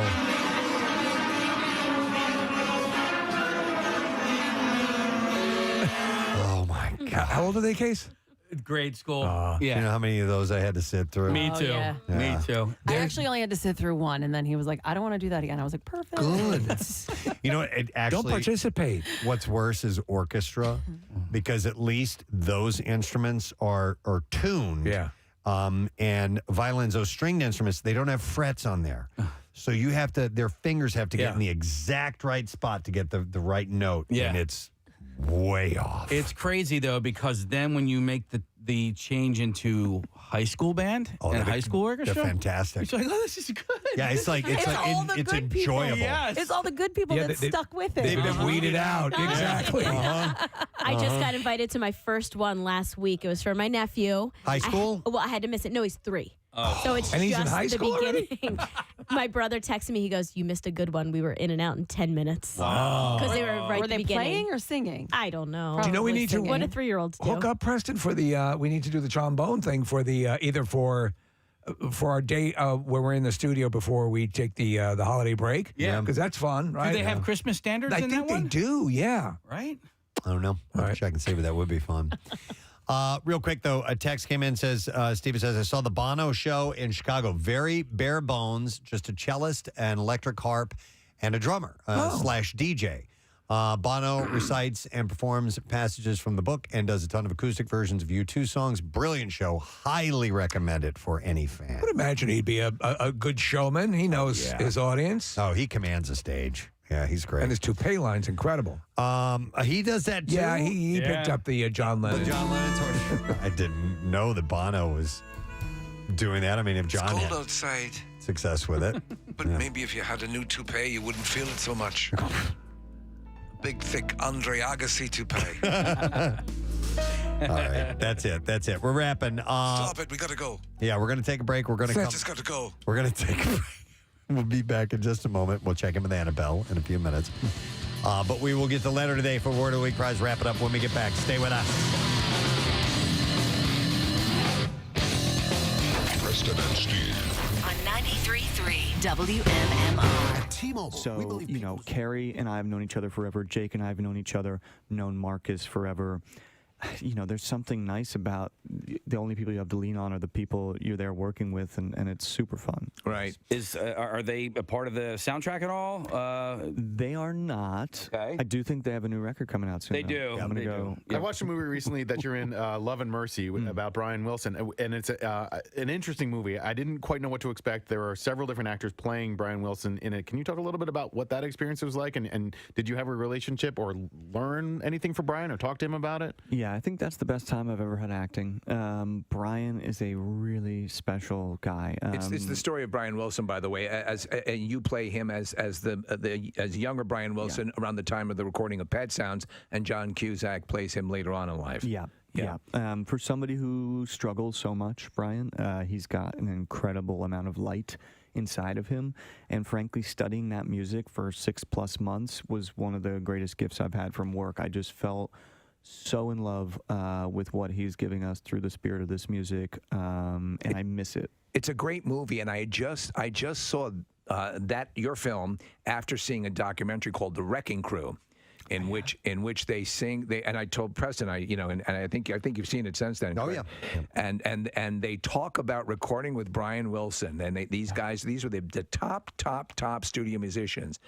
And they said, and then there's Brian Wilson. Yeah. And his genius level was off the charts. And I think the sequences where you're recording in the film, and you specifically caught what I imagined, it would have been like outside of the documentary. It was an amazing performance. That's very nice. Yeah, and that's frankly, we were in the studio that he actually recorded Pet Sounds in back in '65. Wow. And at that point, you're just trying to summon the spirits and let them pass through you, But that is so moving that these brilliant music, the Wrecking Crew, they were the best. They were the best session musicians in town. Yep. And Brian was their guy. They were like, that's the guy. It's incredible. Yeah. Hey, great to see you again. Congratulations. Thanks for coming by. Thanks, guys. Paul Dano, everyone. Speaking of scary movies, I did see this article, and believe it or not, it's from Cosmos, from Cosmopolitan Magazine. That's all we read. The most popular horror movie the year you were born. Ooh, okay. And this was kind of a bitch slap to you emotionally, wasn't it, Preston? It starts 2 years after I was born. Oh, man. Yeah, there's a fire drill. We have a flashing strobe in the studio, that's why. 1991 was Silence of the Lambs. Yes. I don't consider it a horror movie, but many do. So it was more suspense and... Thriller. And thriller, yeah, exactly. Thriller. Scary. Pleasure to meet you, Dr. Lecter. I'll be working closely with you. Oh, no. Oh, my God. Let me out. Let me out. What's the problem? Let me out of here. They finally found the thing that broke Lecter. Just found your great cellmate. Yeah. Dr. Lecter. Holy Jesus. Vicky, we're going to become fast friends. Oh, my God. What are you? He's pounding on the glass. Let me out! He's trying to get to that opening where they put the food. Why? What's wrong?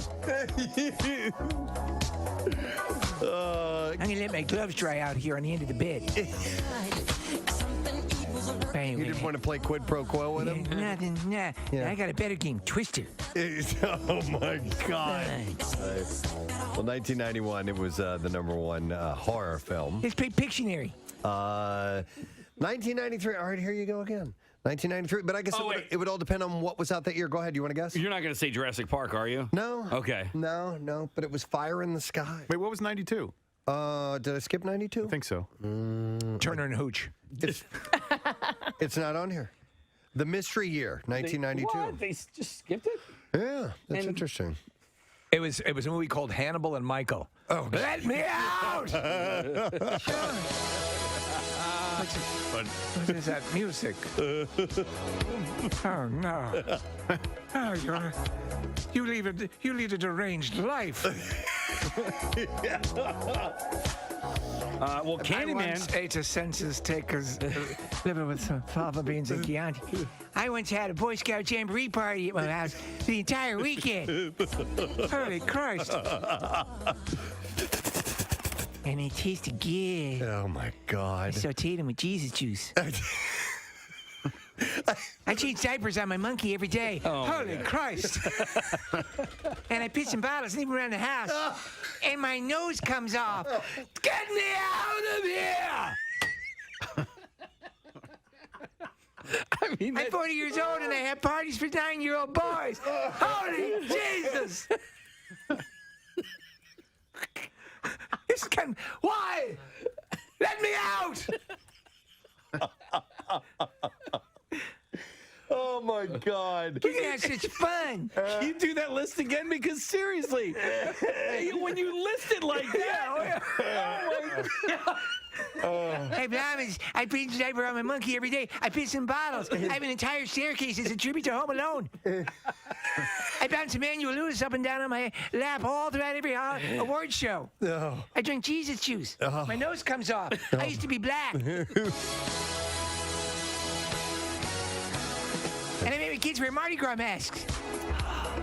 And have a train, but a real one.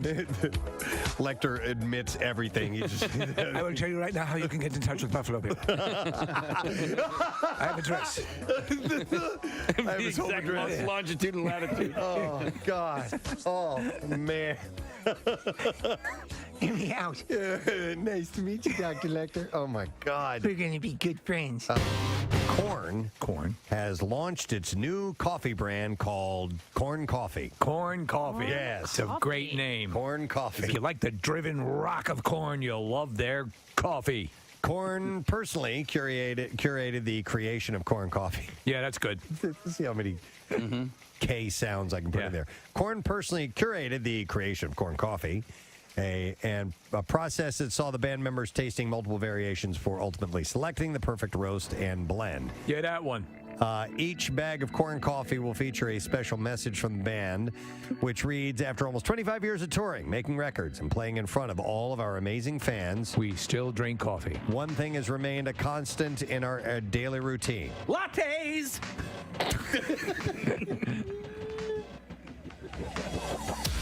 I was not expecting that. I know. Lattes! No, it says coffee.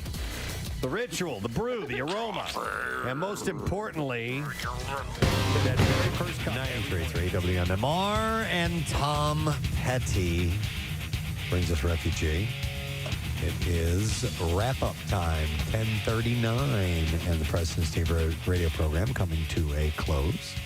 As we shut the door on a Tuesday morning. Tuesdays are always, I've had an enjoyable time today, but as far as like days of the week go, Tuesday's a tough one, man. It's dumb to have that day. I know, right? Let's just kill it all together. Yeah. It was fun. It was a good day. You know, do you have a general, or do you have a slight attitude increase as far as happiness to the holidays, or is it bringing you down this year? Oh, I'm pretty level. Yeah, I'm well, not. that's good. I'm not. Rochelle and I made the agreement. Yeah. As far as gift giving goes, to buy what we want. Yeah. And then give it to the other person to give it to us on Christmas morning. That has made things so much easier for me. And that, in a way, is a gift to each other. Exactly. Yeah. And I get what I want. She gets what she wants. Everybody's happy. We still get stuff for the kids and make them really happy. And so it's a wonderful thing. So this year, yeah, man. Not too bad. I'm not stressing. All right, good. We're going into this nicely. And the weather hasn't gotten ridiculous or anything like that. It's been cold the past few days, but it's been doable. So, solid. Okay. How about you? All good. Yeah, really good. I love Christmas, and I just go nuts for it. But and I have to say, for those many of those similar reasons, it feels. It's also just wonderful to have had the camp out the way we had it, the Christmas miracle. We're all very looking forward to it. All that stuff. Kathy's list is exceptional this year of activities. It's all good. Yeah, it's been good. You guys know me. I'm not a Christmas hater, but this time of year is like not. I don't I don't relish it like a lot of people do. Oh yeah. And it can be a little bit of a stressor. So it's been nice so far. Listen, I want to thank guest Mary Radzinski. Yay! Mary was great. awesome. And she's going to be at Helium Comedy Club tomorrow night. You can check out her show by going to heliumcomedy.com and get your tickets to go see her. And then we have Mr. Skin on. Nice conversation about the top 10 nude scenes of 2022. And you have MrSkin.com. You can go see the list. That's free. And if you want to see male nudity, you go to MrMan.com, and he's got the full list there, too. Everything you want. And then, thank you to Hand and Stone Massage and Facial Spa. I would like to thank Bryn, Corinne, and Charles. They're all awesome. For being here this morning. And I have not had a chance yet to duck out into the green room and get a massage. They've been doing that this morning for us and our guests. It's part of the perks of being on board with Hand and Stone Massage and Facial Spa, but I'm going to slip out there when we're done. Yeah, absolutely. And you can do the same thing. So make sure that you order their spa package now, and you get a massage or facial gift card that comes along with that.